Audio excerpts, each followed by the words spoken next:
good things.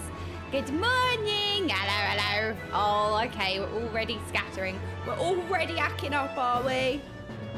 How's everyone doing? Hello, hello. I am not recovered from yesterday. Finishing Final Fantasy VII yesterday. OG Final Fantasy VII. Oh my gosh. Like, I was thinking, I feel like I've been playing 7 forever, but like, I also at the same time don't want it to end. It just like, it kept going, but in like, in a good way. Like, there's a lot to that game, you know? There's a lot of content, there's a lot of things, and it was great. Hello, Dragon Dad. Hello, Bergen. Hello, everybody. Hello, hello. Ooh, I saw that there's a big streamer who started playing Final Fantasy 14. I hope they're liking it. Oh my. Da da da da da. There we go.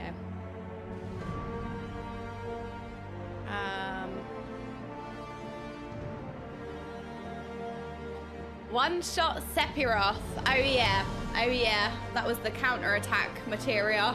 Oh my god. I didn't get to see the like ultimate ability. Was it Okaymage that started playing it that you talked about? Oh, Bergen! Promote that chatter right now. Oh, I'll pay you later for that. That's sweet. I love how like Bergen's gonna be like, obviously didn't mean you. Like what? Oh, I'm downloading something, so I don't know if this is gonna cause my stream to be a bit funky, but yeah, no, I am. Me tiny, me small. Destiny. Oh. Well, we have raid today. We got P9S that's gonna die for real.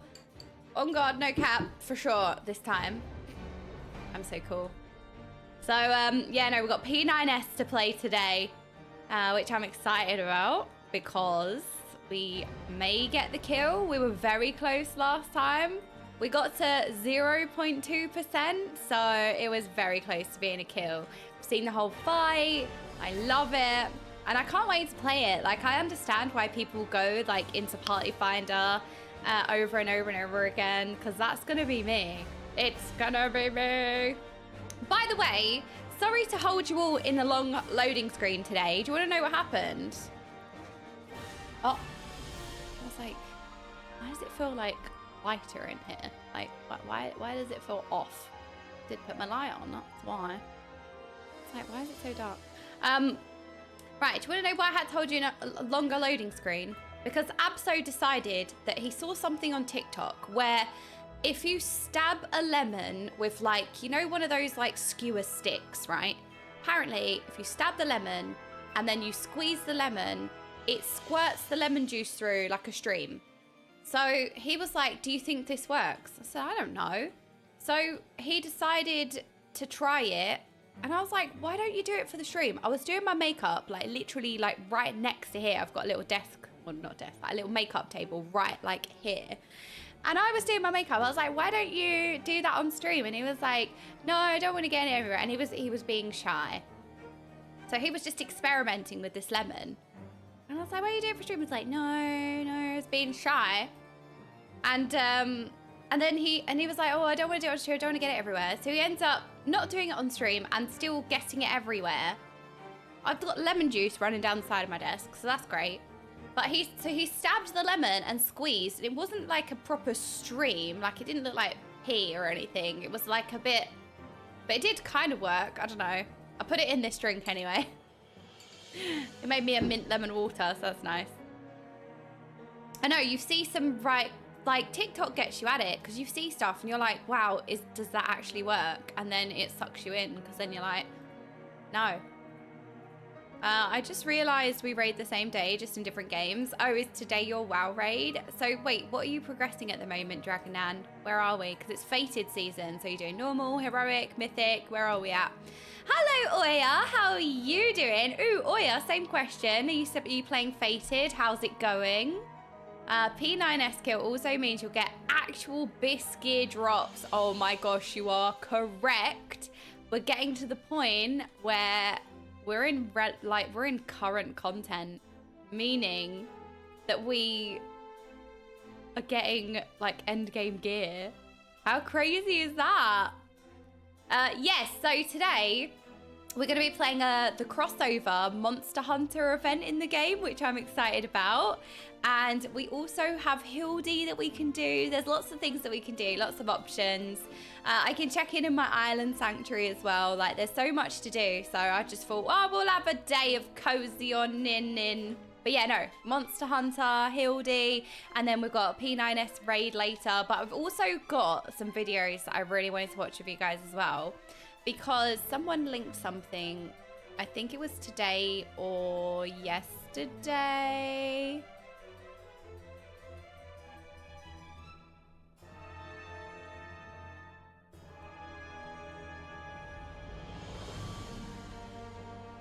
Oh wait, hold on.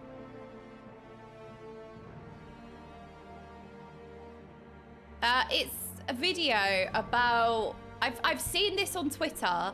Somebody played WoW for the very first time or something.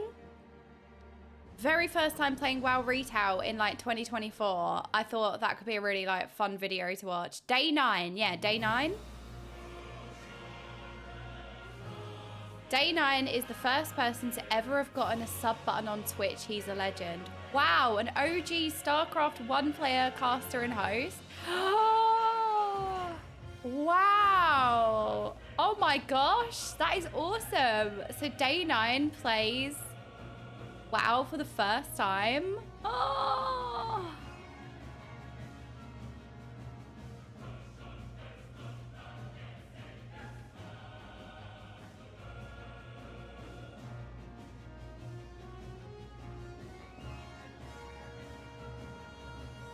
You were talking about history yesterday. Day9 is history. Yeah, I'm seeing that. Ooh. So yeah, I have this video that I wanted to watch. And then I think we had a few other bits. Well, did we have a Barney react? We don't have Racksire here to tell us. He also rolled Frostmage. Perfect. Rolling Frostmage. A man after my own heart already. So we can have a little look at that as well. Tastosis and Day9 at GSL. Oh, what's GSL? OG streamer. Wow, that's really cool. I mean, I'm like new to the whole streaming thing, so I'm still learning as I go. So like, it's interesting to see like the real OG streamer. That's really cool. I saw Connor is playing 14 and he's already at the Sylph part. Sadly, he skipped story though. Oh yeah, wow, already at the Sylph bit? Oh, I bet he laughs. Right, how has his playthrough gone so far?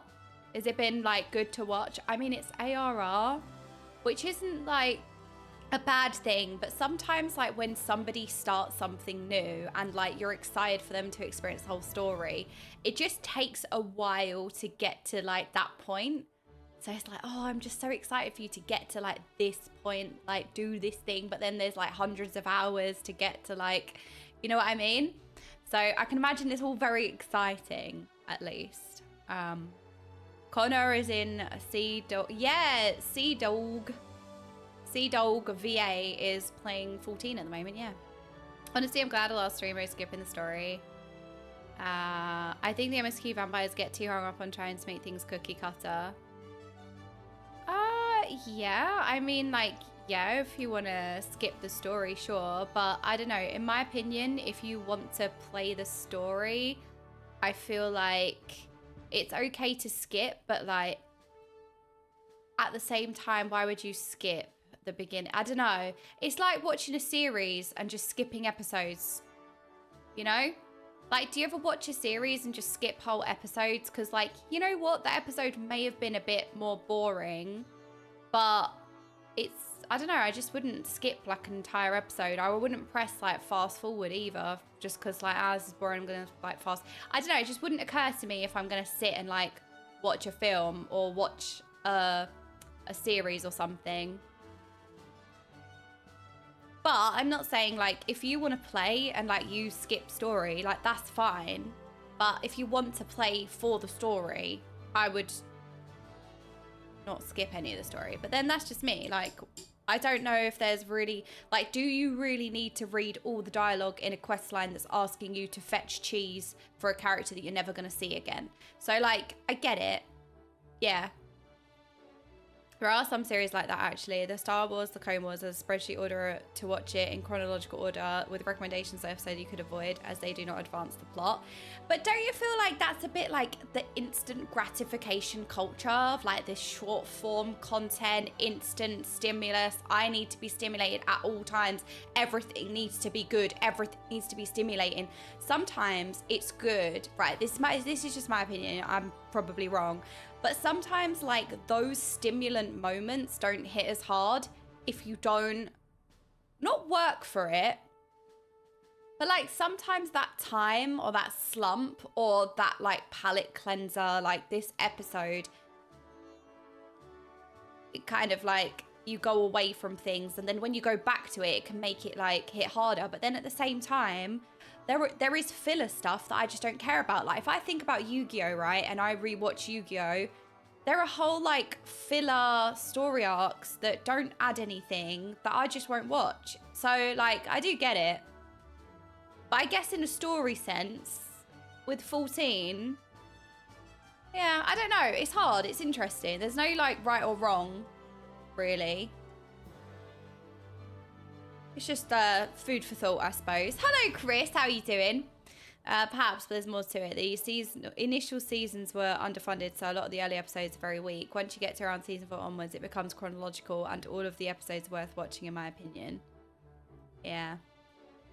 Well, Jordan, this doesn't happen too often, but I'm actually 100% with you on this. Well, it's just like, there's just like food for thought, you know? Like, if I only played 14 for the big bang for your buck moments, right?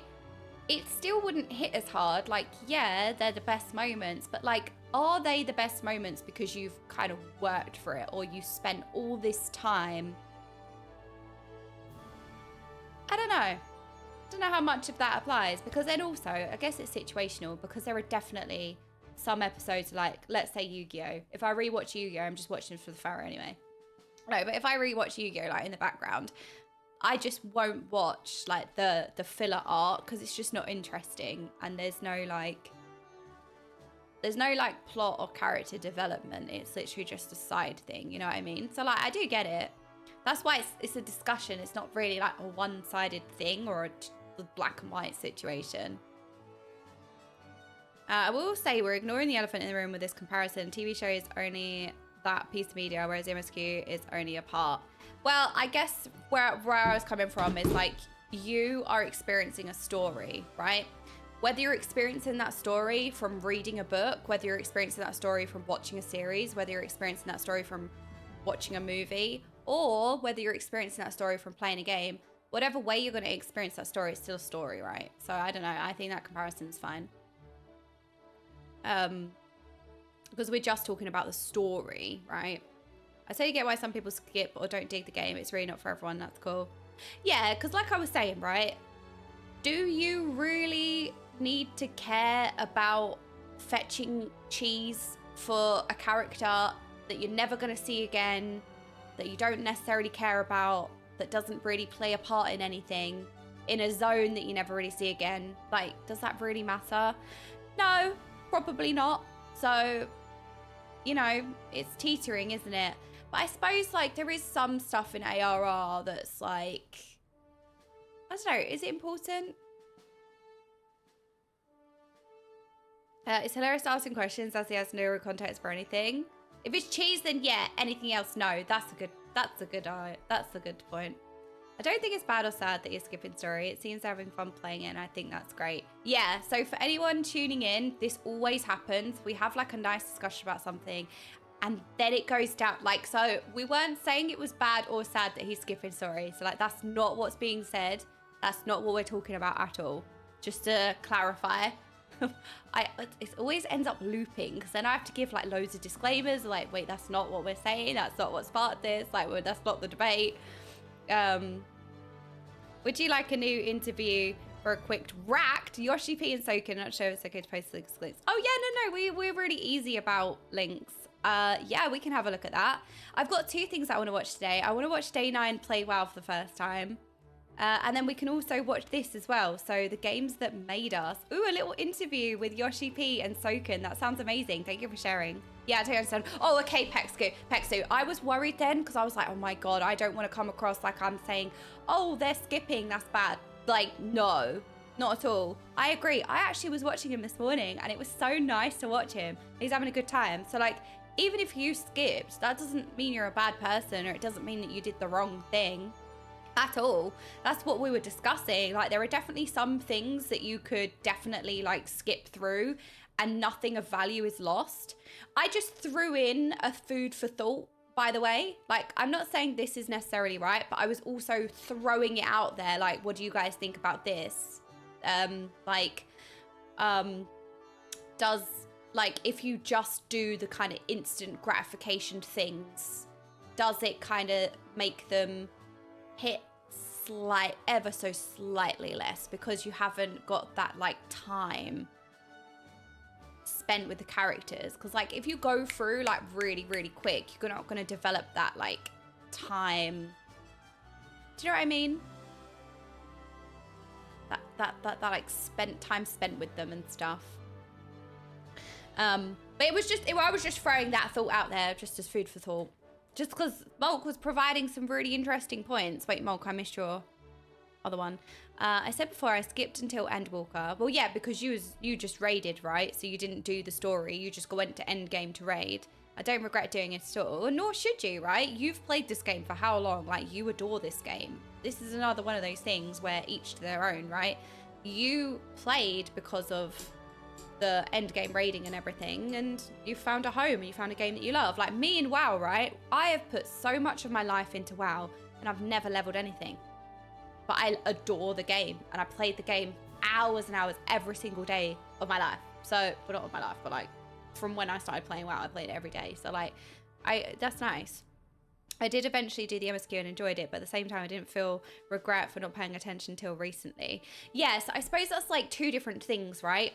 If we're talking about the story, right, we've got an MMO, so you've got so many different parts of the game, right? You've got raiding, If you want to play an MMO and you just want to go, if we're using the theme park analogy, if you just want to go on certain rides because certain things tickle your fancy and other things don't, right? When I go to a theme park, there are certain rides that appeal to me and there are certain rides that don't. Like, I might not go on the baby rides. I might go on like the thriller roller coasters. It doesn't mean I'm right.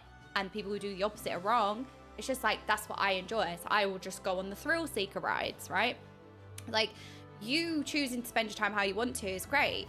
But like, you know, but then I guess where I was coming from, if you are doing the story as a story, like if you get on the ride, right, you've chosen to do that and I'm going to do that. That's more where I was coming from. Not like, oh, I'm not allowed to play how I want. Aren't you too short to get the big ride? No, because I wear heeled boots and then I just make the cut. Hello, Noki. How are you doing? Oh, Noki, thank you so much. Yes, I've moved. But this is still temporary. I haven't got my life together at all. So this is still a temporary setup. Yeah, still temporary setup. Still cursed, but nonetheless fine.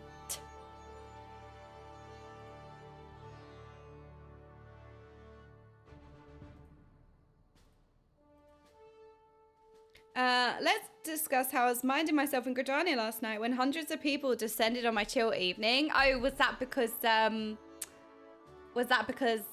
is his name Connor started playing? That's so funny. If you do know MSQ at all, then it is what it is. You're not doing Alpha an injustice if you have no clue as to who he is. Oh, right, yeah. Wait, I played 14 because of the end game. I skipped the story because I thought it was boring for me to sit there and watch long cutscenes. Same with WoW. Also, hi. Hello, Ivana. Yeah, no, that's an excellent point, right? And again, I'm like that in WoW. I haven't leveled anything. I could not tell you a single thing about any of the characters in WoW. I couldn't tell you why we're going into a raid, who the bosses are. I just kill stuff, all right? I'm just there to kill stuff. And that's it. Can't tell you a single thing, but I enjoy it. That's what I love. So that's fine. And some people love leveling characters. Some people love alts. Some people love leveling characters. And that's fine. We all respect like what we all enjoy and don't enjoy, right? So no. That's a really good point. If anything, I hope Yoshi sees some of his reactions to the game, and it's a bit of a wake-up call to how rough the start of ARR is for new players. Plus, Connor is in Japan, so it might be easier. Yeah, see, that's wonderful, because I guess it is like, you know, a bit of a slow onboarding process. I suppose they could cut a lot of the filler, and when I say filler, there is, I think in ARR, there's a lot of characters that you never see again, plot lines in terms of like, oh, we need to go and fetch some wine for a dinner for this thing. And that, like, a lot of it is kind of not meaningless, but it doesn't really affect like the later story or come back into it. You know what I mean? There is a lot of that because it's hard. Like when you start a game, you are just stepping out into the world. You don't necessarily have a connection or an emotional investment yet in the characters or the world. And I feel like ARR doesn't help that by having lots of random characters that never come back and doing quests that aren't very engaging plotline wise or engaging. So yeah, it can be like really slow. And also you're just kind of running around in a desert, so maybe it's like visually a bit I don't know, like there are beautiful zones, don't get me wrong. I'm just trying to think of like the onboarding process. But yeah, I feel like if let's say it started in Heaven's Ward, you have that grand, dramatic Ishgard with the music, and like you have a plot line that you're kind of a bit invested in. Like, I don't know, they could definitely write it in a way where everything you do in ARR is like way more meaningful, if that makes sense. So yeah, it's good. It's a good thing. But it's also nice to see more people like playing, you know, as well, like any exposure for an amazing game. Oh yeah, thank you so much for being here. Characters that you never see again because they well, I mean, yeah, I suppose, maybe, I don't know. I personally found everything important in some way, shape or form. Yeah, that's also true, Dragonhan. I don't want to be disrespectful because there is a lot of stuff in ARR that's a lot of setup and stuff like that, so I hope I don't mean. It's so hard talking on certain things because you don't really cover all points, and then you don't really do any of the points justice either. So I have to talk like very vaguely and broadly and generally. There are a lot of problems there even now because the original base game was a lot grindier. You wouldn't be machine gunning MSQs like you do now because you'd be level blocked and have to farm mobs and fake grind. Oh yeah, that's true. That's true, Truepay. I remember at the very start I had to level using the hunting log before I could open the next quest. I personally found everything important in some way, shape or form. I actually like the pre-Titan fetch quest because I viewed it as part of the world building, like the gobby cheese being something special despite stinking like the pits of hell, or what retired heroes would do in such a world. I like the small and possible meaningless details in a big world. No, I agree, Dragonan. Yeah. No, I agree. I agree with you. But I think like there is a way that you can have that balance of the little things mattering and also not feeling a bit dry, maybe. Which they do a great job of, right?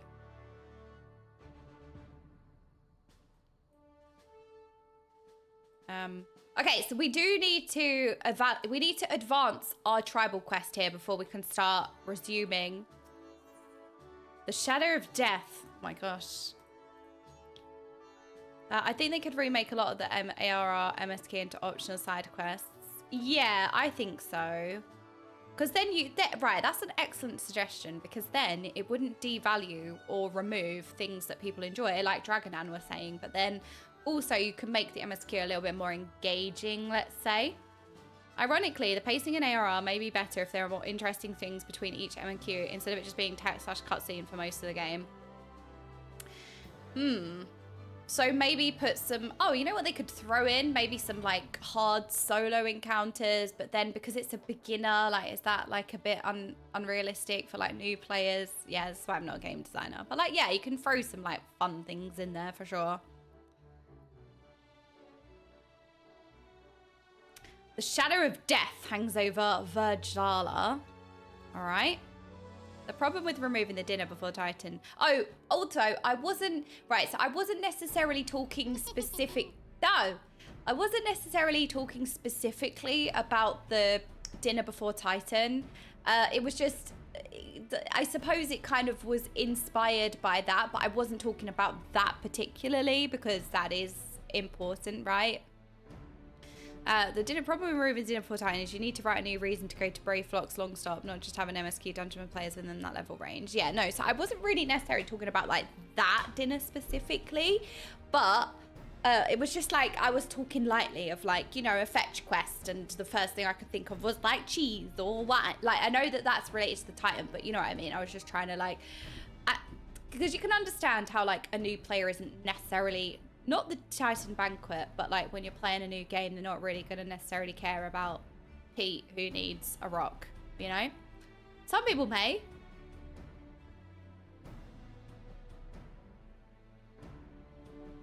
Anyway, let's be honest, that's the best example of what the F is happening here. Well, I can't really remember it too much, to be honest.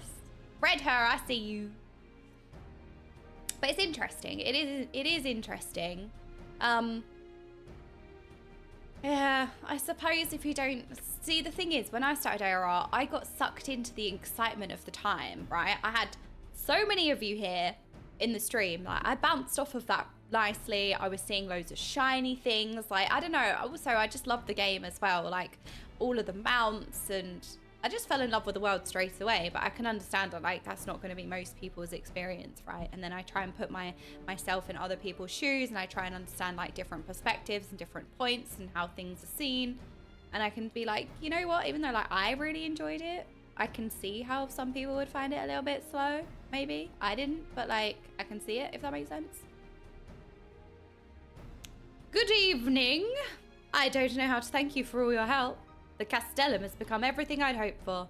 Travelers and Resistance members alike have been singing its praises. As long as nothing untoward happens, I'm confident that it'll pass muster with Mother. That reminds me, how's your mother, Molting, coming along?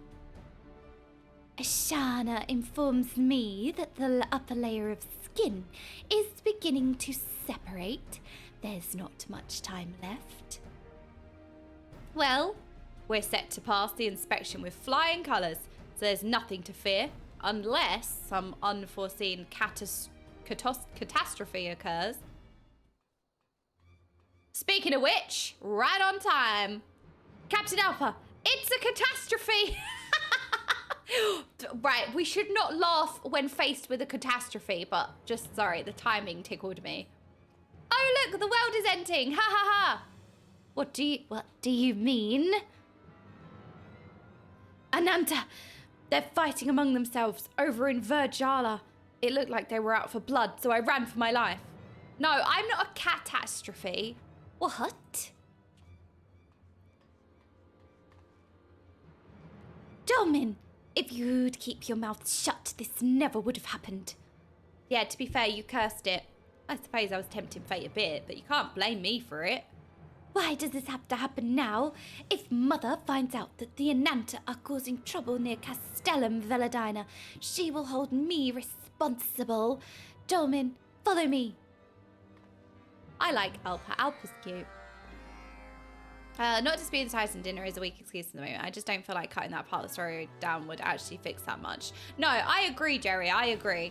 So I feel like with Titan, it's kind of like it's a primal. So like that particular quest line is impactful a bit more. Like they could definitely go into... I don't know, I can't think of specific quests, to be honest. Where they would like trim things away, but maybe they just need to make it a little bit more engaging. But then again, right, think about it. When I'm like, if you're leveling in WoW, what are you really doing? You know, is that more engaging? Is it just a leveling issue, if that makes sense? Like, is the onboarding system for WoW better or worse in an MMO in general? Is that just part of leveling, it just being a little bit slower?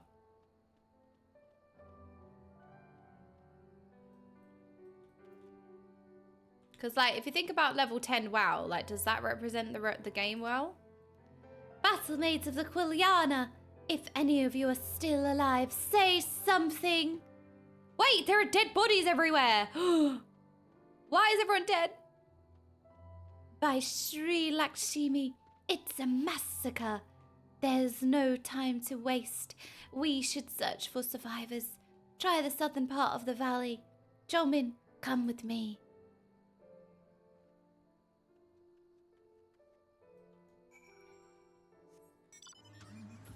I still think ARR 2.55 is still like one of the most not iconic, but like one of the most impactful parts of the MSQ for me. If we're talking about like the bloody banquet, the red banquet.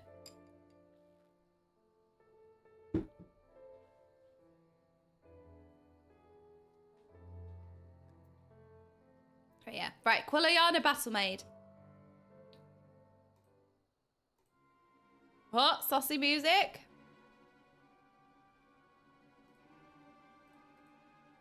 Are you here to kill me? No, it would seem not. A survivor? What happened here? There has been a schism within the Quilayana. I and those of like mind no longer wish to devote ourselves to the false Sri Lakshmi. We believe that the Quilayana should work with the Veera for the future of Girabania, instead of sequestering ourselves away from the world. Many of us voiced our opposition, but the Dreamers heard not our plans. And when you tried to break from the tribe, they hunted you down? Yes, Strider. Most of us were slain. Those who survived the ambush are being pursued as we speak. What do you make of this, Captain? This is troubling indeed. There are so few routes through the valleys that anyone passing is bound to be caught up in the fighting. Those killers won't think twice about cutting down anyone who stands between them and their prey. Oops. I can't allow this slaughter to continue. The Quilayana and we Veera have our differences, but they are still our sisters. Aw, putting your differences aside. Then it's up to us to beat some sense into those dreamers.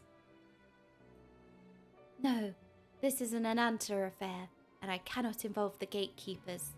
I'll deal with it myself. Alpa, have you forgotten why we're here in the first place? What are you talking about? Think, Alpha. Alpa, think. Why do you think Jolmin and I are here? Stop being obtuse and say what you mean, or get out of my way. Beat around the bush. We're here because a merchant begged the gatekeepers for help. You yourself said the dreamers won't think twice about cutting down innocents. This is our problem. It's the gatekeeper's duty to keep the pace. If that means intervening in tribal disputes, then so be it. Isn't that right? Okay. Boo, yes. You're right. We'll settle this together. The dreamers are still out there looking for you. Oh. Go to Castellum Veladina and tell the gatekeepers that Alpa sent you. No harm will come to you. Youngling of the Veera, you have my gratitude. Oh my gosh, she's so large. You are a tall snack. Gentlemen, okay. The other survivors need our help. Let's move. Cute. I like the Ananta. The snacks.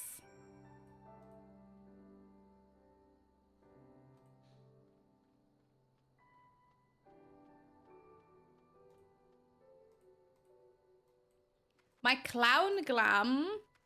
What? In-game? In-game, right?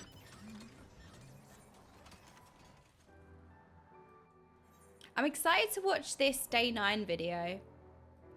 Although you should rename to Day1, am I right? The OG. Ha ha ha. Because I'm interested to see, like, what the impressions are playing WoW for the first time. I'm glad we got here in time. Looks like we still got work to do. Wait, what's happening? Why must the dreamers go to such lengths? Are you okay? The pursuers have tracked us down, but we have no strength left to fight. This is the end. It's not over yet. We're here to help. That's right. You're under the protection of the Veladina gatekeepers now. It's time to show them what we're made of. Oh God, okay, I need to swap mice. Hang on. I think I need to press my buttons now. Oh God. Right. I think they're on our team, right? Avira? Wait, aren't we? Don't be alarmed. We are not your enemies.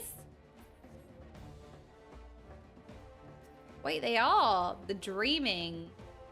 These traitors are in league with the Vera. Slay them all. Okay, right. I'm just going to keep spinning. Just keep spinning. Just keep spinning. Oh, wait. I want to press this. And then this. And then this. And then these. Oh, gosh. Just keep spinning. Just keep spinning. Just keep moving. And just keep spinning. Yeah, we're going to slow. Oh, I need to swap these two around. It seems like that is pressed first. Then that one. Wait, I kind of want to kill these ranged.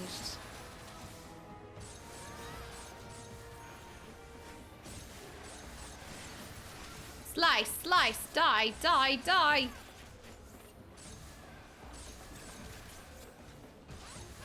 Okay.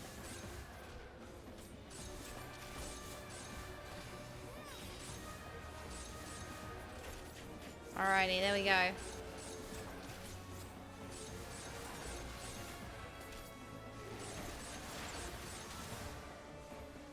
Okay, I think we did it. Any wounded must fall back. We will hold off. Oh no, there's more! I like Dancer, actually. It's very, like, glowy, shiny, glowy. I'm taking all the damage because I think I'm a tank. Right in the middle of everything. That's me. Oh, these DPS can't hold their aggro. Why are you sending everything on pull? That's me. Wait, do I press F? Oh, I need to use that one. Ah, I'm gonna die! Wait, wait, wait. Heal me. One heal. Jolmin healed me, I think. I'd be really surprised if he never tried WoW back in the day. Yeah, it's actually quite rare that you find somebody who's never played WoW.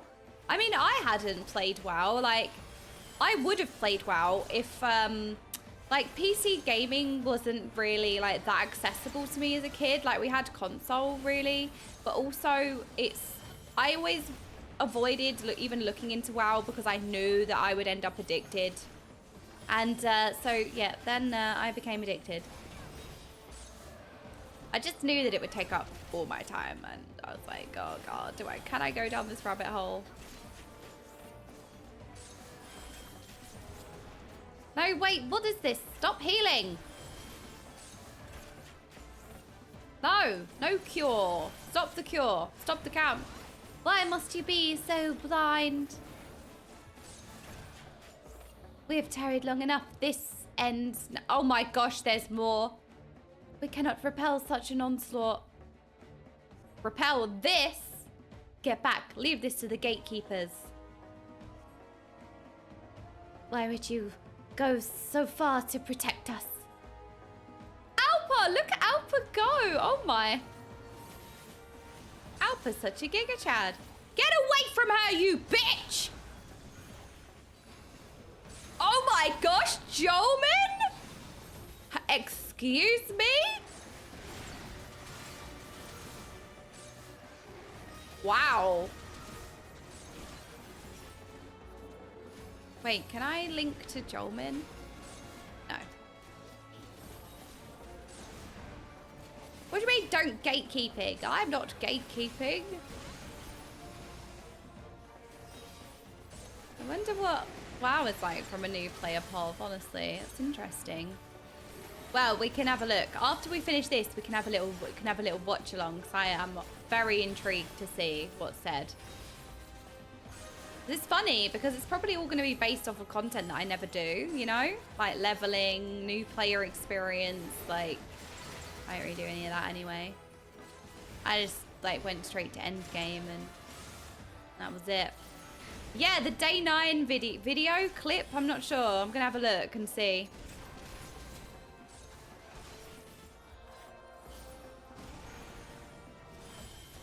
Oh, I'm not pressing like my main DPS cooldown. Jimmy did a good video about WoW. I got Keystone Master yesterday on a FFXIV. Happy to be back in the jazz of Mythic Plus. Wait, did I fail? Wait, did I fail? Wait, I failed? Wait, what happened? I wasn't looking. I wasn't looking. No, what happened? No, I don't need no very easy. I was not looking. No, I don't need your very easy options. Oh, these are the friendly ones. Right, I'm not saying they all look the same or anything, all right? That's not what I'm saying. But how does FFXIV feel at the moment? It feels fun, but like, it's a little bit frustrating for me because I'm used to being like end game. I don't know what you say, but like, I'm used to carrying. I'm used to being huge. And it's not humbling, it's weird to not be in the position where you're carrying everyone, you know? Like, you're not big top damage, you're not, you know? I don't like it. I don't like it. But I need to put the work in to catch up. Because the thing is, like, when you never take a break, oh my god. When you never take a break, you're always caught up because you're raiding every week, you're doing Mythic Plus, like you're constantly grinding, you're constantly playing, like you don't have to start from behind. I've never had to play from behind. That's my issue. I miss Iceland spam. Glacial Spike is not my thing. Oh yeah, I mean Glacial Spike feels very satisfying to press as a spell though, don't you think? It's like a massive nuke. No, put it away. The Shadow Priest next to me does more damage with their hands tied behind their back. Oh yeah, Shadow Priest is very strong at the moment, isn't it? Abso started leveling a Shadow Priest. I think I'm just spinning. I'm just going to keep spinning. I think these are my AoE buttons, but I should also press this as well, I think.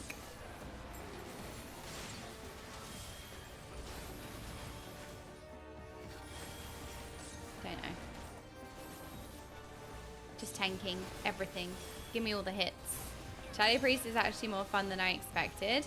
Yeah, people seem to really enjoy it, to be fair. Oh god, why do I have aggro? I don't want it. Don't want your aggro, you keep it. Just gonna keep running in an annoying way.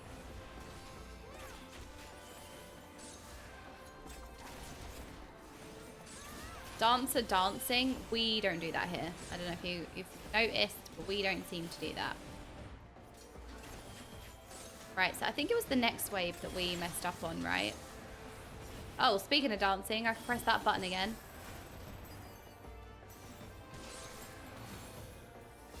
Dancing, there we go. I did it.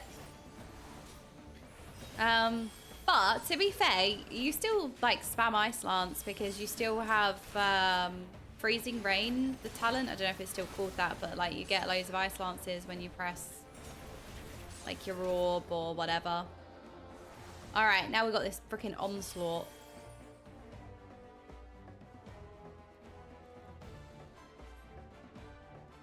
Get back. Leave this to the gatekeepers. Oh, Alpha is so heroic. Why would you go so far to protect us? Don't worry about that. Just get out of here. Oh god. Get away from her, you bitch! Well. Some of them are going for Alpha. I'll draw them away from her. You finish them off, okay? So I want to, like, hit this one. I won't stand for this. I think I need to finish this one off because this one is the one that's killing her. I'm paying attention now. I owe you one, Jolmin. I didn't see that one hitting her last time. I was just killing. Senseless killing. Oh, Canny Light. Oh, no, I'm sorry. Are you all right? You do also for single target ice lance buff to damage in the next Ray of Frost. Oh, do they? Oh, I didn't know that. But Ray of Frost is also like quite a satisfying ability to press. It feels like you're just using everything now. Like you've got Comet Storm, you've got Ray of Frost, you've got Glacial Spike. Like there is so much to press. It can be hard optimizing it all, like especially in AoE, right? We did it! Don't blame me if you wind up dead. Oh, wait, hang on a minute. I am dying. Oh, I need to press this thing again. Just embarrassed? No, never be. I mean, I fall over with no, not an excuse, but like, like nothing's happening and I'll just fall over, so. No! To think that appear in such numbers, they're relentless. Who dares interfere? Ah! Me. Ooh, what happened? Oh, it's our cat boy. Oh my gosh, and it's our scholar. I can't remember what her name is. Oh, we haven't seen her for a while. There you are. Thought you'd steal all the glory for yourself, eh? You're not the only hero around here. Oh, Tala, Mulk. It's Mulk. Although I only came to admire the griffin's statues, I shan't stand by while my friends are in danger. It's time for Tala Mulk to the invisible adder to bare her fangs. Aww. Invisible adder? Is that because others ignore you? Whoa! Mazette? Tala? Yeah, I've never been so happy to see you two. Oh, the music. Oh my gosh, when I was watching Connor play a bit of ARR this morning, when they went into like a cutscene with like dialogue, you know, like a dialogue cutscene, it was playing the ARR like tinkle music, and oh my god, it was so nostalgic. Hear me, dreamers of the Kulyana. Your crimes are beyond redemption, beyond forgiveness. It's time for you to pay. Yeah, get him.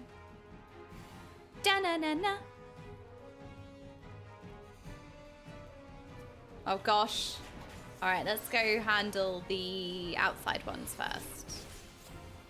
I'm gonna single target everything because that's smart. I'll handle the smaller ones. Oh, Griffin's Bane. The leader is all yours. Oh, I immediately got it wrong. She must be their commander. Watch out, she's not like the others. I'm not like other snakes.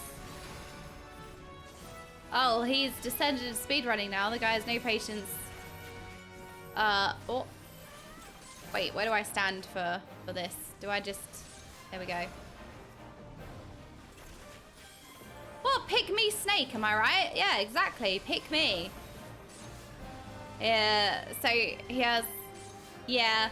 Well, we're kind of talking about this though, right? I guess it's an element of like each to their own, right? If he's having fun, it'd be different if like he was skipping and then being like, I don't know. Oh, I don't like, well, I don't know. I feel like he's having fun, and it's important for everybody to experience the game and experience the game like how they want to and have fun with it.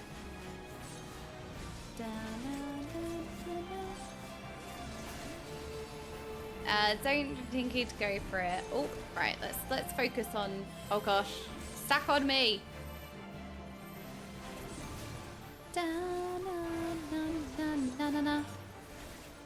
we go.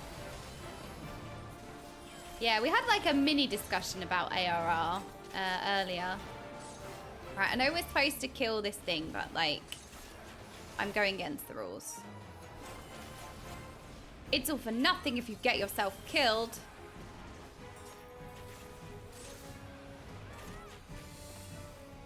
All right, there we go. He played all of Final Fantasy VII on stream in one sitting. No freaking way. Really? Oh my god, it took me like a month to play FF7. What a machine.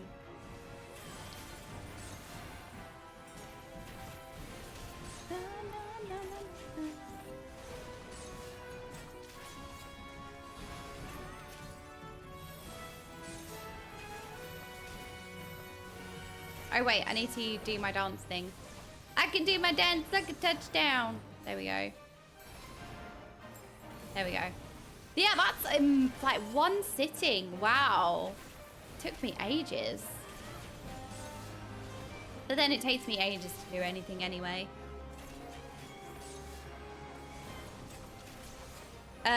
I'm all for people skipping as long as they're having fun with the game and don't bitch about the story quality or not understanding it. Yeah, that's what I was gonna say, Dragon Nat. And it's like, it's different if someone starts like complaining or is like, oh, you know, has like really strong opinions on, let's say, like the story or something. I mean, people can still like actually play all of ARR and still be like, I don't really enjoy the story of ARR or something, right? But at least they're forming that opinion based on actually like doing it, if that makes sense.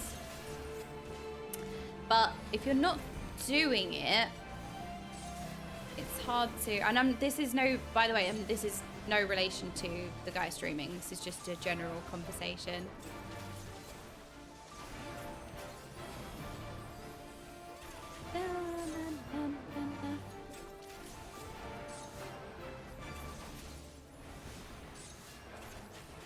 Oh no, not this again. For mere underlings, they certainly put up a fight. Do I want to stand in the blue? Is the blue good or bad? Die, die, die! It's personal when it comes to mages because I can be the only one. I know I'm supposed to focus this snack, but...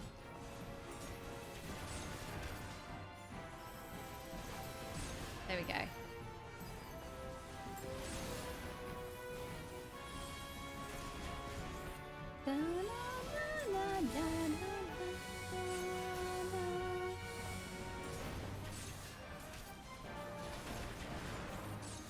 Oh my gosh, I think I stood like directly in the middle of both of those soaks, but like no one's dying. Hello Sorix, how are you doing?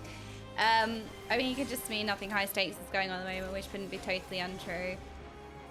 Yeah, I suppose in ARR it can be slower from a narrative standpoint, I suppose, because well, I don't know, like especially if you, I suppose, compare it to like other things, other expansions. I don't know. I can't really remember too much. All right, we did it. We won. Cillian, thank you so much for the 15 months. This first thing, he was very specific about saying he hated the Sylph quest when they vary in a noticeable way compared to any other part of your skipping.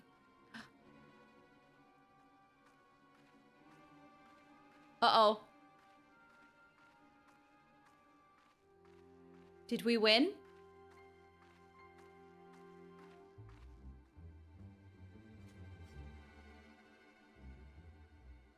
Alpa, we were on our way to inspect your facilities when we heard the cries of battle. I might have guessed the Quiliana were involved, but I never expected to find you here.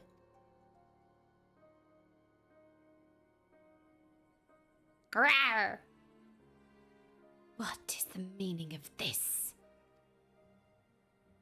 Mother, listen to me. These Quiliana are not our enemies. What is she talking about?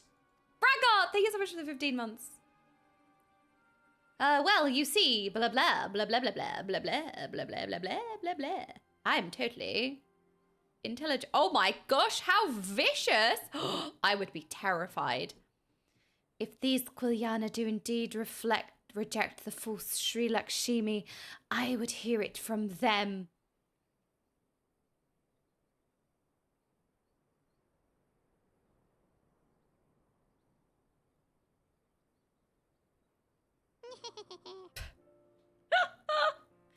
Tell us the truth of this, Jay. Our own sisters turned against us because we dared to seek another way. Were it not for the intervention of your daughter and her comrades, we would have been slaughtered. But while none of us are gravely injured, our sorrow is beyond words. Sisters, you are welcome to stay with us in Vera Nilia for as long as you need. You will have food and shelter and time to think on your futures. Well, you would show your sworn enemies such kindness. However, it is with profound regret that we must refuse your most gracious offer. Our minds were made up before your arrival. Pray tell, what will you do? Alpa, brave and benevolent daughter of the Vera, please allow us to join the Velodyna gatekeepers? Oh! Proud mum moment. Join us? But why? We were raised to fear the Striders, told they could not be trusted, and so we turned away from the world and placed our hopes in a false god.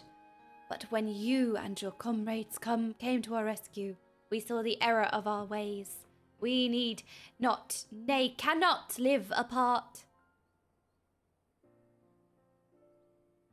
That's what my work with the gatekeepers has taught me. There are many peoples that call Girabania home. I just want to make it a safer place. Oh, Alpha! Of course, we all have our own opinions and beliefs, but our goals are the same, and that's what matters. We'd be happy to have you. Then we will commit ourselves to your cause. It seems you have grown a great deal, Alpa.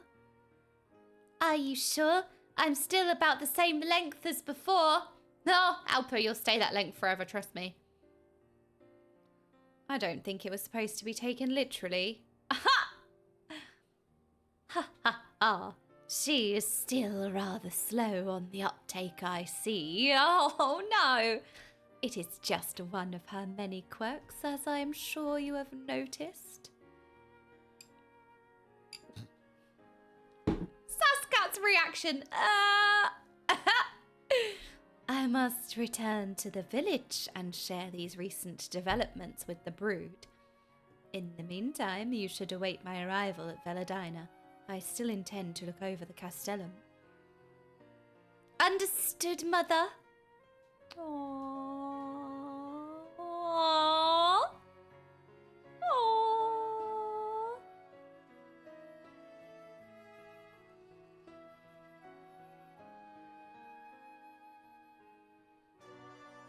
Aww. So cute. Back to Alpa. Ah, Gales. I remember you, Grumpy. I really had my hands full trying to keep Alpa safe. I'm just glad it's over. Yeah, what nice resolution. And also it's nice to see the Ananta not so, no, this is our god. Like, they were a little bit lost and still thinking the primals, like a little bit backwards, still thinking that the primals were like gods that they worshipped. And now they're like, no, wait, they are false gods. Oh, Pexu, thank you so much for being here. I should report everything to my superiors and request permission to accept the new Quiliana recruits. Alpa, are you sure about this? This could all be a ploy to infiltrate the resistance. If it is. It's a needlessly contrived one.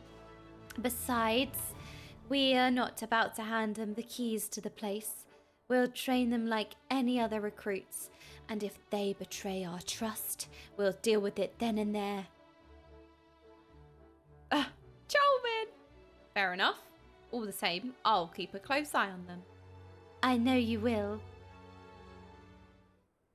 Anyway, looks like Mother's arrived for the inspection.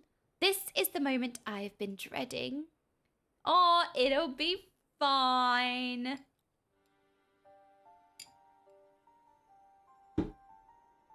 I'm sure Mother Dearest is very proud.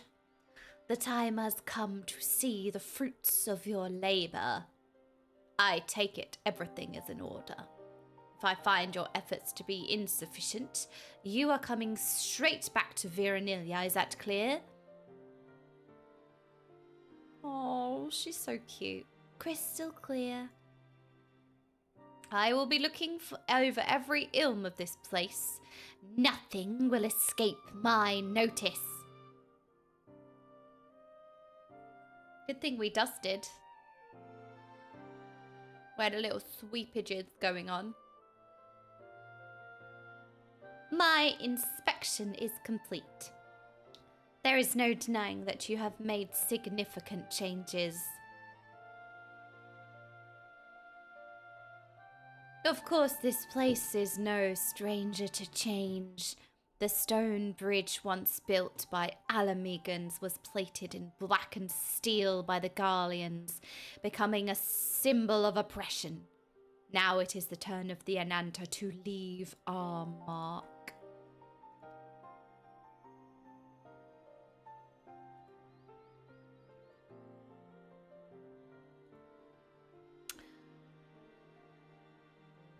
For better or worse, it stands to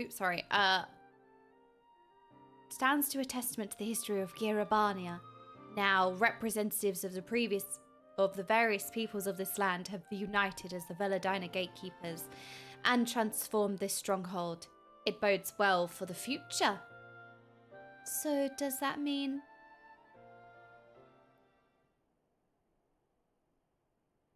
Even before my arrival, you had already demonstrated the qualities required of a leader. Oh! You fought to defend members of the Quiliana and have established a bond of trust with them, an achievement that many considered impossible. You have learned much and grown to become a leader worthy of the highest praise and respect. As broodmother, as your mother, this makes me proud indeed. I don't know what to say. Aww. This concludes my visit. I hope you will all continue to support Alpa in her endeavours. Until we meet again. Aww, this is wholesome, isn't it? Wait, does that mean we're at the end of this tribe quest line? Hang on. She's not the only one that feels that way. You've come a long way, Alpa. It looks like you won't be needing me as your mentor anymore. No, you can't leave. Now, Jomin, you're not getting off that easily. I still need a second in command, don't I? This place may have passed Mother's test, but our work is far from over. Oh, well, I mean, true. We passed the inspection. That's step 1. As soon as we get permission for the Quiliana recruits to join, we'll need a garrison for them. We should start the preparations right away. Oh. Na, na, na, na, na, na.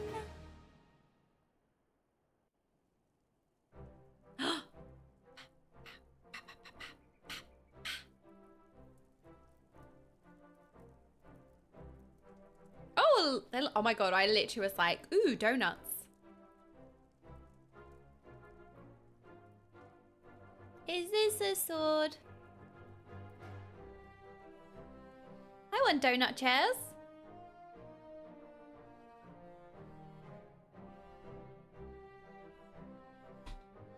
Permission to accept the Quiliana refugees has been granted, and a new Ananta garrison has been built at Castellum Veladina. We did it!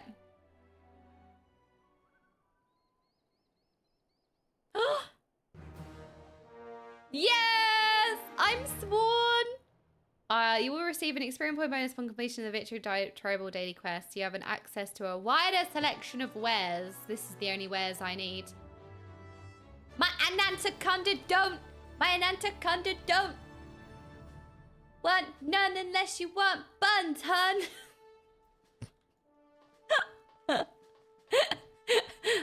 Okay, I'm done. I'm done. No, we're fine. It's fine. We can get through this. Hello, you doing? All right, let's accept these tribal quests then. Do the next one. What's funny is they have a logo and display the studio name. Right. I think I'm reading convo. Mid-convo, look. See how, like, I'm getting involved? Like, huh? What are you guys talking about? Should have let Seppi Roth win. Good old Seppi. Good old Seppi and his Roth.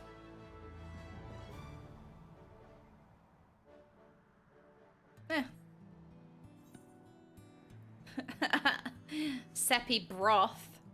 I'd buy that. Oh, I'm actually so... I can't wait for the remakes. But we need to play Crisis Core first. You have the look of a fugitive. Oh, that's a good emote, that one.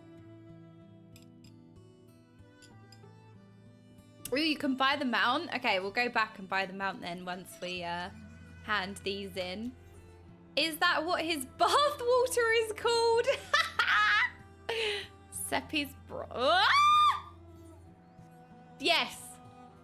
What we talked about might happen in an hour or two. Just an update, no pressure or such. Wait, what are you talking about? Well, I missed it. No, I was like, I missed like the start of the conversation, so I was reading like halfway. Are you thinking FF9 before Dawn Trail first or going straight for Crisis Core? Oh, that's a good question. I don't know. What do you guys think? Because like, what's the date now? Where are we? What year is it? So Dawn Trail, so we've got the rest of May and then we've got the rest of June. So we've basically got like, let's say just under 2 months, right? So how long? I know it's difficult to give a timeline with how slow I am, but like roughly how long is 9 and Crisis Core? What do we think? A, what? What do you want of me? I'm scouting for the resistance. 9 has to be first. Ooh, we could do a poll. Oh my gosh. He's sus. Vent him. Crisis Core is short enough that it's doable if you want a little bit more FF7. If you're wanting an FF7 break, then you can do FF9. Okay. Well, what would you guys like? Oh god, I don't think I'm... This stupid wind sprite, why are you acting up?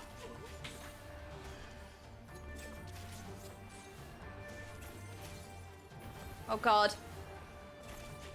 I don't know what... Oh my. I don't know what any of these buttons do. I'm praying. Oh my gosh, please don't kill me. Please don't kill me. I need to... Oh no! Every time the freaking wind sprites. No! I've been murdered! There's been a murder! No! Go back! It wasn't my fault!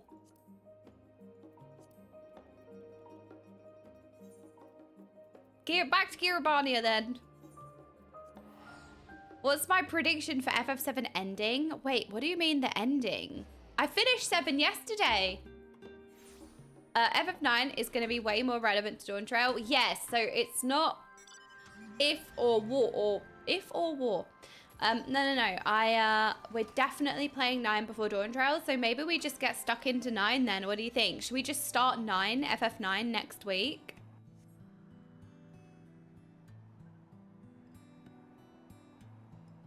Yeah, no, I finished 7 yesterday. 9 is the way. Okay, let's start 9 next week then.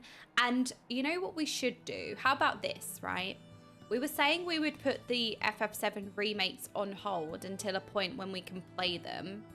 So what about we play Crisis Core into the remakes? Because then it kind of, I don't know if it will like refresh our memory or anything. Oh, we need to soothe. Calm down.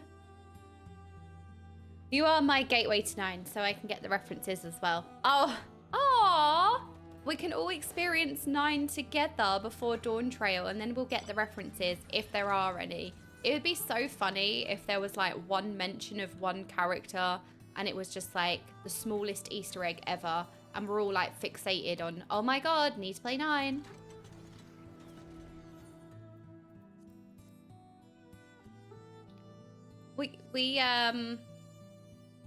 Oh my god, it's Keith from FF9! Exactly, and that's like it. A week after I'm on holiday next week. Oh no. Only older FF game I've tried so far is 4. Oh my god, I loved FF4. What did you think of 4? It was so good. I loved it. I think people are overestimating how much FF9 relevance there will actually be. Yeah, no, I know. I don't mean to place like loads of emphasis on it either. Oh wow, 70% FF9. No, I don't want to place too much emphasis on it either. I suppose I don't know. I'd like to do it just in case. Not like, oh, you need to, or I'm not putting pressure on it. It's just something I would like to do. And then, you know what? If there's like no mention whatsoever of 9 in Dawn Trail, that's fine. I don't really expect there to be, but it's kind of like, oh, if there is, I might get a reference, you know? Mostly a bunch of Easter eggs and name references. Yeah, so I'm not expecting like anything really. It'd just be cool. Because like, you know what's really nice? Whenever you lot would like comment and say, this is from, like when I went to the moon, there was some FF4 stuff, I think. And then when I went to post Endwalker, there was some FF4 stuff on the moon. Or FF6 on the moon? Oh, I don't know. But anyway, there's always like callbacks to previous games. So it's like I always see you lot go, oh my god, this is from this. Oh my god, this is from that. And it's so wholesome. And then it's like I can join in with that if there is anything. Like if there's some music, like even music. I'm like, oh my god, I remember this from FF9. Like I can join in with it. It's nice. Moon was 4. Endwalker was all 4. Oh, right. Okay.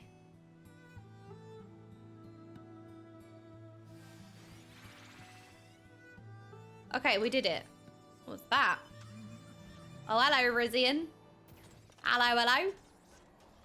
End singer was basically Zeromus, and then they added Zeromus anyway. True. Zeromusy was the big baddie for real.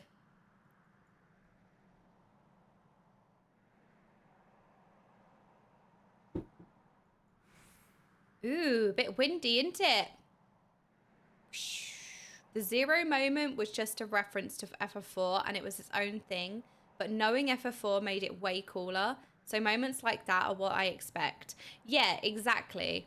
And like, if there are no moments like that, fine. But if there is, at least I'll pick up on it. That's like where I'm going into it. Also, right, it's an experience, it's a chance to experience another amazing game. So I'm all for it. Okay, maybe we'll start FF9 next week then. With Crisis Core though, how long is Crisis Core? Like, do you think it's best to like Crisis Core into remakes so that it kind of like refreshes information or whatever? Am I working hard in the yokai event? Yes. Yes, I am. I actually have 3 weapons. Can you believe it? I'm on my 4th. Depends if you do missions or not, or just story. Oh, well, I'm going to do a complete blind run of Crisis Core. I have to be honest with you guys. I have no idea what, where, how, why Crisis Core is about, and I don't want to know. I'm going to go in, like, totally blind. I don't know if it's going to be, like... Because at the end of FF7, there was, like, a 500 years later thing. So, like, maybe it's about Red 500 years later. I don't know. But I don't want to know either, so don't tell me. So yeah, I'm just going to go in like totally blind. So if there are things that I stumble across, we will do that. If there are things I miss, that's fine. We can always go back and look after. Because like with FF7, there were things that I missed, right? I missed a cutscene in the Shinra Mansion. And we went back and I saw that. And there's some other things still to do in FF7. But I have a save file ready, luckily, by chance, to be honest. I have a save file that I can go and like go back and do some stuff. So we can do that with any of these games, really. What's this about Monster Hunter? Oh yes, I'm gonna do the Monster Hunter event today. The crossover event. I think it's a permanent thing, right?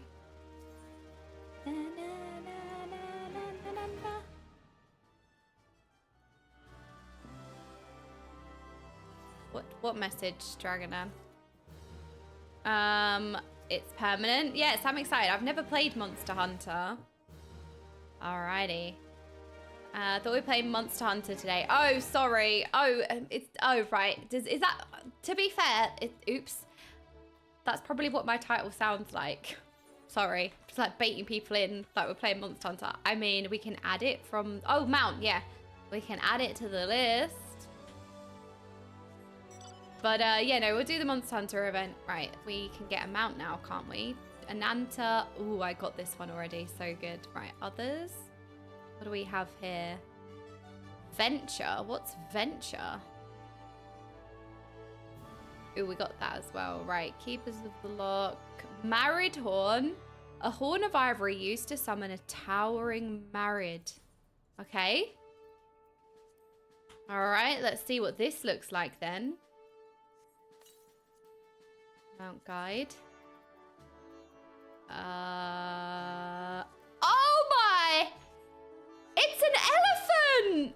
Oh my! I've got an elephant! Oh my gosh! Elephants can fly! Look at him go! Ah! Ah! Look, it's so cute!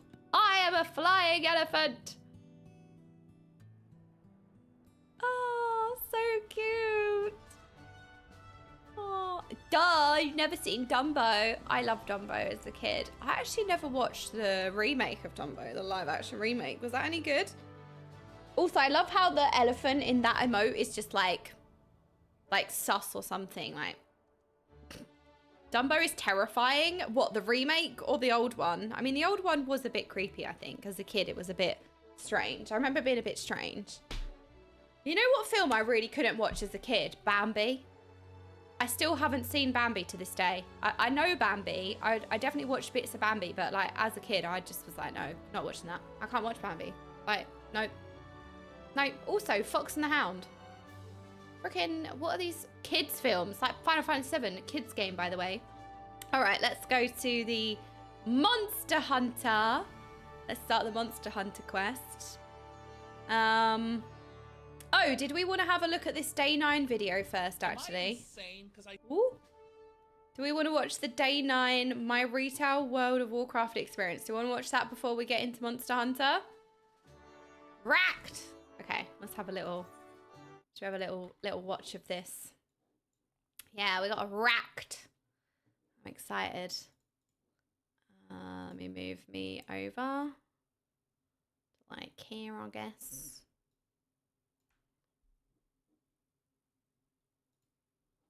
Is the Fox and the Hound the one where they eat spaghetti and then kiss? No, that's Lady and the Tramp. Fox and the Hound is disparage. Right, so My Retail World of Warcraft experience. Oops. Am I insane? Because I feel insane. Okay, half of you saying yes, half... First thing, Frost Mage. Big yep. Anyway. For you saying no, perfect. This is the path from the tutorial. What? So I got to the end of the tutorial? So let me make sure I got this fucking straight, okay? I want to be really clear about what is happening in my mind's eye, all right? Okay, I'm gonna try not to cry. I played World of Warcraft Classic last week. What happened then? I enter into a field in front of a building, and there's a dude saying, "Go kill boars." Sir, yes, sir. It's slow, it's bland, I see a lot of places to go. I start completing some quests, there's a genteel pace. I open up more and more and more and more, this world shrouded by fog, and as I wander through it, more is revealed. My curiosity guides me. The high levels of enemies stop me. That interplay guides me for like 10 hours. And I'm like learning some magic, I'm getting some skills. It's kind of interesting. It's kind of slick, thick, solid, and tight. And so I think, hey, I heard WoW Retail is a pretty cool way to tap into WoW as a brand new gamer. Maybe you didn't enjoy the hardcore mechanics of 2004's WoW's class, that's okay. Blizzard has a retail modern experience for you. So this Tuesday, like, let's see, like 4 hours ago, I said, I'm gonna open WoW Retail, and I just hit play. It dumps me on an island where there's a bunch of people who are like, I have to save my son. The son's like, oh, you save me, you have to kill harpies now. And I don't know, a gnome thing, a gadget man, taped me to like a helicopter to fly up and then like fly back down and like ride a huge boar. At some points, I learned some button pressing, different abilities. It's telling me to drag things. I'm killing some dudes. I'm dragging loot over to my equipment. But for the most part, I would say in the tutorial island, 20 to 25% of it was me actually playing a game. 75% of it was dialogue and people that I guess I'm never gonna see again. Maybe some of them were at the gates and I don't. Has he played 14? I don't know, I'm gone. I got on a boat just now. Like, all these people trying to compel me to do things while it's just stapling information to my forehead.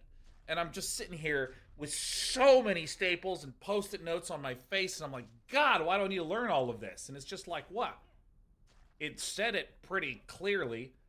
I mean, sure, I suppose, but that's not really my problem. The problem that I had with the tutorial is it was so much contextless information with such little gameplay. But that's okay.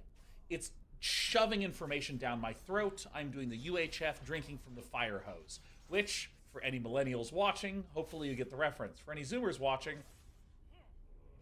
just trust me, it's gone forever.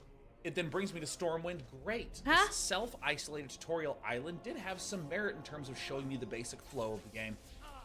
It brings me to the whole world. I can now go anywhere I want to go. I go back to the original area and have a brief moment of, the familiarity, the pacing, the slow grind and growth of the game. But I say, no. I'm not done with the tutorial. I derailed myself. I have to go back.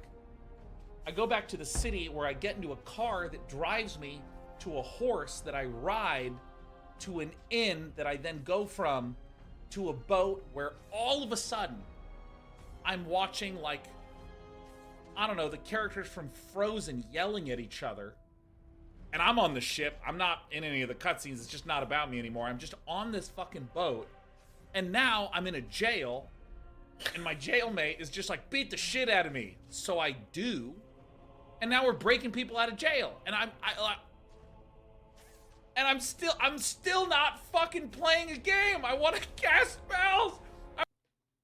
I don't know how much of this is a WoW thing or how much of this is an MMO thing, you know, like we've discussed a few times about how the like new player experience or the onboarding experience can be quite lengthy. There can be a lot of big hurdles or hoops to jump through before you get to various stages with MMOs. You know, first you have to level your entire character. Like when I think about it, right, everything that I play WoW for and everything that I love about WoW is like real end game content. If I would have judged WoW on level 10, let's say, I would not play it. But it's like so, it's just not even the same game in the content that I play, for example, like Mythic Raiding, Mythic Plus. It's just, you can't compare that to like whatever level 5 or level 10 feels like. They're like completely different games. And I do feel like WoW is a lot of killing stuff as well, you know? But then I was like, what I'm generally getting the vibes here is like, is this an MMO issue?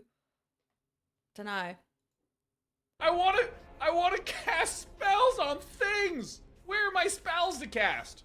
Like, I'm like so confused, man. I like don't understand because this is like the most played MMO of all time, and I'm like sitting here and everyone's like, oh yeah, this is a really weird expansion here, and I'm just I want to frost mage. I want to cast. I want things to be really, really, really cold around me as I freeze them and I cast. But like that is such a big part of the game. It's just you're not in that part of the game, right? You're just starting and doing a little bit of introductory things. Like, do you really judge any game off of the tutorial? I don't know. And this is the thing. People keep saying to me, yeah, they really dumbed retail down. I'm actually just so fucking confused. Who says they dumbed retail down? What do you, have you seen somebody's UI who plays a raid or a mythic plus? What do you mean? Or are we talking about like leveling? Because I don't know. I don't have any experience with leveling. Don't know. I literally feel like I've just been doing it wrong. That's what I feel like. It feels like one of those movies where like a high school student is in Italy and they somehow think she is the secret agent for the CIA, so she gets swept up into the mission. That's what I feel like. But the thing is, this isn't a fictional movie. This is my life, and I'm just still confused. So I guess I'm going to help Flynn Fairwind, who I hope isn't in here for, like, child murder. I hope isn't a bad person. The first introduction I had to Flynn was him asking me to punch him, and now I'm hoping that all these people that I've broken out are killing what I assume are innocent guards. And now I'm just gonna go out. I mean, there's so much that I'm crossing my fingers about as I step into what still may not wind up being a game. Okay? So let's find out if we can do a game. Are you thirsty? I'm thirsty. Am I thirsty? I'm so fucking confused. You can invite another player to your group by right-clicking on their portrait. Okay. Jesus, man, it's like... This is also the other issue with MMO is there's so much, right? There are so many things, there are so many different systems and menus and this and that. Like, that is sadly just how an MMO is, right? You're just thrown in, there's all of this stuff, and you're like, thirsty. Okay, like, close this. I feel like without additional context, this just looks insane. Why do you start BFA anyways? Real number, Jay. I'll be honest with you. That doesn't mean anything at all to me. I'm following instructions. What is going on in there? Yeah, what is... Like you started a riot. What is going on? I mean, like, the... Right, to be honest, I don't know, but that doesn't seem so bad, right? You're in a prison, you're been thrown into jail, you break your way out, and then, like, is that not a bit thrilling from, like, a little bit of a story standpoint? Is that not... Like, is it really that... not confusing? I know an MMO is confusing, but, like... I don't know, this kind of feels like a bit of a blast to me. I've never done this, though. Never leveled a character, so I've not done this. But, like, going into the jail, like, breaking out, is it not, like, a little bit interesting? Is it bad? I don't know. Thing at all to me. I'm following instructions. What is going on in there? Yeah, what is... Like you started a riot. What is going on? I mean, like, the escalation is incredible. Cool. It's like a cooking tutorial where episode 1 is assembling a sandwich using cheese and deli meat. And episode 2 is butcher a cow. Like, I don't know how, I have no idea why I'm here. Sorry, I didn't mean to punch the microphone. Should I keep doing this? Do I keep doing this? Yeah, draw the rest of the fucking MMO. Exactly, Burner Man. Oh my god. Okay. So Ghost says this is basically the end of the tutorial merging into Battle for Azeroth. Oh, so that's what BFA means. Okay. Okay, so the name of the expansion is Battle for Azeroth. And that's what you mean when you say BFA. Because when I saw BFA, my brain was trying to think of a noun that began with A, that was big fucking something. Like, that's what I assumed that you were saying. And then when all of you were saying Battle for Azeroth, most of you weren't capitalizing, like, with proper nouns, Sorry. so I just thought that you were colloquially being like, yeah, no, you did the tutorial, then it's time to battle for Azeroth. I was like, that's a weird way to say you go level. Put your BFAs away. All right, maybe there's some cultural, mismatch happening where I don't get what the words you're saying are. Let's talk to Talia. Okay, so I feel like this video is more of an onboarding first-time experience in an MMO, right? I don't feel like... I know he's playing WoW, but I just feel like this is like the ongoing thing or issue with an MMO. There's a lot, and you're just thrust in, and there's so many different this and that menu and this thing that you can do and that thing, and it's like, it is a bit chaotic. It's like when I'm watching this, it's not really judging it like specifically on WoW. I just feel like this is just an MMO onboarding experience in general. Oh no. Oh no. Oh no! Oh no!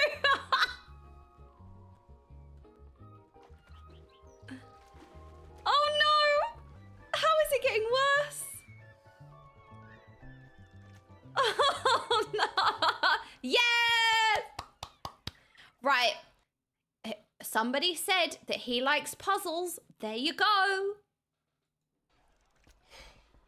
All right, come on, Talia. I know exactly where I'm going. There's a giant glowing hedron to go. Oh, fuck, no. This is not the right way. There's a giant glowing hedron that will at least show me my destination. It's up. Oh How no. do I get over to you? It's up. Up here? Dude, it's just so sick. I mean, the art is beautiful. Nautikin says the art department has hard carried Blizzard for a long while now, I feel. I actually think that's such an unfair statement because that implies that it's not part of the experience. It's just this like extra thing that's like, oh, when it comes to staying alive, calories are really doing a lot of heavy lifting. Like, yeah, of course. Like this fucking, like, oh, you mean one of the most important and difficult parts of making a good game is the thing that has been causing them to succeed with respect to their peers that just across the board have worse art? Yeah, I would agree with that. I mean, that's like Tiger Woods' golf swing has really been carrying his golf career. Like, I mean, yeah, I mean, like, I don't.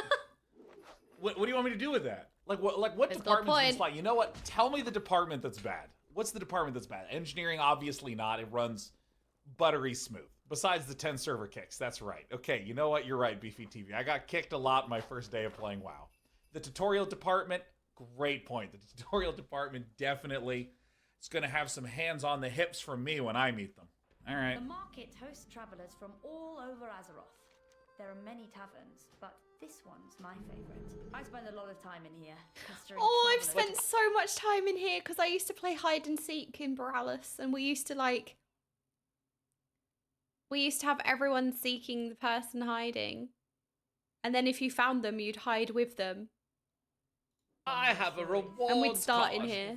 It tracks my miles traveled and lets me get free complimentary breakfast at the inn. Where is this office? Is it behind here? Is it through here? I feel like such an idiot. I hate these little diamonds that show up on the screen. It's so fucking misleading. Dragon Banks, has he fought anything yet? I mean, some BFAs on the way in, to be honest. Yeah, Are it can you be a bit kidding me? It's down overwhelming, here? I suppose. Read the quest, maybe it'll tell you where it is. I'm sorry, they've added all these great accessibility features. So I just keep rubbing my face against walls like I'm a cat leaving pheromones or some shit. I lost my mother when the scourge hit Lordaeron. The father sent me a hair raised from the war. Probably going, oh, let's go. Wow, that was no wonder they removed. You need to be close to interact with the target. I'm gonna go insane. There's a little circle, and the little circle's taunting me, just the way you taunt me. You're all little circles, aren't you? I swear to God, I'm gonna find this one on my own, because I'm a gamer. I'm back fucking here fucking again. Oh no. I don't believe it. Did I find it? Yeah! Woo! There it is. The master's office is just through here. Is it? Wow, you're saying that in the most shitty way. I know it was hard for me. Oh, look, it's like properly right here, as it's always been. Is this retail? No, actually, this is real life. What? Stand down! Don't you know who that is? No! I don't know who anyone is. Okay, that got me. That's, to be fair, right? That's me in a raid. There's like an unskippable cutscene. Oh, I don't know, something happens. And I'm like, oh my God, do you know who that is? And I do the same thing, like, no. A harbor on my authority. What was any of this? Failure for family. When am I gonna get to play again? So wait, do you start the game at BFA? How many expansions was BFA? 6? Expansion 6? So like, yeah, I mean you why would they start you at BFA? That's not really an onboarding, like, welcome to WoW expansion, is it? That's like kind of when everything kicks off after Legion. 8? Well, I can understand why I was a bit confused. You start in the middle of the story, essentially. Oh. Yeah, I mean, like, can you imagine if they just put you in at Stormblood in Final Fantasy XIV? You'd be a bit like, who are you? What about? Yeah, you'd be confused too. Game. For the Lord Shake his hand. And had her own. Why BFA? Why? Again, I'm not leveled, so I don't know. It's why my girlfriend stopped playing. She wanted to see basically vanilla stuff from the book she read, but she was being thrown into BFA. Why do they put you in BFA? Because starting in Shadowlands immediately going to Death Realm would make even less sense. You know, but regardless, why does it not just put you at the start? They think it's pretty and people will like looking at it. Starting in Shadowlands would be wild. Yeah, okay. Because old stuff doesn't exist. Right now, WoW has 9 expansions with number 10 coming out soon. Yeah.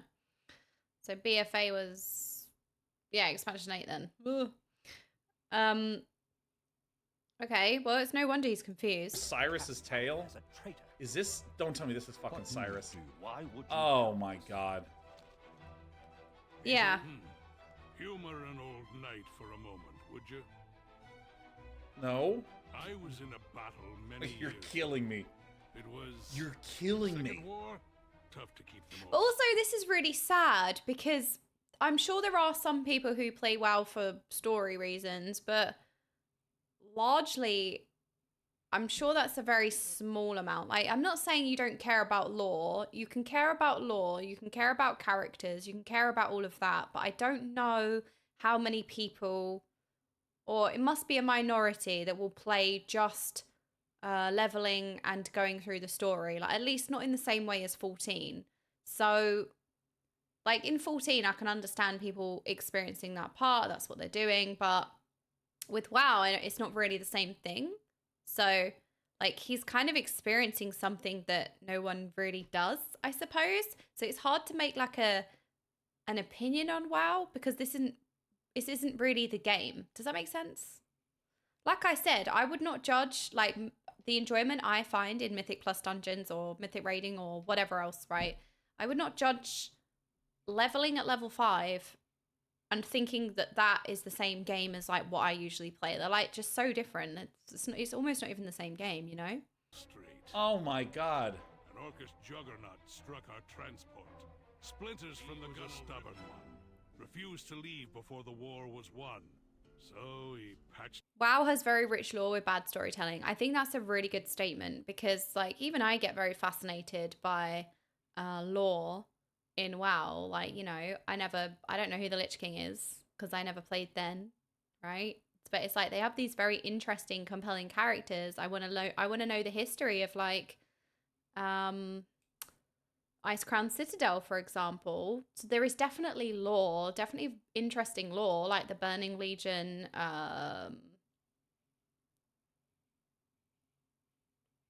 Illidan, like just the Jaina, Sylvanas. Like there is definitely lore.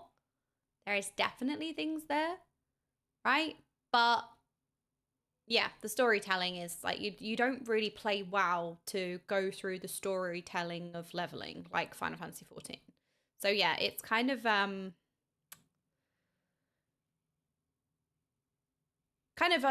sad. It's kind of sad that this is the part of the game that he's experiencing and making judgments on when this is basically like not even the game. Does that make sense? Himself friend never saw. All right, there we go. I figured out a way to solve that problem. I mean, when am I going to get to fight anything? I mean, my God, I went through a tutorial, ran through town to get to another Oh no, it's Twitch chat being demonic in the corner. set of cutscenes. I'm going to town. Let's see if it's... But she is misguided.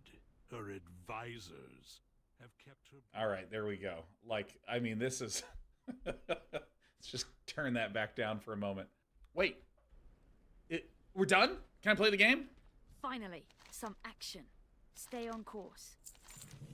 Duty calls. Stay on course. Dismissed. Honor guide you.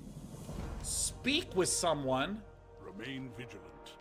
Damn, I mean, I have leveled, right? Sorry, not to pause it, but I was thinking, you know, when he was saying, I just want to kill stuff, I just want to press buttons and stuff like that. So, like, I have leveled because when a new expansion comes out, you get another 10 levels to level. It's painful. I was so slow once that Abso leveled the last, like, 2 levels. No, I'm joking. But, like, I have leveled. But, like, I feel like the questing in WoW is actually, like, it's not boring, it's not dull, what it is, but also at the same time, like, you are just killing stuff. Like, sometimes it is just, like, you just kill stuff.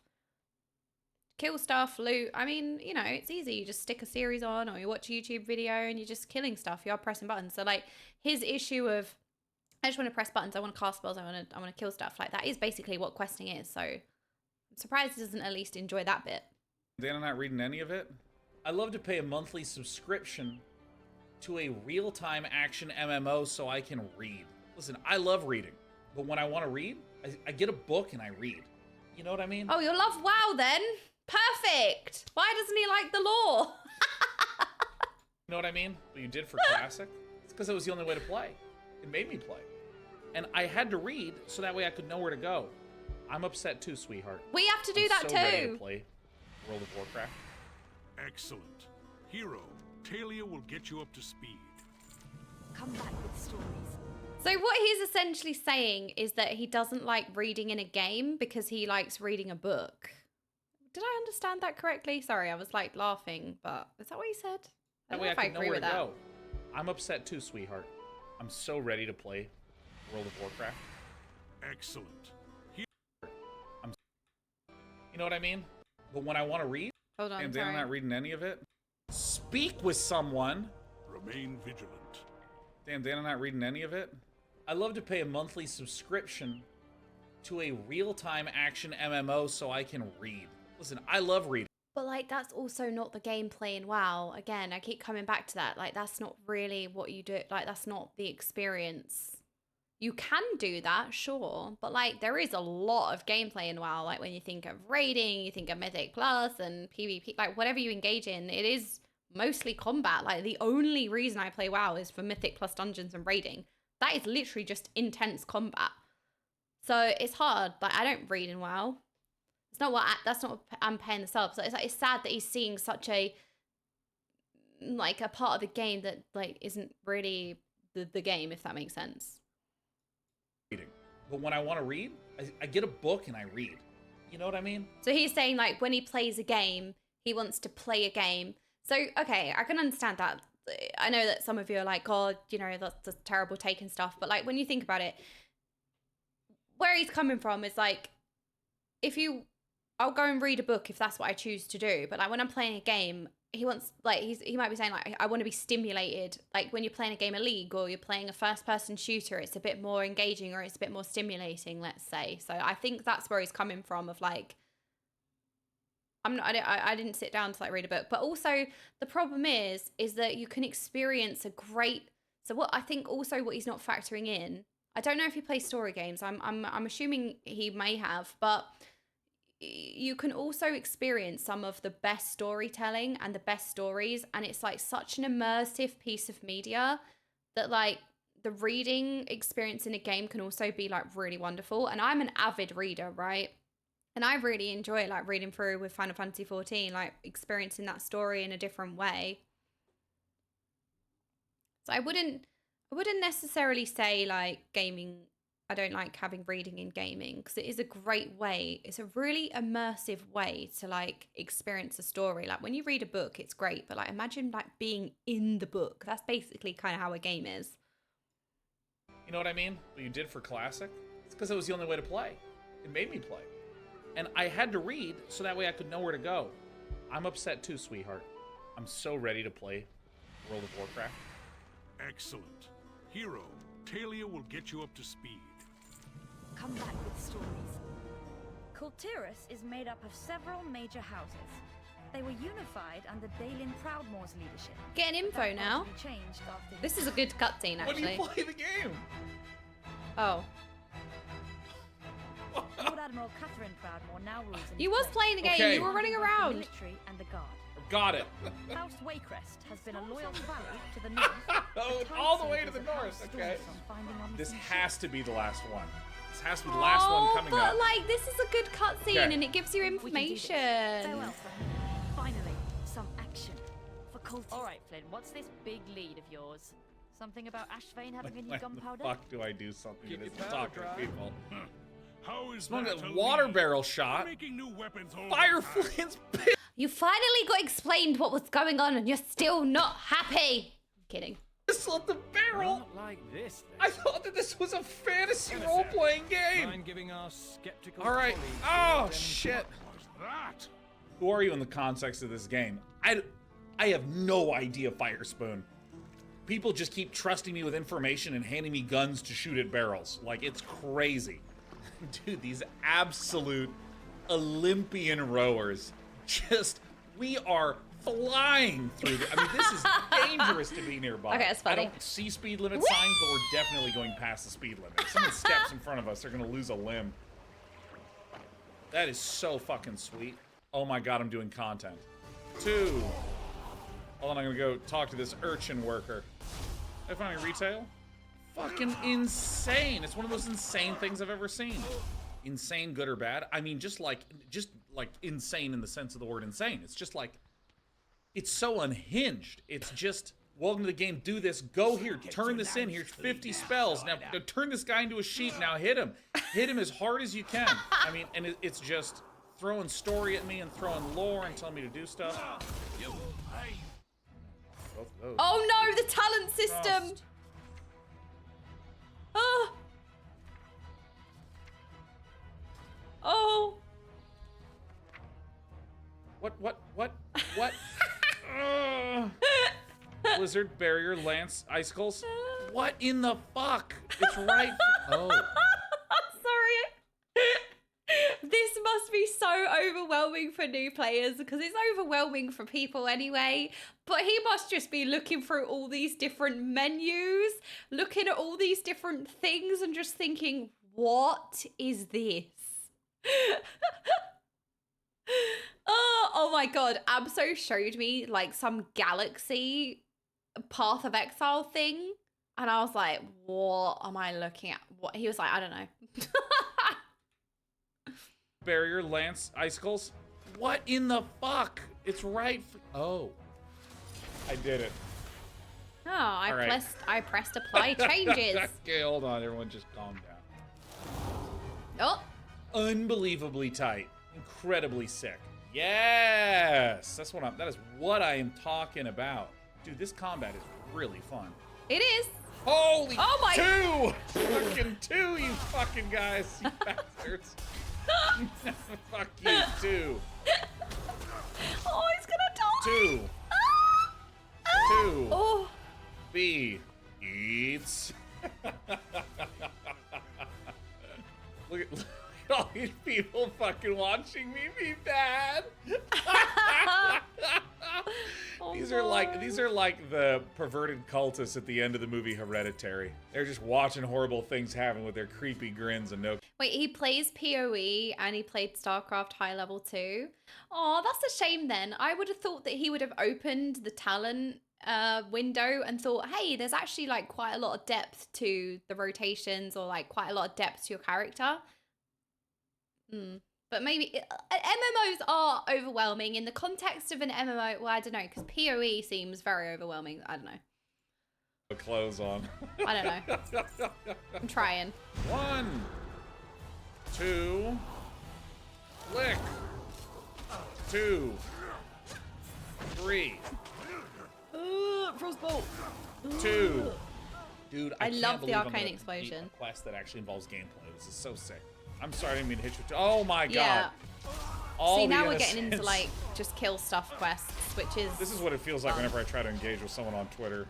Mr. Benisham says, this is amazing watching someone play WoW for the first time. It's weird. Yeah, because like my understanding of WoW players is that they're really upset all the time and they just walk.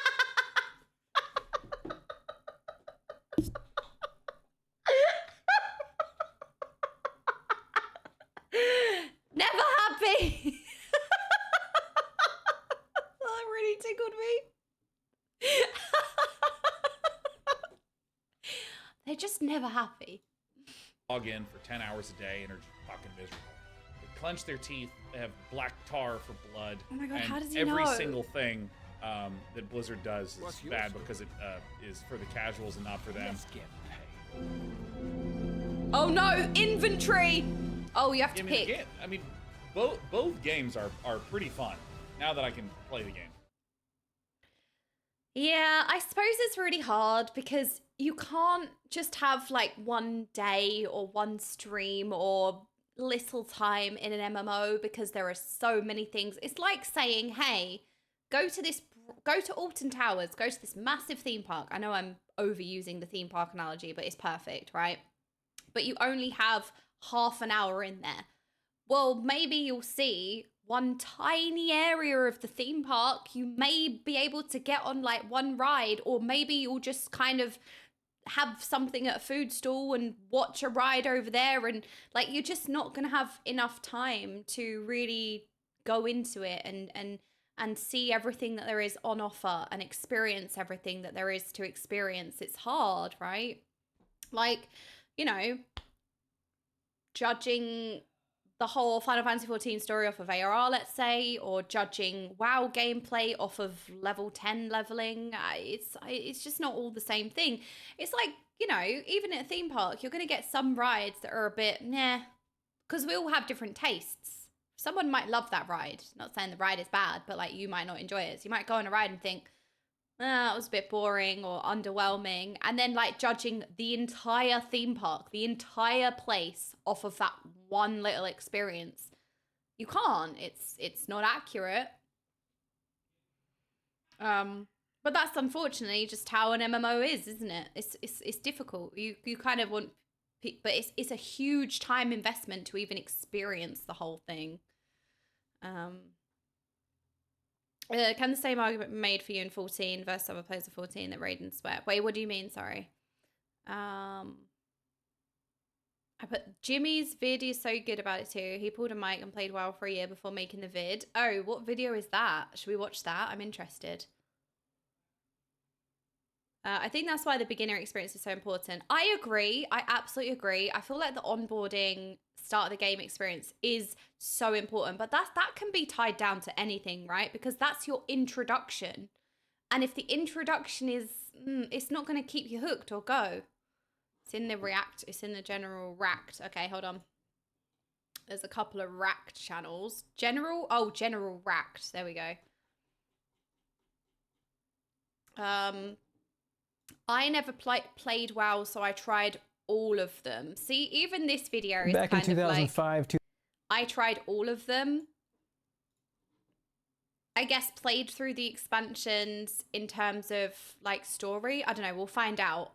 But like even so, I wouldn't level through Wrath of the Lich King, play through Cataclysm, and then tie that down to like how I felt doing keys in BFA, for example. Like I absolutely loved doing keys in BFA. Shadowlands keys were good too.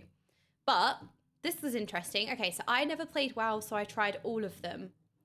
Very RuneScape-y. Back in 2005, 2006, there were only two kinds of MMO players. Ones that had parents who believed in them, saw a future in them, and trusted them enough with a $15 a month World of Warcraft subscription. And then you had the ones who heard something along the lines of $15 a month? Did you say a month? Go to your room. And me, I was in that second group. Yeah, I remember playing Habbo Hotel and saying to Dad, can I have £3? Because I wanted to buy some Habbo Hotel credits. And he's like, what's the £3 for? And I was like, because I want to buy a sofa. And he was like, you want to buy a sofa for £3? Like, where are you getting a sofa for £3 from? I was like, it's in the game. And he was like, so it's not real. He was struggling to get his head around, like, no, I'm not giving you £3 to, like, what do you just throw in the bin?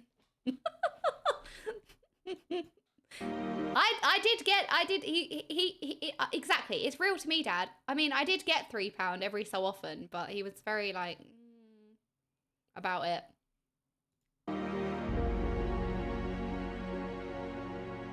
But you know what? I clawed and scratched my way to a $6 a month subscription. And here we are, nearly 20 years later. In a lot of ways, RuneScape has become a part of me, teaching me life lessons, being a go-to comfort game at all sorts of stages in my life, blessing me with one of the greatest jobs in the world. I didn't get to experience that $15 a month path, but I think this might be the greatest $6 my mother ever spent. But I have always wondered, what if she did make that $15 sacrifice? You know, where would I be? Who would I have become? But thinking about what ifs doesn't do us any good, okay? We're here, this is where we are now. RuneScape music. It's all that matters. This is where I'm at, it's where I'm staying.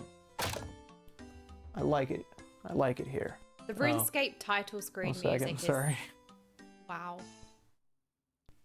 It ain't $6 anymore, I'll tell you what. It's inflation. And if inflation's done this to a $6 subscription, I can't even imagine what a $15 one's looking like nowadays. Huh. Weird.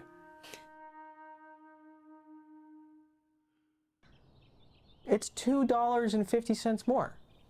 Why is that a big deal right now? Mom, please. You don't have $2.50. Yes, the video is sponsored. I don't see what that has to do with anything. I'm not gonna ask them to pay for it. That's not how that works. That's inappropriate. Who's the sponsor? It's Covalence, the online technical trade school. You remember them, right? Yes! Yeah, they're cool. They've got their Catalyst Well played. program. I They love can it. turn you into a full So stack web creative. developer from the ground up. These dudes are the magicians of coding. No, my viewers aren't gonna go into debt. It's the most affordable it's ever been. They got this Covalence Plus program now, $39 a month. You get all access pass, their full catalog. It's like 400 hours of content. Yeah, you get to become a part of a dope coder community. It's like the smartest people crammed into a Discord. Yeah, they've got a Discord. Do you know what a Discord is? You're gonna look that up. Yes, you can ask as many questions as you want. You can pester the entire Covalence team on Discord. They always say cool stuff like don't just browse the web, build it. I like when they say that. My link, it'll be in the description when I post the.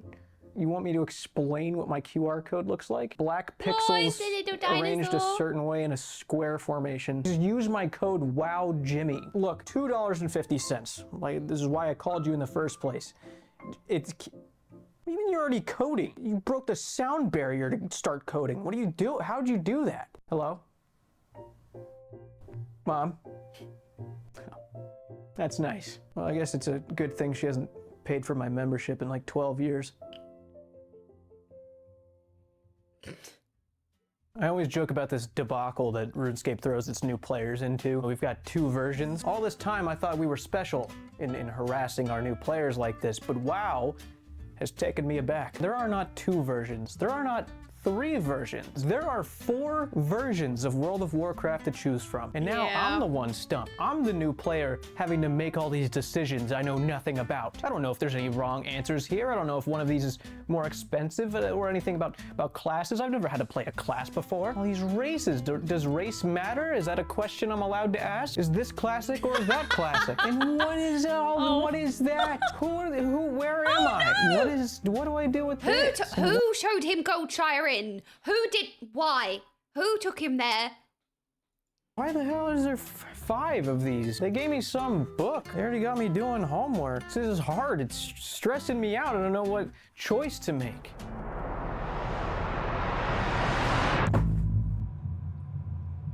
You absolute fool. I'm not making a choice. There's never been a choice to make. I will be playing every single version of World of Warcraft for the very first time. Let's get after it. That's cool. Oh my god, I love this. What an awesome video. Very loud. Oh my.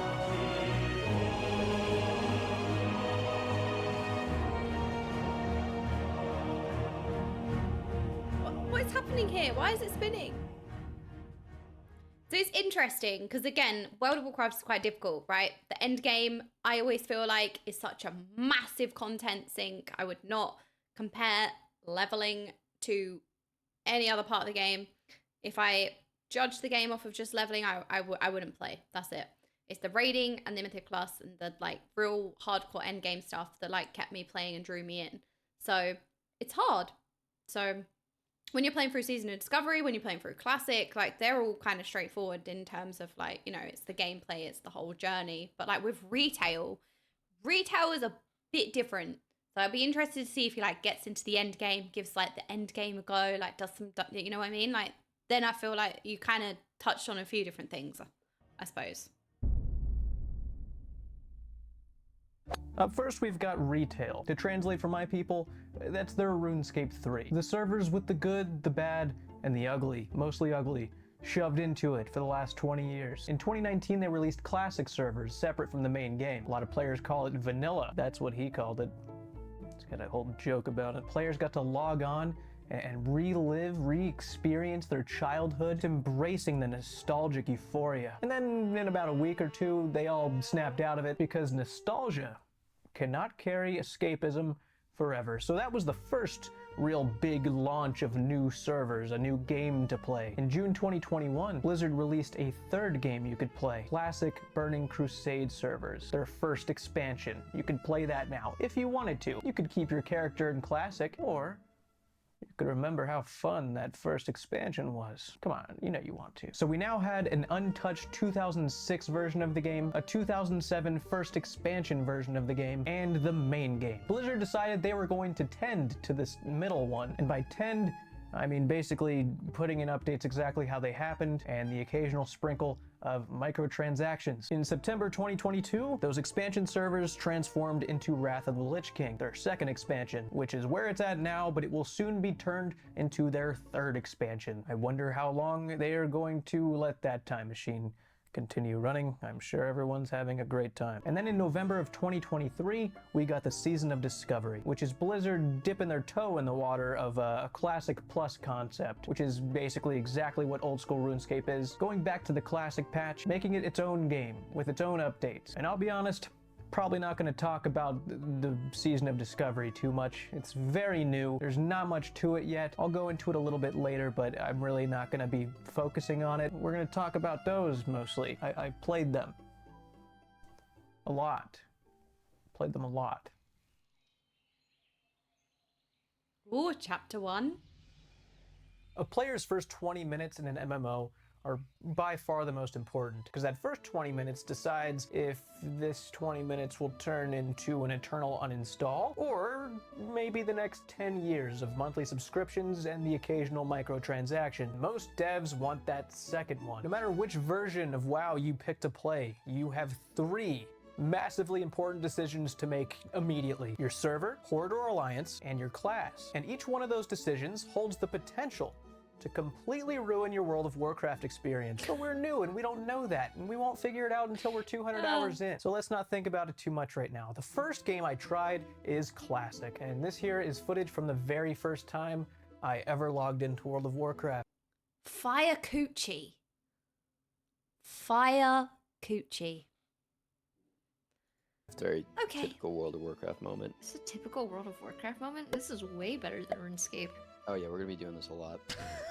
My first experience in Northshire, my first interactions, very normal interactions with other players in the game, and I knew right away I was really gonna What like is Classic. this? Which horde did you trade to get 5 gold? At least I thought this was Classic. This actually turned out to be Wrath of the Lich King Classic, and I didn't know that there were 2 different versions at the time. I meant to do the first one. But when we're talking first impressions, really didn't make a difference. Now this is Classic. The original servers that millions of players remember logging into for the first time. A charmingly warm welcome into the Alliance. No tutorial island, no pop-up hints, just you being dropped in an area filled with cool-looking dudes asking you to do some shit they really don't feel like doing, and then mindlessly agreeing to it. Which is a formula I'm very familiar with. Now, one of my biggest worries going into WoW was this thing right here, because I've never had one before. Every clip I've ever seen of someone using it, there's like 80 rows of these, and they're all over the screen. It looks incredibly intimidating. I didn't know how I was gonna deal. Someone just keybind like every single mount that they had. These aren't even, oh yeah, let's just put every single pet and mount on my bars. Of these, and they're all over the screen. It looks incredibly intimidating. I didn't know how I was gonna deal with all this, but I'm thinking about it, like, this is 2006. This is the same thing that everybody learned back in the day. They all It's basically the same in FF14, right? Except it would be emotes.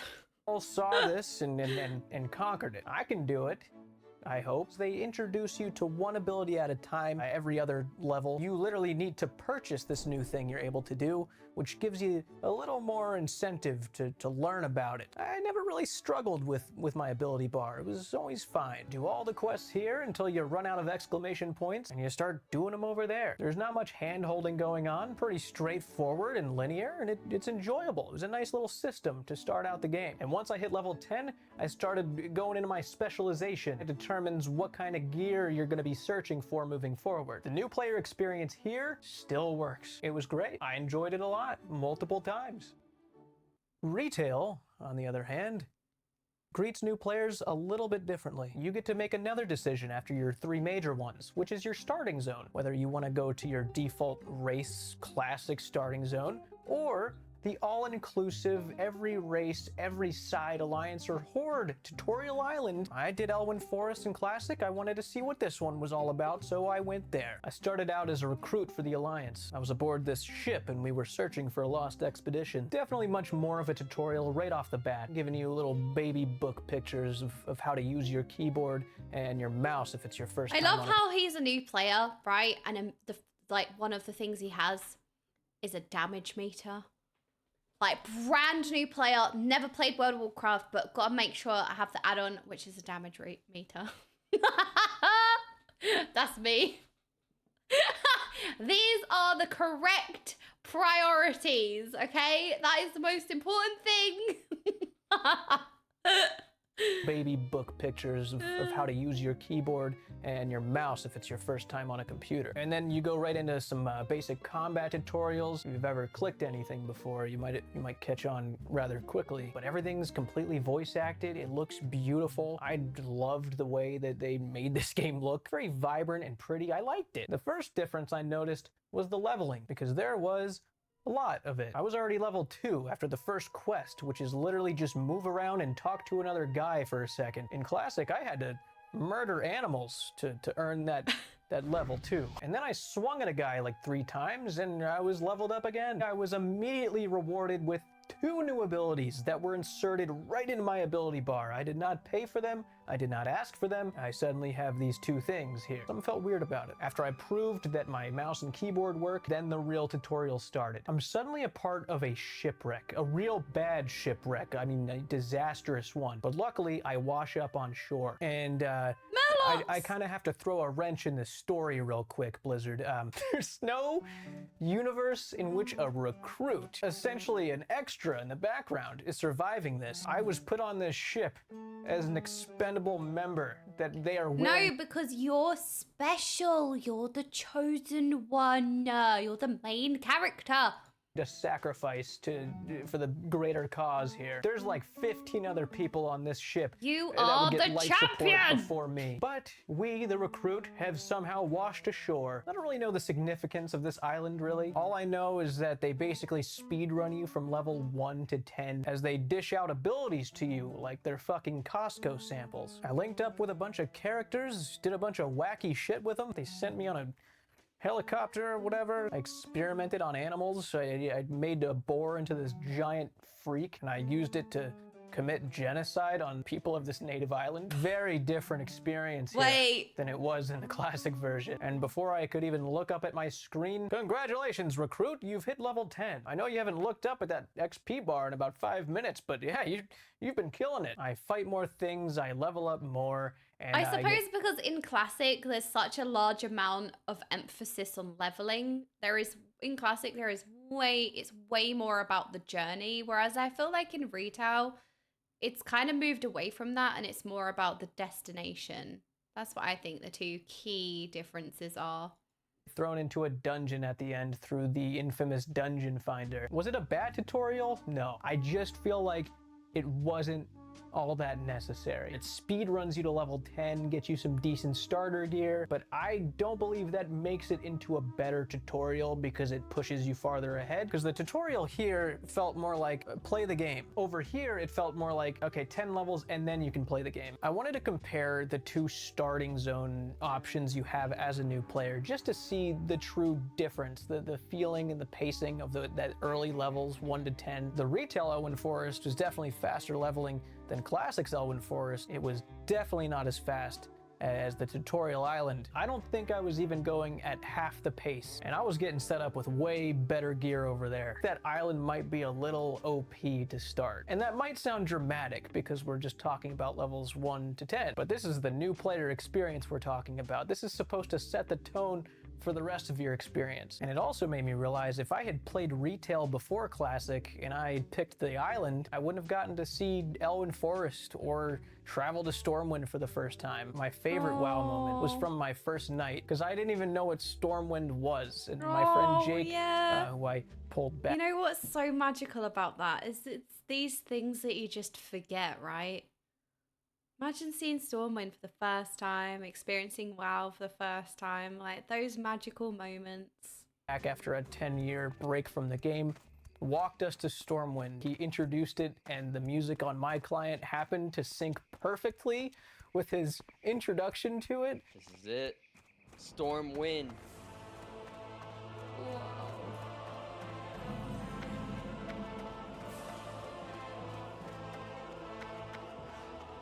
Wow. I loved that. And if you don't go through Elwyn Forest, you just get dropped off at the front gates, which is not the same. Retail also mimics RuneScape 3 in that they panic to get you the fuck out of early level. All Blizzard ever has wanted from you, your gift to them, is not being a shit low-level account. They hate that. They hate that you're not max level right now. That's the problem. It's just that retail has just moved away from all that, and I suppose that's why Classic is so treasured and played so much, right? Because it kind of holds that magic and the emphasis on those things, whereas retail is, I mean, I'm a retail player, right? And you see where my priorities are. Like, I don't care about any of that. I just want to raid. I just want to do anything else. I just want to be max level. You see how like my mentality is different, and I feel like retail is more focused on that as well. Video game dev deals with this problem at one point or another because it's something that very few games have ever mastered. Progression.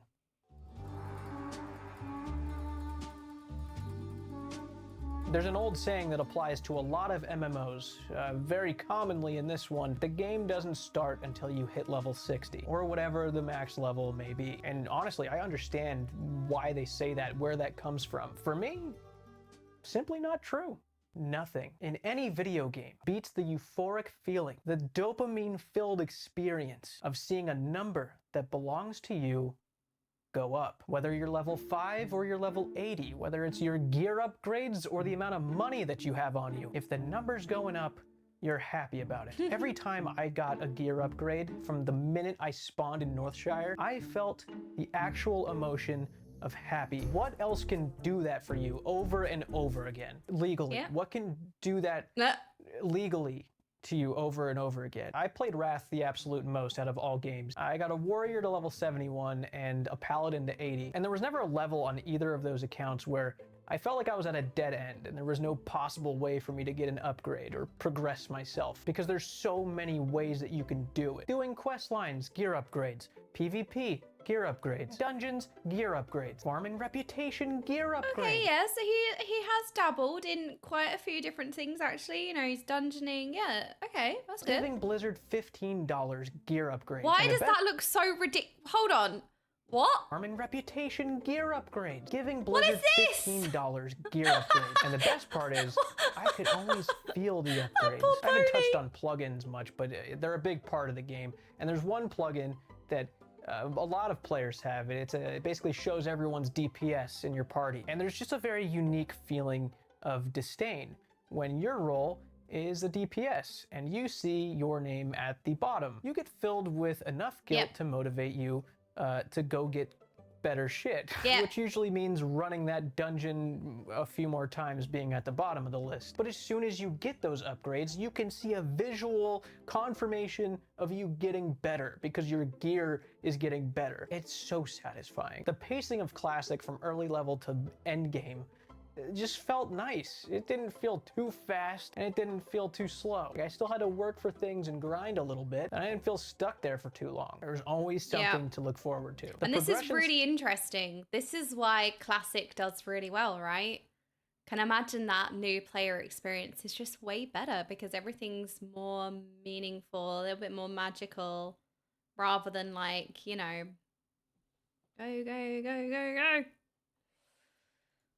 System that I experienced in Wrath just felt really rewarding, and the pacing was great all the way up until I hit level 80, which is ironic because a lot of WoW players will tell you that you don't even start the game until you hit level 80. When I hit 80, I watched my XP bar disappear right before my eyes, and a whole new progression system began. Once you hit max level, you can now wear max level shit, and you are now pushed into a whole new complicated hole that you will just keep digging deeper and deeper. You're grinding pre-raid best in slot so that you can get to phase 1 best in slot and then phase 2 and 3 until you've got the gear so that you can play a proper role in the endgame raids and get your true best in slot. And do you want to know how long that takes? Well, you gotta ask someone else because I have no idea. I didn't do it. Shit just got complicated, dude. I mean, I was plugging my gear into a website that tells you what you need to do next and how to get it, where to do it, which usually involved looking for a 40-man raid for a chance at getting something, or doing some beta dungeon, whatever the hard difficulty is, or grinding reputation for a group of people I did one quest for one time and they need to see me as a god so I can buy a shoulder enchantment. I feel like all the levels before max is more of like a sandboxy feel of getting the gear that you feel like getting, what looks cooler. But once you hit max level, it's like a straight path that you have to follow. I don't think everyone feels that way, but that's how I felt going in. I felt like I had to follow this website and get the good gear.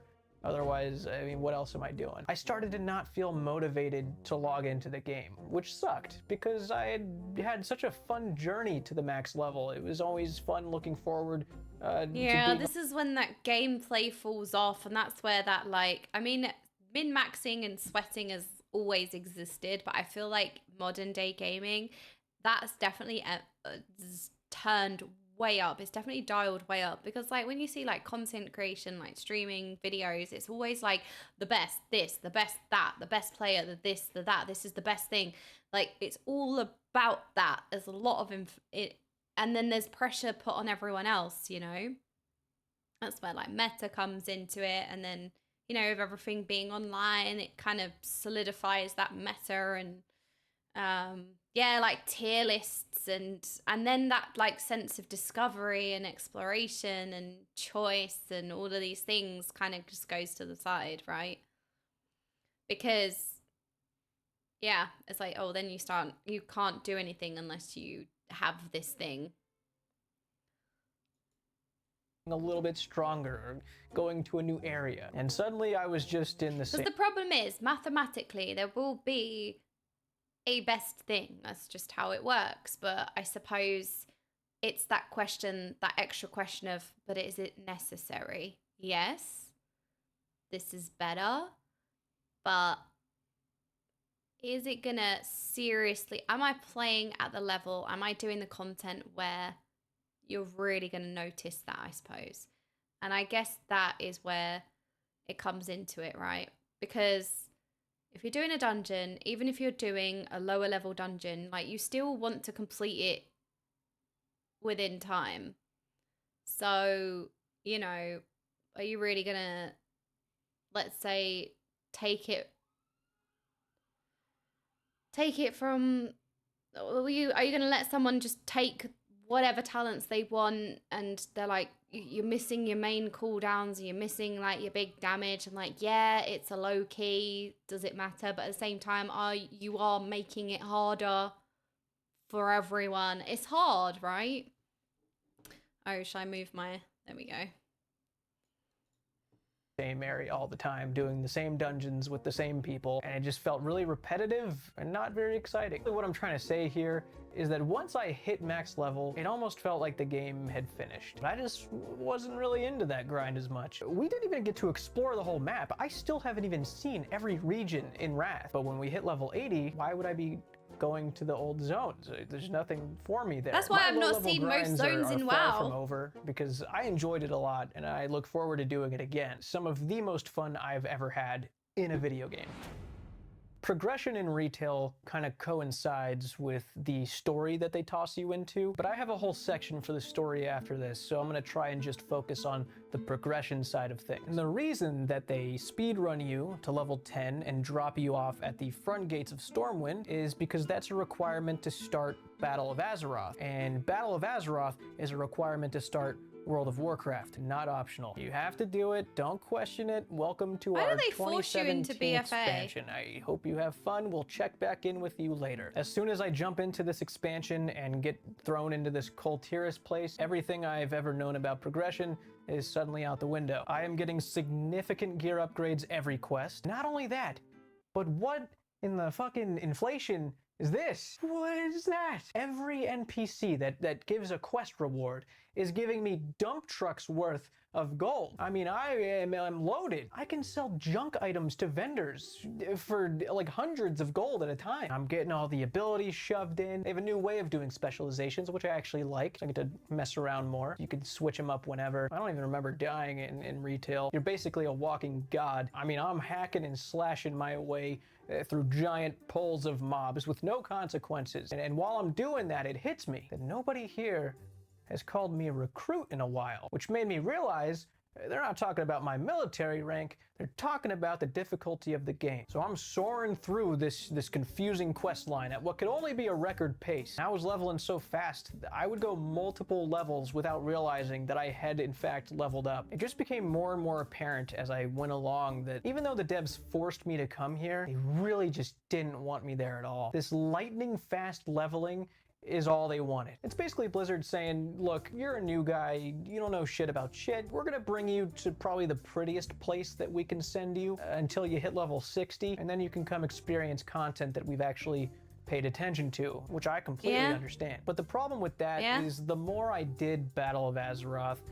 the more pointless it felt. All these characters I was meeting and villages I was helping, it was all just a big sham, serving as my XP boost to level 60 to take me to Dragonland, possibly as a punishment. But I do as many quests as I can. I try and get involved in the story a little bit. But sure enough, the second I hit 60, right on cue, my pager's going off, and I'm getting contacted from people in Stormwind, begging me and pleading me to return and start the Dragon Chronicles. And so I did. I went back to Stormwind, I got to the Dragon place, I think I leveled up like once or twice, and then I logged out because I realized that through that entire experience, I had yet to talk to a single other human, even once. Correction, this is the only interaction I had. That's so cute. Well, looking back on retail, I think the best way to describe the progression of that game is there is none, because it never felt like I was progressing. I mean, and I suppose when you're speeding through so fast, like you don't really care for anything. It doesn't allow you that time to connect with the world, and you're just breezing through it, and you don't really have that care that you develop, that emotional bond. Everywhere you go, mobs are scaling up with you. I'm level 32, they're level 32. If I'm 54, they're 54. Oh, so you never really feel stronger either. You're just like dealing the same damage the whole time. And that can be very underwhelming, can't it? Because like you're gaining these levels, you're gaining this power, but the mobs are also scaling with you, so you don't feel that power gain. So it's underwhelming. I never become stronger than the mobs unless you go to like early game areas, which is just irrelevant. As I level up, I'm noticing that the monsters are just getting more annoying to kill. They just make them hit harder and have more health. Simply longer combat interactions. That doesn't I never feel felt good. like I was getting stronger. I never felt like my new abilities were doing what they were supposed to do because they had more health to deal with it. And it was kind of annoying. Getting upgrades and not feeling like you got upgrades had to be the least satisfying thing I felt in any of the games. And then you know what this whole thing leads to? Everything is so shallow, right? This leads to everything feeling shallow. It's like you lose your taste buds and everything is just flavorless. And then you're like, why do I care? I never got to max level in retail, so I don't really know what the end game is like. It could be miles better than classic. Well, let me tell you, it is my favorite content in gaming. Never got there. By the time I got to 60 and just didn't have anyone playing with me, realizing that I had done the whole journey alone, I just didn't feel motivated to keep going, which kind of sucks because more than anything, I was really looking forward to the story. That's a shame. You ever try watching all of the Avengers movies, starting from Iron Man, going all the way to the very last ones that were made? I've tried that so many times, and I usually make it about 3 or 4 movies in. There's so many stories you need to tell, and there's so much explanation that needs giving. It's a lot easier to understand the Avengers series if you watched them as they came out, you experienced them at the same time as everyone else, and you were just anticipating the next movie. But if you've never watched them and you're trying to take it all in, catch up, it's kind of miserable. I know some people can do that. I can't do it. I knew going in that WoW has an incredibly dense and he did find the end game. really cool story. I really can't begin to tell you how disappointed I was to experience World of Warcraft's story in Classic and Retail. Classic kind of starts you off as just, you're a nobody. You've got no accomplishments, no milestones, no one knows you. You're just a guy trying to do his part and help out. You're just a very small thing in this very big world that has a lot more important things going on than you. The Elwyn Forest quest line, starting in Northshire, going to Goldshire, helping out the locals with their little Kebble problems, heading to the Alliance capital and helping some folks out around there, taking on your first mini-boss Hogger. I have never fought Hogger. But Hogger is such a legendary mob, right? His name out loud upsets me. You head to Westfall, start helping out the locals there, and doing your first dungeon, the Dead Mines, where you face your first real antagonist, Edwin Van Cleefus. It's just Van Cleef, but Cleefus sounds cooler. And that's where you have your first real accomplishment as a character. It's your first significant thing that you've done. And from there, well, I mean, that's kind of where they lost me. World of Warcraft quests are built for you to not give a fuck. The way the quest pops up allows you to press accept instantly, accept the reward instantly. It's just begging you to not give a fuck. All of them are either fetch these things or kill a bunch of those. No matter what thing you're fetching or thing you're killing, it all eventually blends together into the same quest. That is very it was hard true. to focus on anything lore related because I knew when I went to the next area, I would just be doing the exact same thing I was doing in the last area. My thing is questing. I'm really glad it's in the game that I've been What is this? What is happening? doing the questing on, and not this one, because the series would be a lot more boring if I did it on WoW. It is not encouraging you to read. I even went as far as downloading a plugin that uses AI voice generators of the actual characters' voices to read all the dialogue out loud. It just adds a little more sound to the boring thing you're doing. Most of the lore is revealed before, during, and after dungeons and raids. That's when the big significant things are happening in the world. That's where you can pay attention to what the characters are saying and then what's happening around you. If it were single player. Because when I get a group for a dungeon, that's the last thing I'm doing. Hey guys, you mind holding on a second? I'm not going AFK, I'm right here, but I gotta listen to what this NPC's saying real quick. Just gonna see how this plays out back here in this lore that happened 15 years ago. No! I would find myself getting outside kicked. the dungeon, kicked from the group. I'm Whoa! not gonna put a He actually did. What?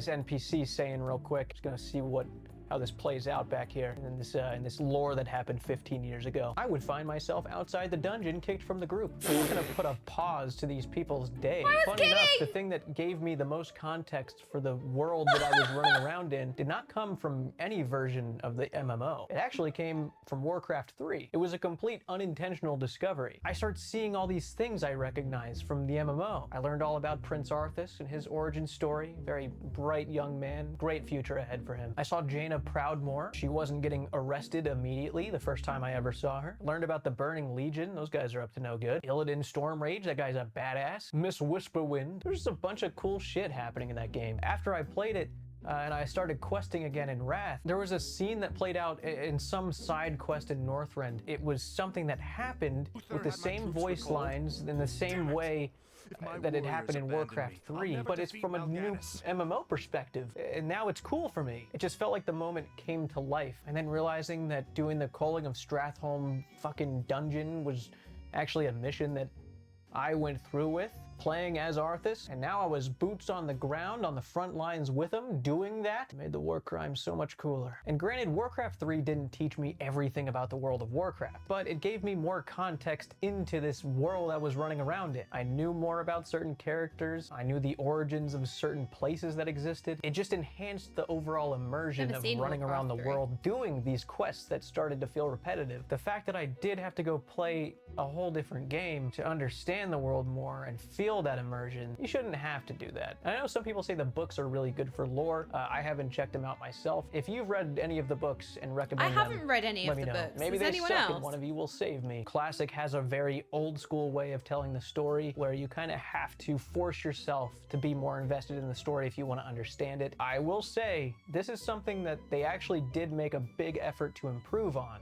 Now, since RuneScape 3 has microtransactions, transmog, and the story going for it, I was very excited to see how retail told their story. And unfortunately, it has far too many of them. On top of all of the original content from the launch of the game in 2004, World of Warcraft has had 9 expansions. Yeah, I mean, there are a lot of characters. There are a lot of different narratives, worlds, zones. There is a lot happening. Of new areas, new races, new quests, new storylines, catastrophic events that change the entire video game. There is so much that has happened. Me pulling up to retail with intent of understanding the world is a lot like a baby strolling up to understand anything. This is a terrible metaphor. Blizzard sees new players as nothing more than babies. They arrive knowing 0 things, they've contributed nothing, and they're annoying because you have to teach them shit now. Blizzard hates babies, is what I'm going for here. It's just never going to be easy for a new player to understand the lore of World of Warcraft after everything that's happened. I could do as much research and read the books as much as I want. I could make myself a Quizlet to really make sure I nail down the hard facts of how this universe was formed. But what I came to realize is MMO stories are not like other stories. They're their own thing. I'm not like their other own genre, MMOs. their own structure and format. A universe like World of Warcraft is not going to be like the Avengers universe or the Harry Potter or Star Wars universe that can be told. MMO stories are something that you have to experience. It's the old expression, you had to be there. And I wasn't there. Well, hold on a second. What about that feature that Blizzard put in, letting you experience all the expansions? Oh, you mean Chromie, one of the jankiest, nonsensical systems ever put into a video game ever. What is it? Oh, I'll find out. 5 times I have tried to experience the expansions in World of Warcraft through Chromie, a system designed to let you go experience all of these. Whether you're a veteran player who just wants some nostalgia and wants to do the stories again to level up your character, or you're a new player and you want to experience them So it's like New Game Plus in FF14, or like you choose where you want to level? logically or something, and every single time, without fail, it somehow broke. Let's say you enter the Legion timeline. Even though you've somehow transported to this new dimension, you are really not transported anywhere. All the exclamation points and the quests of the current timeline are still there, waiting for you to fuck it all up. The battle for Azeroth needs you so bad, we were willing to time travel backwards with you to ask for your help again. Like, you can really screw your game up. At one point, I had 3 Anduins in Stormwind Keep in different rooms. Cutscenes were playing so out of order, and I had no idea what was going on. I was paralyzed. And not to mention, when you do pick a new timeline to experience, you're often phased, which means you're only gonna see other players that are also in your timeline, which is usually, even in the most populated servers, nobody. Oh, that's sad. You are alone. You have just... Okay, that doesn't make any sense. The way that I thought it would have gone is that it puts you at the start of the expansion, like you're still in the world. You just go to the starting point and start the leveling process or story process where you would have started it when you played the expansion at that time. That's what I thought it was going to be. But like, huh? Why is there so much sharding? It's so annoying. It's supposed to be an MMO. It's supposed to be like a big open world where you're with people, and it's these random encounters that you have with people all the time that makes MMOs what they are. And yet there's like shard this, shard that, oh, this timeline, and you just don't end up seeing anyone, and it's lonely. transformed into a single-player video game. It's one thing to play an MMO like it's single-player, but when you literally see nobody else and it feels like an actual single-player game in this giant universe, feels creepy. Isn't Moonguard the NA equivalent to Argent Dawn on EU? So like this should be mobbed because it's Moonguard, right? But there's no one here because he's in a weird timeline thing. It actually made me miss seeing Moonguard Goldshire. Seeing that place empty was weird. I really did try Chromie. I was excited to try because I did want to experience all these expansions. I waited a long time to play World of Warcraft. I wanted to know the stories. And even if I did have a smooth Chromie experience, it was still an MMO expansion. Nobody remembers experiencing those things without other people around them. People discovering new areas at the same time, fighting new mobs at the same time, going into new dungeons and raids together for the first time, having their world at the time changed in a major way. There's a lot more to the Warcraft story than just facts on a timeline. This is one of the biggest gaming universes ever created, and the story goes far beyond just the NPCs and the areas being put into the game. There was stuff that wasn't added by the devs. There's something about being a part of that expansion as it happens that just can't be told. Unless you start releasing the expansions again. But even then, it's just not going to be the same. What, is that why they messed up the Chromie time? So you'd go back and play? No. No! Not going down that rabbit hole. Sorry, hold on. Sorry. I got it is so hot in this room. Ugh. Okay. I am a hero. I am a champion. How did I earn these titles? Don't worry about it. They wouldn't be calling me that if it weren't true, would they? What?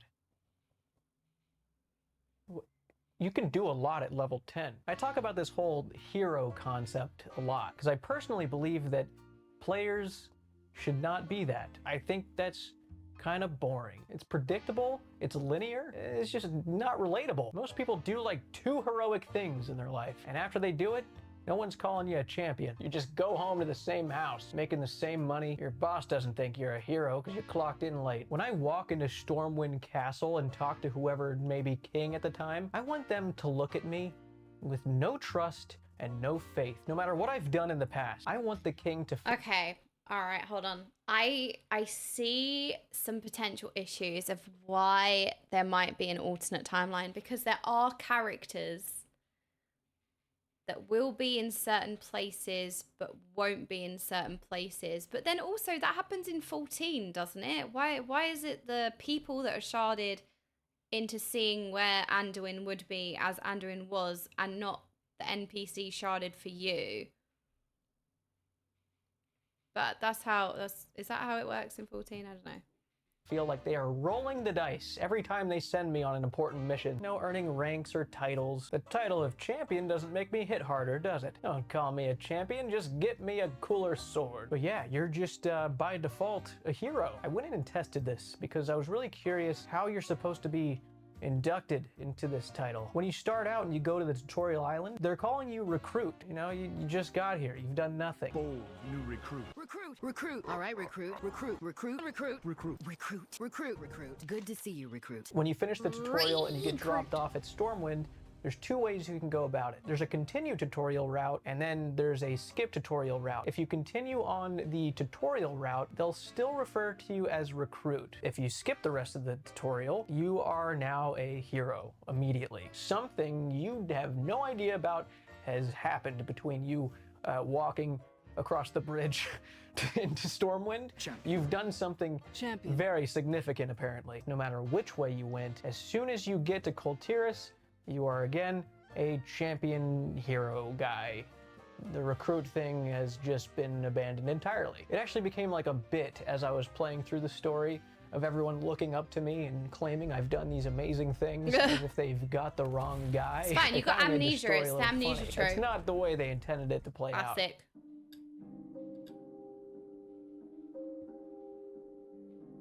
Battle of Azeroth. It was honestly pretty cool. Didn't understand a singular thing happening. The initial cutscene of Jaina being arrested by her mom. I don't know what Jaina did. I don't know the story. I even tried looking it up. I don't think I found what I was looking for. You're just supposed to know this terrible thing. It's so strange because like BFA was my first like proper expansion really, and I was so invested in these cutscenes. Like I had no idea what was happening, but I thought it was really cool. And then I feel like I watched so many like lore cooking videos. It's when Pyromancer used to be, well, I don't know what he does, like if he's not in WoW anymore, but like he moved over to 14, but he used to have these like tinfoil hat videos where he would just like theory craft lore. And I really enjoyed watching them because it was just fascinating, like picking up on certain voice lines and like dissecting like what could this mean, 6 seats at the table. And I got sucked into all of that in BFA. And then it never ever amounted to anything. Nothing ever happened. It didn't amount to anything. And then I think that's then when I was like, okay, well, I didn't really pay attention to story in the first place.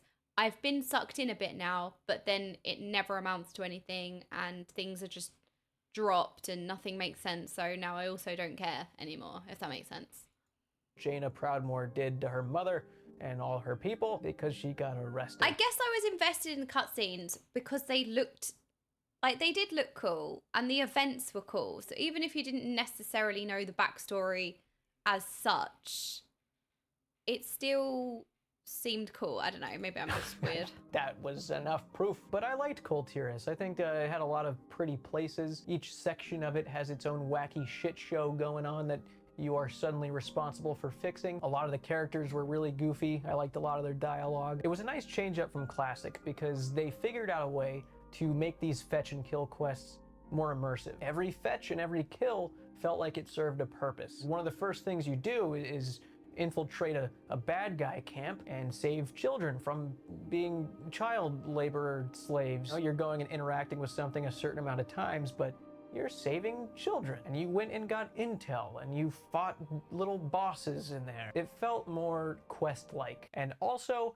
I got to shoot a cannon down at pirates like it was 1944 Normandy Beach, which was awesome. There was also a part where I got to do some crazy stuff in a robot. That was cool. It kept crashing my game, but it was cool while I did get to do it. I got some witch hunter people together. I raided a witch town. That was cool. There was good little mini stories here and there. There was some like war thing happening where you go like what even happened with the Drust? Okay, I wasn't really paying attention, but like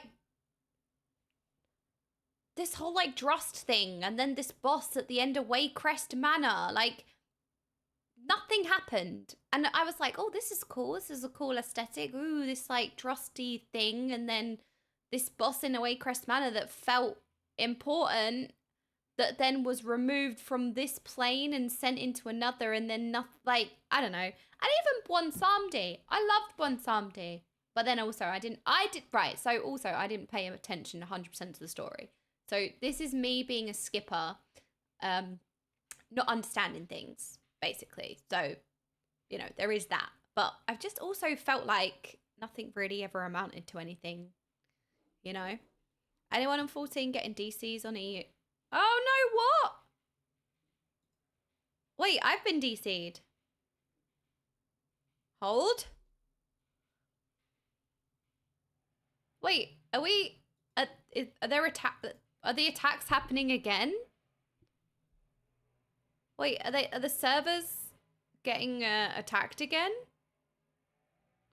Another round of DDoS attacks? Maybe. No confirmation yet, but it seems like maybe that's happening. Oh no! We have raid tonight! We have raid tonight!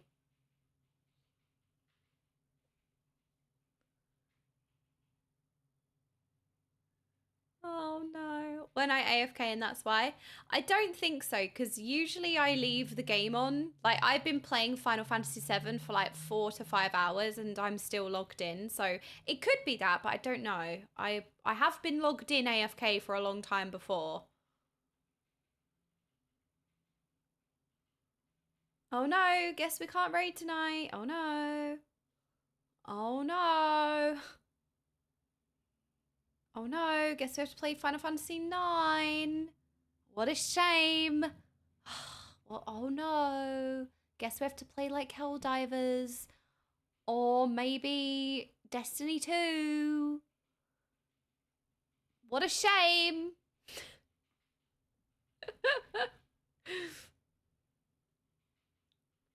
AFK kick time is usually only around during the first patch and expansion launch. Yeah, it's not like WoW. Like, I can't stay logged into WoW and like forever, but I can. Well, I forget I've got the game open and I'm still logged in when I see it.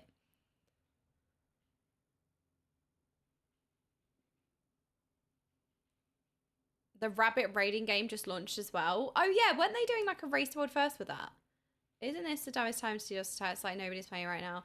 Yeah, I feel like some people were saying it's probably one of those things where the DDoSers are proving to a client. I don't know how it works, but this is what people said last time. Like they're proving to a client they can do it. I don't know. WoW servers would crash if everyone stayed logged in. Oh, all right, I'm in. I'm in, but I don't know if I'm going to get DC'd again. I might get DC'd again. Well, we'll keep an eye on it. Sorry, a little bit of a immersion break. Invade little islands. I didn't really understand that part too much, but it gave me rewards sometimes. Even though I leveled multiple characters through the Battle of Azeroth, I never got to finish it because the leveling happens so fast that you only get to help out like some of the villages before you're level 60. And everything just feels pointless. I wanted to leave. Everything just feels very drawn out because you know that you can leave at any time and start something cooler. And not to mention, as soon as you hit 60, you are again bombarded with NPCs you've never met, begging you to return to Stormwind and start the dragon quests. They're way cooler than what you're doing now. Cold Tears can figure out all the rest of this stuff on their own. I'm sure they'll be fine. Just come on home. Dragonflight, their most recent expansion, I don't understand it at all. It's filled with a bunch of characters that I don't know. Fucking floating rhinos. I didn't get to experience a lot of Dragonflight. I didn't see the floating rhinos. I wasn't really into it. That's about all the story I experienced. I hope Cold Tears will be all right. I deserted them and didn't do the thing I deserted them for. So, probably not the best guy in their eyes. I had a lot of fun with the WoWs. The World of Warcrafts, it's plural. But what I am most looking forward to is how they move forward with Season of Discovery. It's their chance to redo the timeline. When you have the opportunity to literally time travel, you should probably take the opportunity. Imagine getting to make World of Warcraft again. Classic Plus has the biggest appeal to me because all the stuff I was talking about with not getting to experience the expansions and just kind of feeling out of the loop, this is the opportunity to create a new timeline that everybody, veteran and new players, get to experience together. Releasing old expansions doesn't really do this, but releasing brand new expansions or areas that have never been experienced by anybody before, that's the way to do it. It's taken a long time for WoW to figure out what is a smart move. Classic. So he's saying this, but a lot of you are saying, ah, yes, that went well. I feel like I'm lacking context here. So did this video come out before Season of Discovery was launched? Like, was it not well received? I thought it was, no? And then you have Season 2, the latest build of Season of Discovery. It was in Season 1. Phase 1 was. Okay, so we're in Phase 2 now, aren't we? Is Phase 2 not so good? Kind of dropped off. Good experiments, though. Why did it drop off? Is it just not captured the magic of Classic? Because old school RuneScape does that, has done that, right? Successfully. They have retail RuneScape, and then they have old school RuneScape. But old school RuneScape is built upon as a game. So it's not as it was. It's still got new stuff, I think. So basically, old school RuneScape is what I imagine Season of Discovery is trying to achieve, keeping classic, but adding newer content to it, I suppose. We're in Phase 3. Oh, we're in Phase 3. We're in Phase 3, and the fact that you didn't even realize that shows why it fell. Yeah, but also, I am also existing under a rock. I don't keep up with things, so that is also a bit of me. But I also, yeah, I didn't know it was in Phase 3. Kind of dropped off just because it's more classic, not really changing anything, nothing to do with raid log. PvP is bad. They gated the phases way too long, and then they ballooned the raid sizes while not adding anything interesting. Why? What do you mean ballooned the raid size? Has no magic, just GDKP and Sweatlords. Aww. The people wanted classic and are just playing classic instead, and the people that just don't want classic, it just feels like more classic. Doesn't old school RuneScape create brand new content and zones, reputations, etc.? Yes, I think. I mean, I don't know because I don't play old school RuneScape. I played RuneScape at the time when it was old school RuneScape, but I haven't played old school RuneScape like now. So I assume, or from what I'm hearing, old school RuneScape adds new stuff. So it's like a game all in itself. New quest, zones, skills, gear, etc. So it kind of successfully does that, right? Do people love old school RuneScape, don't they? I always hear nothing but praise for it, so they clearly do that successfully. They didn't add enough to do, and what they did add was bad content and gold sinks, and decided, even though it's been designed around 10-person raiding so far, that they would double it. It went from 10-man to 20-man. No, you're kidding me. They went from 10-man raiding to 20? No, that has to be a joke.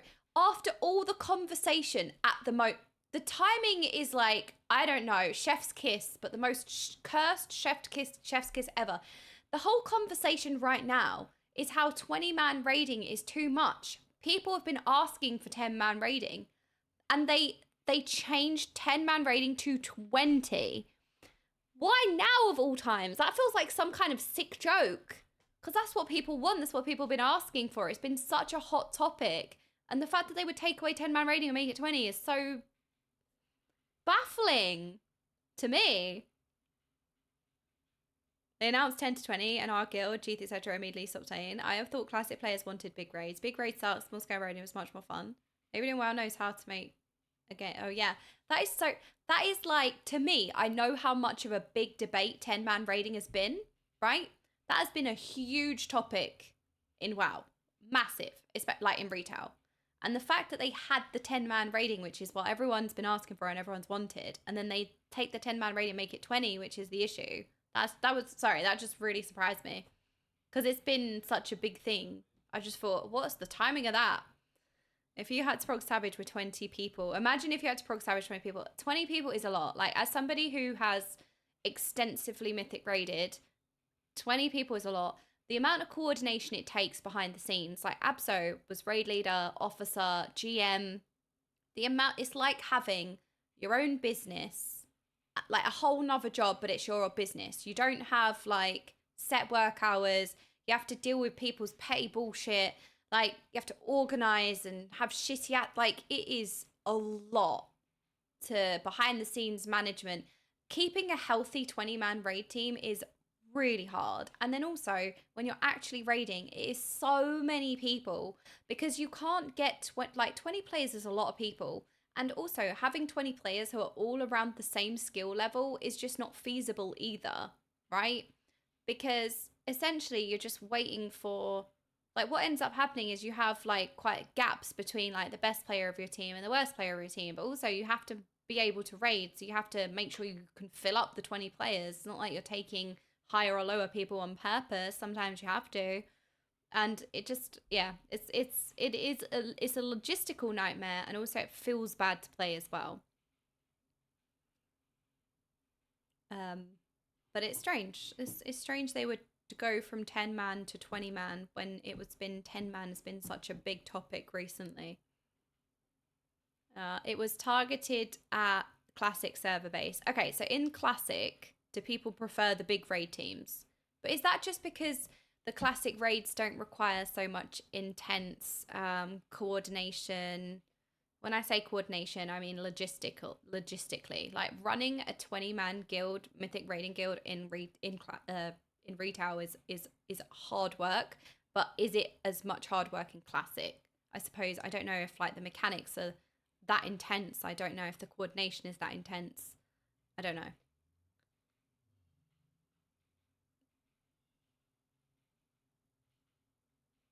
But if they're going towards the classic audience and the classic audience wants a larger party size, then I guess there's some thought to it at least. Plus really does look like the future of World of Warcraft. So I think my final verdict here, if you're a new player looking to try World of Warcraft, if you're playing with your buddies who are just as committed as you are, look to the two classic options. Kind of balance out which one you want. One's a little faster, one's a little more grindier, but more rewarding. If you're by yourself, try retail, because there is a lot more opportunity with story. I personally did go in and try those original Elwyn Forest Westfall quests, and they really did polish a lot of that stuff, and maybe you'll have more luck than I did. Maybe you're a lot more competent than me at setting Chromie up and following the storylines. That's all I got on it, I think. It was a good time. Now, if you'll excuse me, I have a party to attend. Yeah. Yes.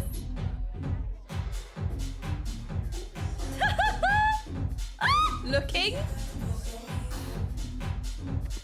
This is so funny. Well played. This is so well made.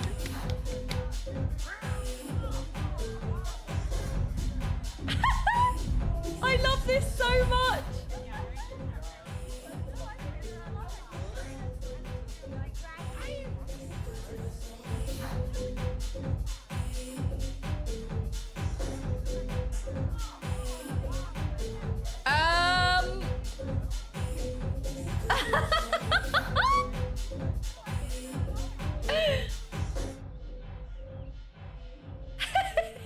This is so well done. I love it. He's so funny.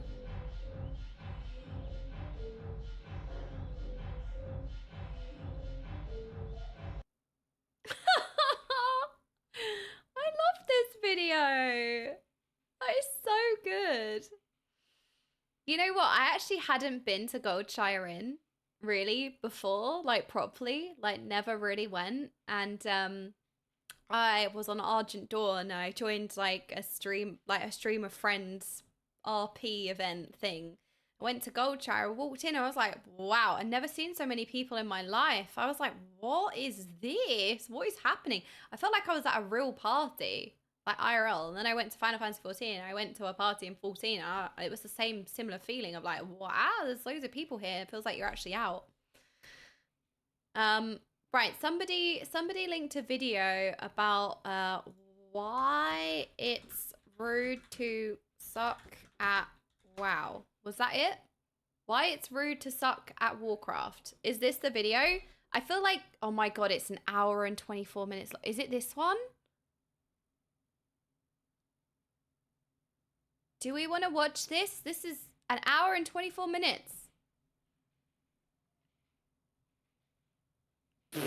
Also, I love this thumbnail because this is Dragonflight Arcane, which is genuinely really complicated. Why it's impossible to start playing World of Warcraft, but I feel like out of all of the specs, out of all the classes, like you don't need to play Arcane. I don't feel like Dragonflight Arcane is a representation of everything else. It's just, it is extremely complicated. But like, that doesn't mean everything is. That puts you right at raid time. Yeah. I think Ratsire, yeah, wanted Barney. Okay, what was Barney? Wow.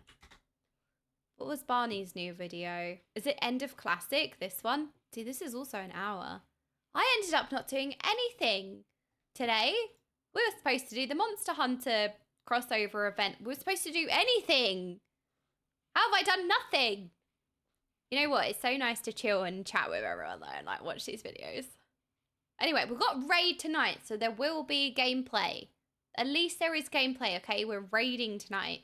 Although, okay, hang on a second.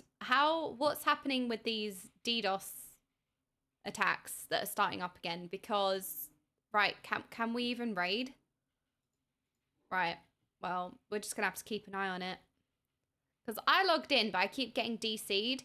Whereas before, the issue was getting back into the game. I feel like the issue at the moment is people DCing. People just keep DCing, so that's the issue, I think, this time. Like, you can log in relatively fine, but you're going to get DC'd, which is going to be an issue when we're raiding, so. Could try switching servers once you're in an instance. I think we use different servers for that. I'm in a party finder party and everyone DC'd already 4 to 5 times, so it's almost everyone getting DC'd at this point. Okay. Well, we'll have to keep an eye on it then. We'll have to keep an eye on it. Raiding might not work out. Yeah, that's what I'm wondering. That is what I'm wondering.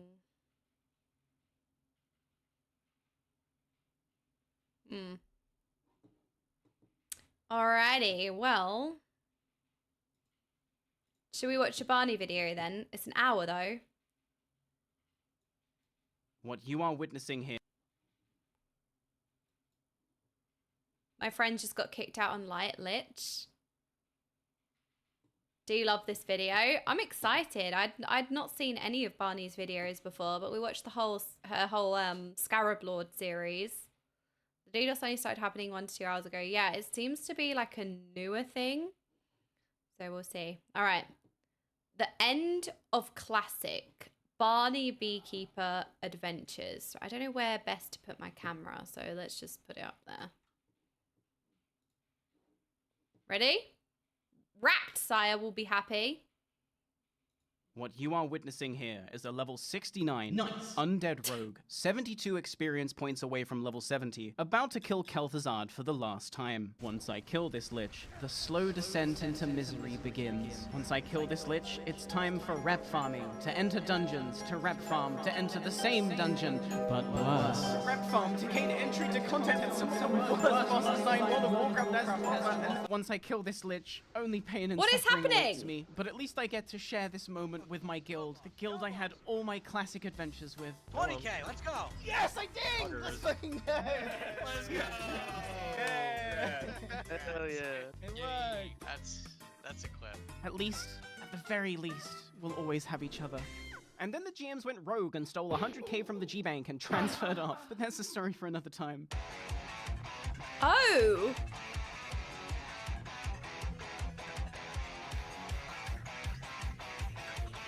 Well, the end of Classic. Okay.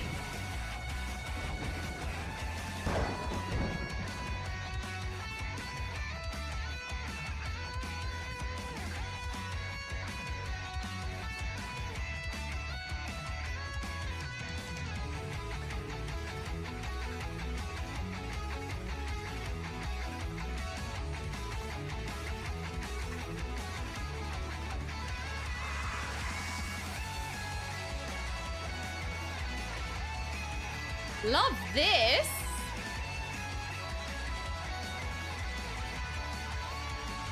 Oh, that's nice. Look, that's the closest WoW's going to get to a Final Fantasy XIV welcome party.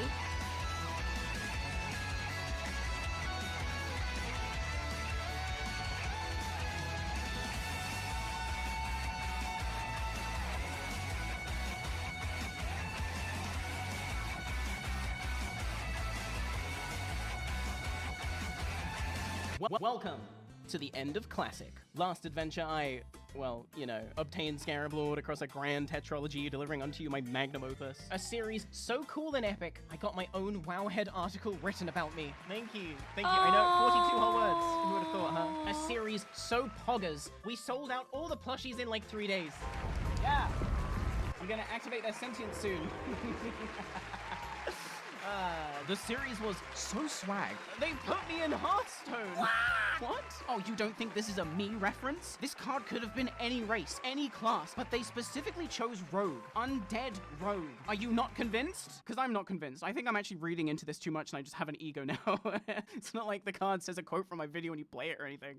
Oh wait, it totally fucking does that. I'm not just a Scarab Lord. I'm not just a Scarab Lord. I'm the Scarab Lord. I'm the Scarab Lord! Oh my god, they said the line. What more is there to say? Okay, sorry, but that is the coolest thing I have ever seen. Can you imagine? I mean, it's so well deserved. Like, I have the biggest smile on my face. I love that so much. Oh. accolades you have all showered me with is beyond anything I could have expected. I put my entire heart, soul, body, and mind into that project. It was nothing short of a labor of love with so much thought and care put into it. It was can't possibly top it. amazing. I've peaked. It's all downhill from here. But you'll join me for the ride back down, right? Right? Hey man, I think I speak for everyone here when I say, we come here to listen to your stories because we just love to hear you tell them. Whether it's a cinematic masterpiece crafted over multiple years, or just a simple tale of how you camped some bozo, we'll be here to listen because if you're the one telling the story, well, that's a story that we want to hear. Oh my god. Wait a minute. This guy's being nice in World of Warcraft. That's weird. Let's get him. So as you might have deduced from the title, this video takes place during the tail end of WoW Classic, specifically the last 3 weeks. Our story begins on May 10th, 2021 with a blue post from community manager Kyvax, which reads the following. In order to prepare our game service to be ready for both the upgrade to the Burning Crusade Classic and the availability of Classic era realms, so excited for those, we will close the auction houses on all WoW Classic realms at 10 AM PDT on Friday, May 14th. We expect auction houses to become available again when the game service resumes following maintenance on May 18th. Blah, blah, blah. Thank you for your understanding. And everyone understood. The end. I mean, no one understood. Congratulations for having this stupid idea. Why? Seems like something that can be easily avoided. 4 days for a job that should take 2 hours? Yawn. Cloud and Data Solutions Architect here. This is the dumb. It's 4 days. What fits your description of a few? I don't think that word means what you think it means. Beware, the Ides of May. Don't mind me, just necroing this post for a video. Lol. It was obvious. The people were upset. 4 days was a very long time to go without the auction house, and there was nothing anyone could do about it. Well, nothing most people could do about it. But what if?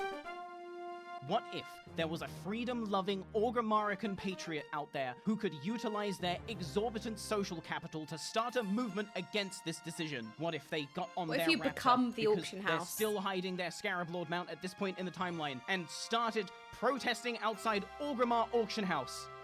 Well, it just might work.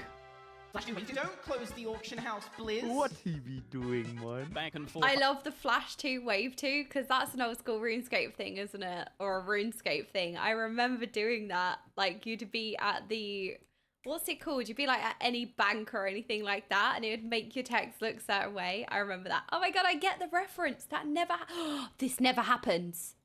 By March, patrolling the entrance, the voice the people needed. Flash 2, Wave 2. Don't close the auction house, Blizz. This is the best idea I've ever had in my life. He be losing his mind, man. Of course, those who seek to usher in positive change will always be ridiculed for their compassion, their message twisted and bastardized by reactionary gristers. But in this world of Warcraft, if you don't stand for something, you'll fall for anything. 6 hours later.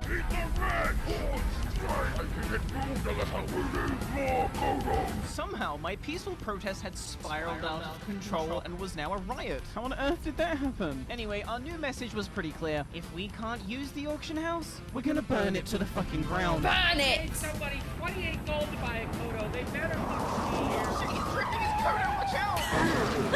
Thank you for the gold! Just then, an agent of the bourgeoisie arrived on scene to disrupt the protest with Emerald Dragonkin. Mass. Okay, sorry, I don't want to keep pausing it, but like, I just need to take a second to appreciate Barney. Oh my god, these videos are so well made. I just have so much joy on my face, just so invested.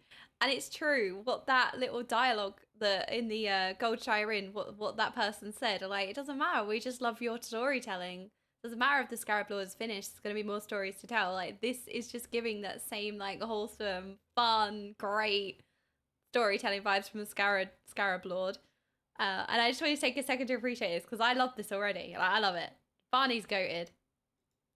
The only effective tool against a horde of stampeding mounts. But a minor inconvenience to be sure. I spent 15 hours in Ashenvale killing these mobs for my Green Shard quest, so really, what's one more kill surrounded by my people? I mean, if anything, the fact we were being met with such extreme resistance from the elites served only to validate our noble cause and boost morale. You can keep kiting Emerald Dragonkin in from Ashenvale to temporarily root us, but you'll never stop us. Stay strong! Keep pushing for the fallen, for the merchants, for the whore! Anyway, the auction house is closed on May 14th as planned. Wait, do you really think I could make a difference? I have to cry on Twitter to get Dragonflight Alpha access. I'm powerless, under the radar, like a Smite priest in a GDKP. Blizzard had taken away our auction houses, but the Horde will endure, for the Horde is strong. Populous Farmers Market. Saturday, May 15th, 10 a.m. Auction house is closed, bitch. Come by and sell your shit at the gates. Also, Frugo, can I just say, great choice on the Naruto font here. Indeed, one valiant Tauren had stepped up to give the Horde direction in its hour of need. A time and a place to buy and sell wares physically in person. Wait, I said that! Become the auction house! More in the spirit of classic than reconnecting with a bygone age. Decades of gaming had trained me for this very moment. And am I not now the master of sales because of it? My product is good. So damn good, in fact, that in Wrath Classic, you people still can't stop begging me for a lucky charm. A bit I only did in one single video. That was all it took. Bam! You were hooked. Wanna know why? Because I will not make garbage. I've produced a product that performs as advertised. It's lucky, probably. I'm going to attend this farmer's market with my last batch of lucky charms, and I'm going to death roll people for them. If they win, they get a lucky charm. If they lose, they give me 25 gold. It's perfect. Now, if somehow you are unaware as to what death rolling even is, allow me to explain. But before I do, please remember this one thing about gambling. Statistically, you will hit it big if you just keep playing. So here's how death rolling works. Okay. One person rolls a dice with an agreed upon amount of sides. The second person then rolls that previous result, and you follow this pattern until someone hits 1. That person is the loser.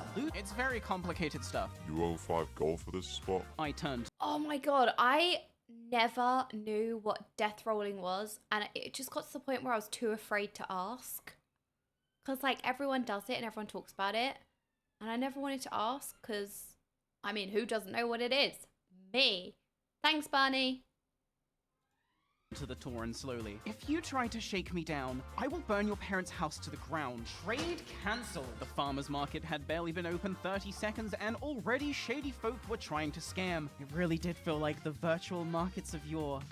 This is no shakedown. This is a fee you owe. Don't go to Thunderbluff tomorrow. Death roll! Death roll! For an authentic Barney B Lucky Charm. The last batch of classic. 25 gold to play. Oh shit! Pog! Death rolls for Lucky Charms? So who wants a piece of the action, huh? I accept. Called out a voice from the crowd. It was Henrik Steggles, the Thistle Tea Thrifter himself. In the dark times when the evil bots camped every Swift Thistle node and price fixed our precious rogue resource, Steggles was there to provide tea for a reasonable price. However, there is no honor among thieves. He may have done me a service in the past, but today I will make a mug of the Thistle Tea Thrifter. Mug is like British slang for an idiot, and you drink tea out of a mug. These jokes are lost on like so many of you. Actually, I think that just wasn't funny. Hey, shut up. Whose side are you on? You may roll first. Slash roll 250. I roll a 137. Steggles rolls a 31. I like those odds. I roll and lose the game.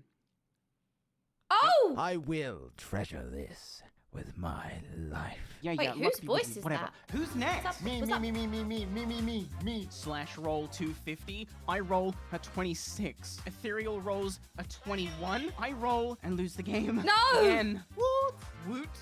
Woot? Man, who the fuck says woot in 2021? Who's next? Okay. Replied Whackte. And you want to know some shit? I lost this one too. You lost? Yes, that's what I said. Were you listening? Okay, well that's 3 Oh, losses it's in a row. I Pine? can't possibly lose any more, right? And then I lost again. And again. And again. And again. And again. Okay, you know what? I can't be giving these away anymore. This is a terrible idea. This is not— Wait, maybe they are lucky charms, but they're lucky for, like, the other person. So, correctly advertised. not profitable at all. I gotta change my angle here. Ooh, I think I just came up with the perfect one. Introducing the Barney Beekeeper Lucky Charm. in real life. Wow! Tangible object on sale for real money. Wow! How it's made. Cast in a mithril alloy, smelted in the fires of Blackrock Mountain, hand-polished, deburred, and powder-coated with true silver for a textured finish, the Lucky Charm is then hand-filled with molten saronite, the blood of an old... I'm just joking. It's filled with honey. I'm a beekeeper. Just ignore the otherworldly glow. Ignore the whispers. All that you know will fade. Kill them all before they kill you. The charm is then placed snugly into its own holster. Heat-formed real leather sourced from the flesh of my last honor kill. They told me leatherworking was useless, but just look at that buckle-style fastener. Wow. And tasteful stitching. Wow. Beautiful. Attach it to your bag, your keys, or just wear it on your belt, as is all the rage in the Undercity. Are you wearing the authentic Barney Beekeeper Lucky Charm attached to my 4-strength, 4-stem leather belt? Yeah. I am.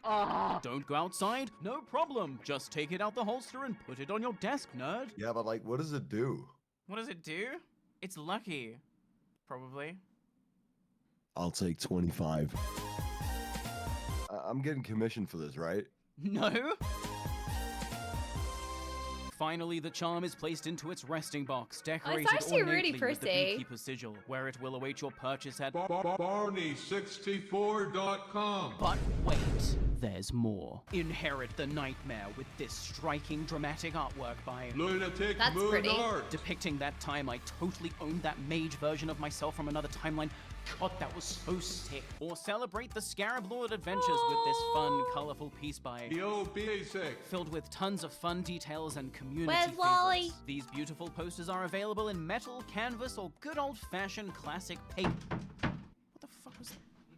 Oh no, not you. How did you get any? I know this music!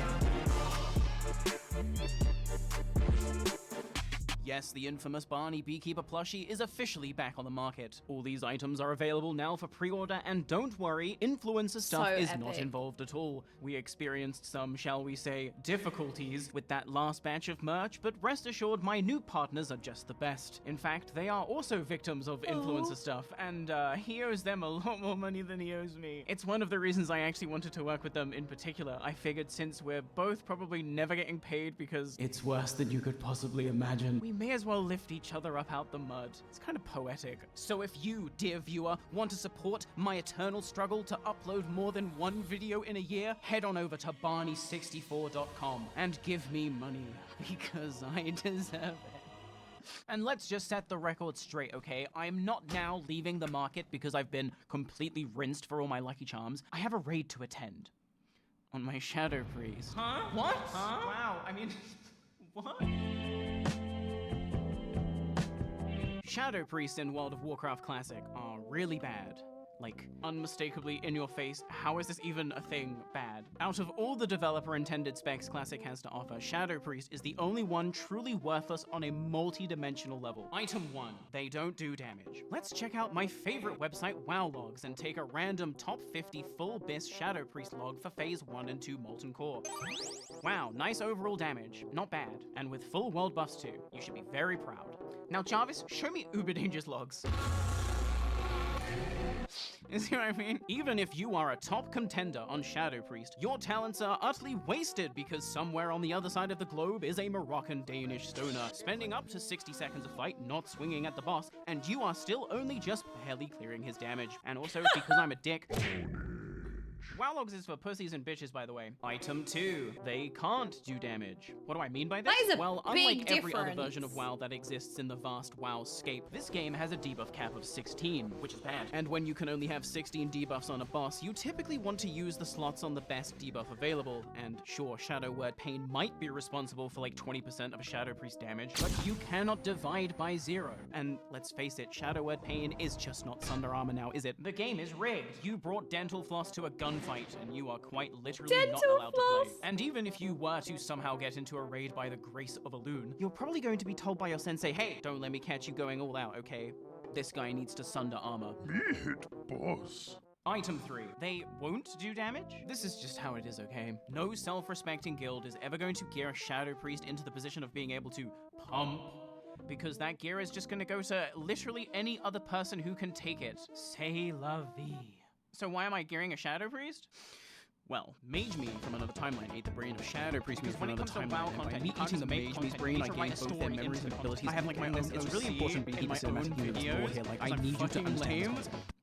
Okay. But more importantly, if I want Glaives of Azeroth priority in TBC, I need a Shadow Priest ult. And I realize that I have now left you with more questions, but if you look down, you'll notice this is the part where you've actually become entangled in another great web, which will surely have a payoff in which I'm definitely releasing this year. Haha. I hope I don't get scammed. Listen, focus. All you need to know right now is that it is Ooh, a new imperative to my series, World of maybe. Warcraft career's continuance I not only learn how to play I'm sorry, Shadow Priest, but what play is it that at a rogue's competitive name? level, or at the very least learn how to cheese WoW logs to make it look like I'm playing at a competitive level, but WoW logs is for pussies and bitches. The final boss of Anchorage drops a ring, which is so good for Shadow Priests, it's still BIS next expansion for an entire phase. Meaning, if I can secure this ring right now, I will be so many numbers of steps ahead you guys when we're raiding Karazhan next expansion and Ring of Recurrence drops, I can go, everyone, I'm passing.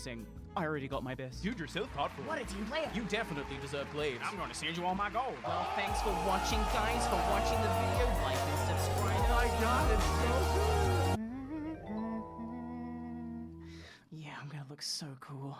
But back to reality. How the fuck do you get into a raid as a Shadow Priest when not even a GDKP will take you? Well, I have the answer. You lie.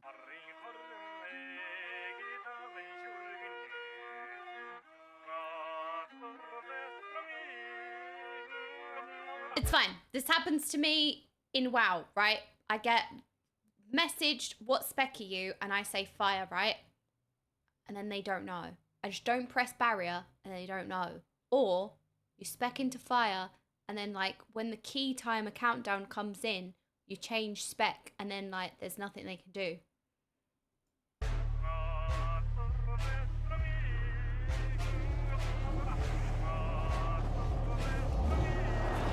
Okay, is that no? So this is my Shadow Priest ult, Vileplume. Hi, I'm Vileplume, and if I'm being completely honest here, I could give a fuck about playing anything other than Rogue. As such, Vileplume is your modern, no lamp grow, no artificial, no quests, no meaningful journey. Boosted to 60 in 48 hours. No. This ult goes against everything I know and love about my classic experience. But for Glaives, we do what we must. For Glaives, we will turn to the shadow.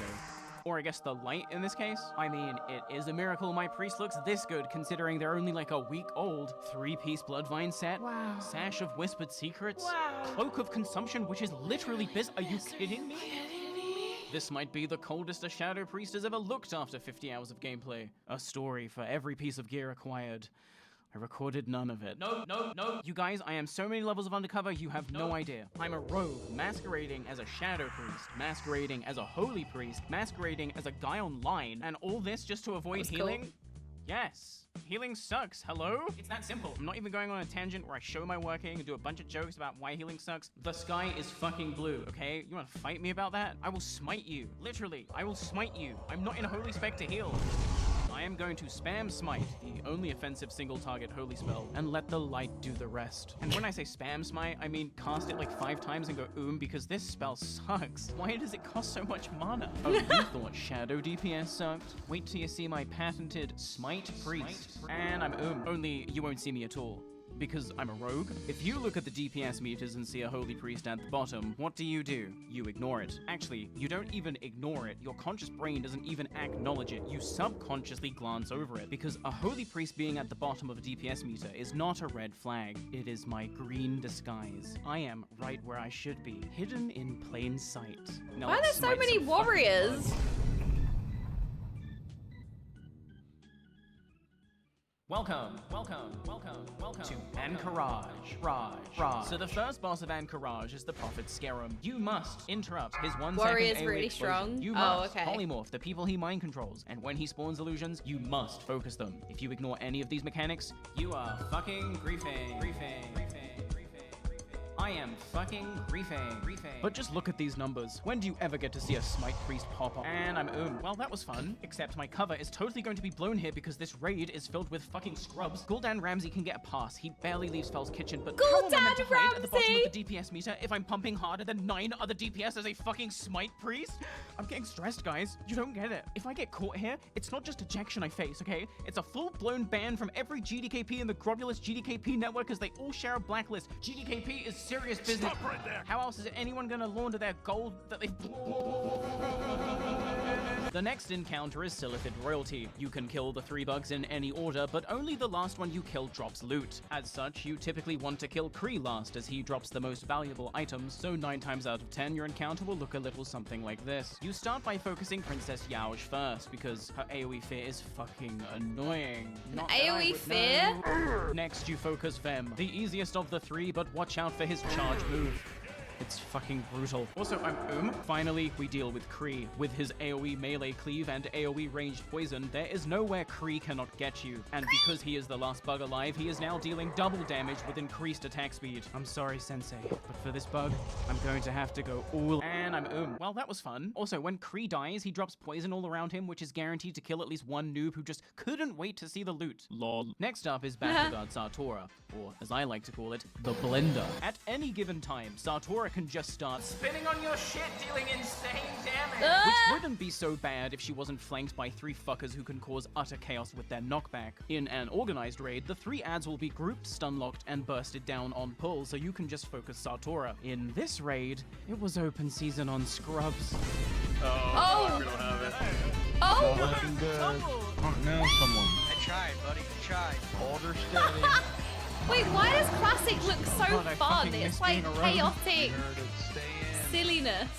See? It's fine. It was a hard-fought battle. We had suffered many casualties at the hands of the Blender, but ultimately, we stood victorious. That went a lot better than expected. You got your secret weapon in the raid, that's why. Yeah, Jay? Yeah. What? Jay. Now we move on to the Gauntlet, a long corridor teeming with bugs. So many bugs, so many bugs, so many bugs. I am pressing Holy Nova. I am out DPSing mages. Don't worry, guys. Save your mana for the real challenge up ahead. Vanquish the unyielding. What horrible mechanics lie in wait? You just stand and hit. But honestly, this might be my favorite fight in the raid. What? Just hear me out, okay? This raid fucking sucks. Like, every single fight has you running around chasing the boss like a dickhead. It's awful. But on this fight... Oh, this does one it? fight, That sounds I can just terrible. pump. And when the ads come in right at the end and you get to group up and press Sapper, I don't have a Sapper, but when you get to press Holy Nova in a raid encounter, it's just so refreshing. And I'm and I'm moo, and I'm moo meadows. And now we move on to the most controversial encounter in the entire raid. I am, of course, talking about Viscidus. Firstly, this boss deals so much nature damage, it was mandatory during progression to bring an entire nature resist set. This set would be a monstrous amalgamation of expensive bind-on-equip items, crafted items, and low eye-level boss drops. And you're probably thinking, well, wouldn't that affect your damage? And here's the fun part. This boss, this festering glob, this gelatinous pest, is immune to all damage. Feel free to pump into Viscidus as much as you see fit. His health bar will never deplete. This is because you must first hit Viscidus with 200 individual instances of frost damage to freeze him. Now, for casters, this is great. You just get the cheapest, fastest frost Immersion? Go crazy. What? For rogues, you have to farm the final boss of Razorfen Crawl for not 1, but 2 Cold Rage Daggers, and then also buy disproportionately expensive frost oil, all to have an 18% chance to deal 1 instance of frost damage per swing. The range bias in this game has been clear as day since 2004. Once frozen, Wait, you must that looks now so hit ridiculous. Viscidus with 75 melee hits to shatter him into 20 finally vulnerable blobs. Kill as many blobs as you can before they rejoin in the middle, and you have to do this all over again. Luckily, this is classic, and everyone is an engineer, so you just sapper everything for an easy 1 phase. That's right, there is no part of this fight where you actually get to play. Look, my mana is full. The next boss encounter is Princess Huhuran. She has mechanics, But does she? You pretty much just stand and hit. Joe really just not notice these 10 dead people? 4 resos just ran away. Yeah, sorry, I don't have raid frames open. It's difficult for me to know. Oh my god. Oh, yeah. He really is just DPS. She really is DPS. Wait.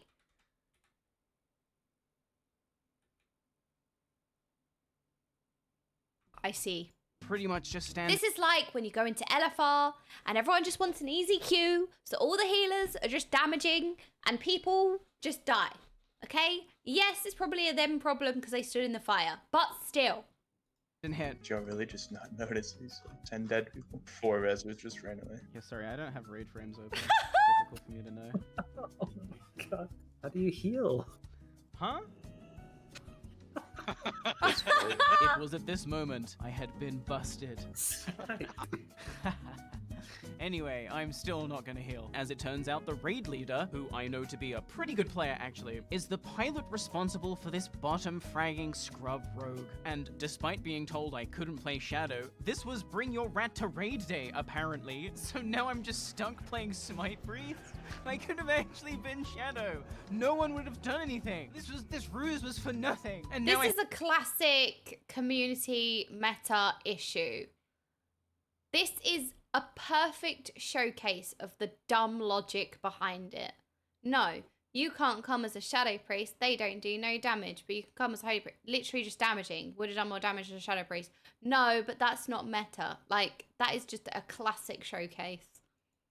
I have to explain Twin Emperors mechanics?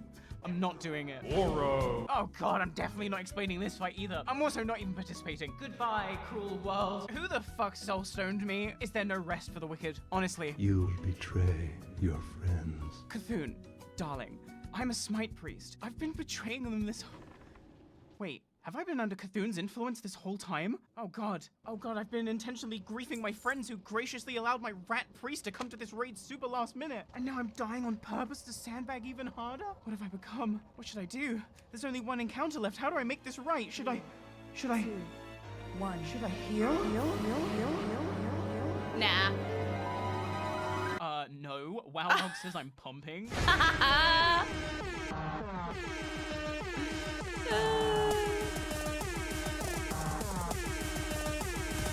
Wait, people begging for PI like that? No. What is this, retail? 1, 2, 3, 4, 5. How many times can I even cast smite? Never run the damage me and never run the mic. Cause you know I'm undercover, bitch, I'm keeping outside. And I'm always out of mana, but I'm getting hella gas. Cause the number that this website gave me tells me that you're trash. So I'm okay. Feeling, bitch, I am the best. They asked me if I could play holy, I told them, bitch, yes. My mana is low. And you're trash, trash, trash, trash. And that's how I got Abyss Ring on my Shadow Priest. It's all coming together. And we'll check in for more Vileplume subplot later. But because I'm so cool and popular, and I'm just doing cool and popular shit like all the time, I actually have yet another place to be. Mirage Raceway.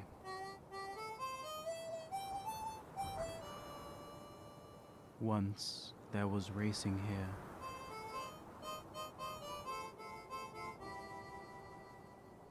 Now,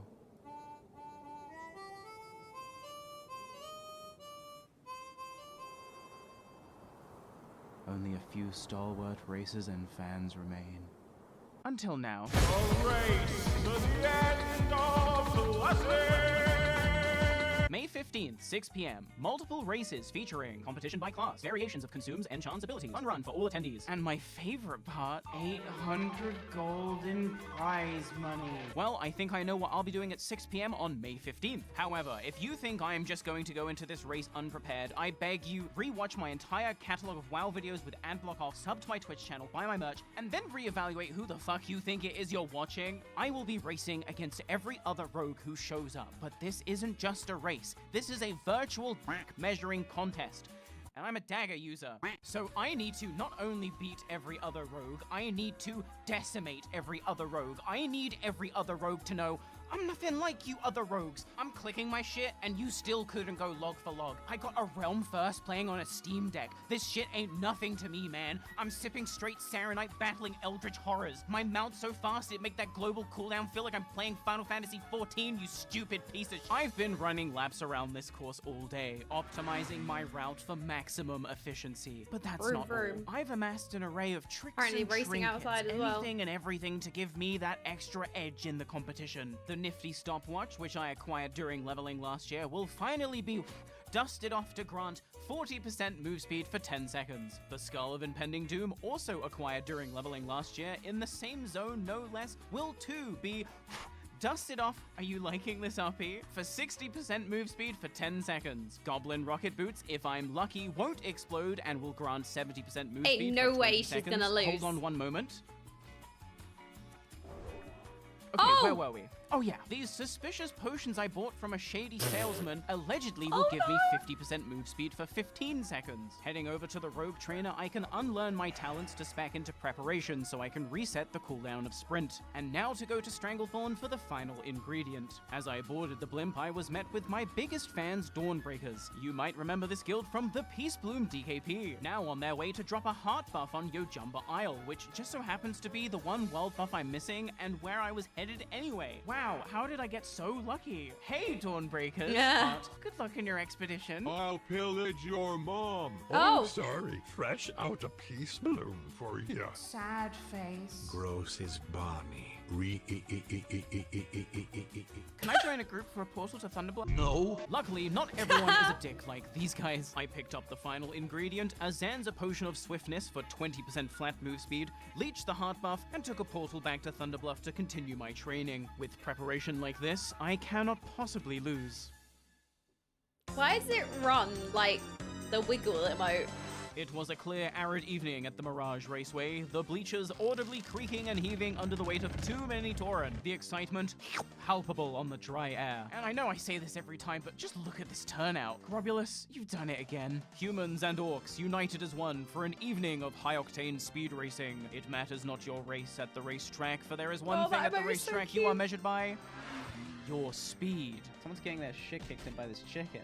It's Roxy! And let's just say I'm glad I don't have to race in the warrior bracket because the Flash is in attendance, ladies and gentlemen. All this footage was filmed before that Ezra Miller stuff. Vinland, this is not a good look. Just trying to flex your gold stack on the stream. I'm gonna boil you alive. So let's go over how the race I'm running in will work. In stark contrast to the no spells, no abilities, no items, Fox only, final destination race I am currently using as B-roll footage, my race is going to be a full fun allowed ordeal. One by one, each class moves up to start their race, leaving around 20 seconds in between each class bracket so that, you know, this thing doesn't take all night because 2 races. Can we just appreciate how adorable this is?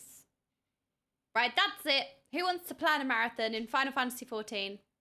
Class, you gotta wait for each class to go around the whole track. If we did this one by one, we would actually This be is here all night. adorable. Once the race is finished, each winner from their respective class then lines up for a winners only screenshot, followed by a special gift given by Gul'dan himself. I feel like I've heard this somewhere before. No. I have butterflies in my stomach. My palms are sweaty. There's vomit on my tablet already. Chill wind Yeti. Wish me luck. I'm not gonna need it. Rogues, 3, 2, 1. Go, go, go. So right out the gate, we opened with Goblin Rocket Boots, which luckily didn't explode. I lost around a second from hitting my Deafen macro, which also makes me jump for some reason, but that's okay. I've already climbed my way into first place because Goblin Rocket Boots are faster than Sprint, which most of these rogues naively opened with.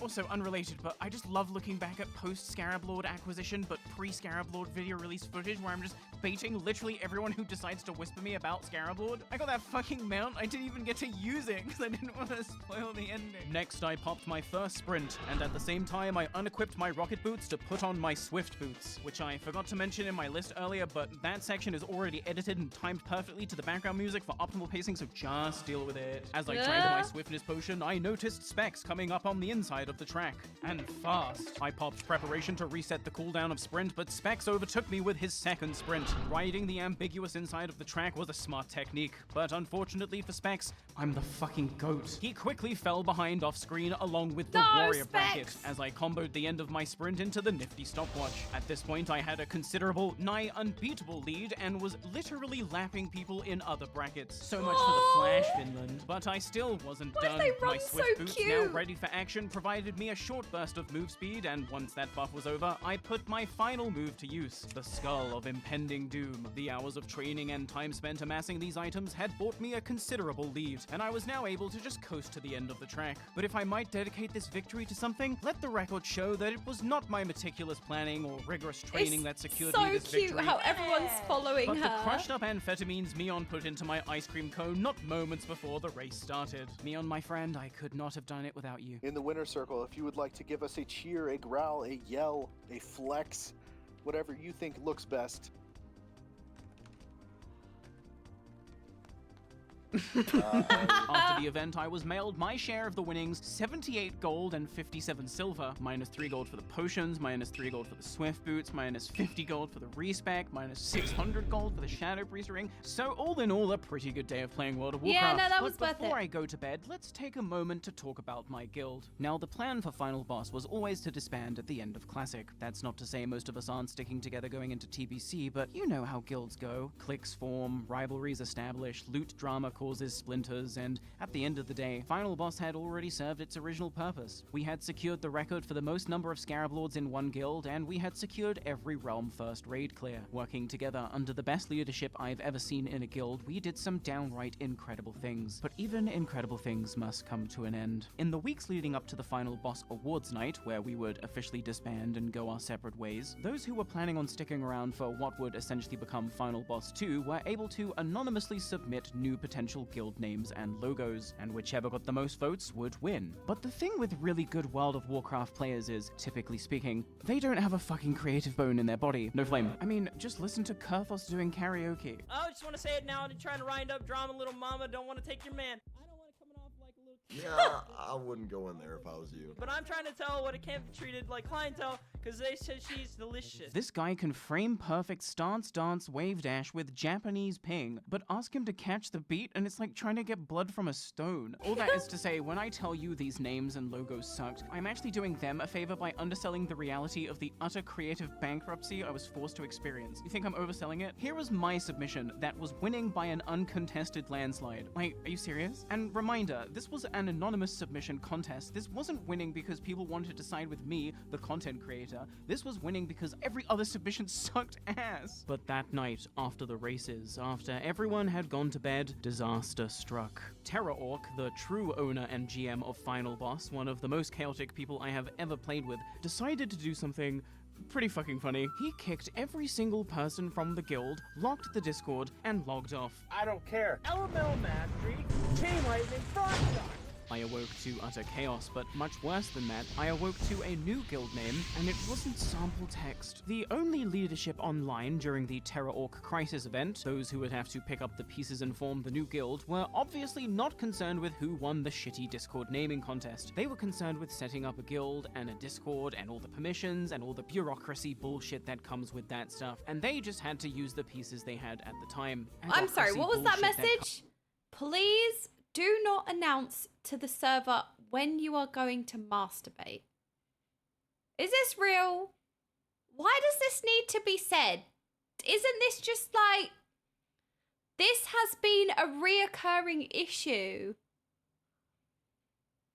Huh? And I'm not sure why some people have such underdeveloped social skills that they think a server full of mostly male strangers would need to know that. No one is going to be impressed and give you a high five. It's a... Oh, it's a copy pasta. Okay. Okay. Okay. Well, I don't know. It looks real.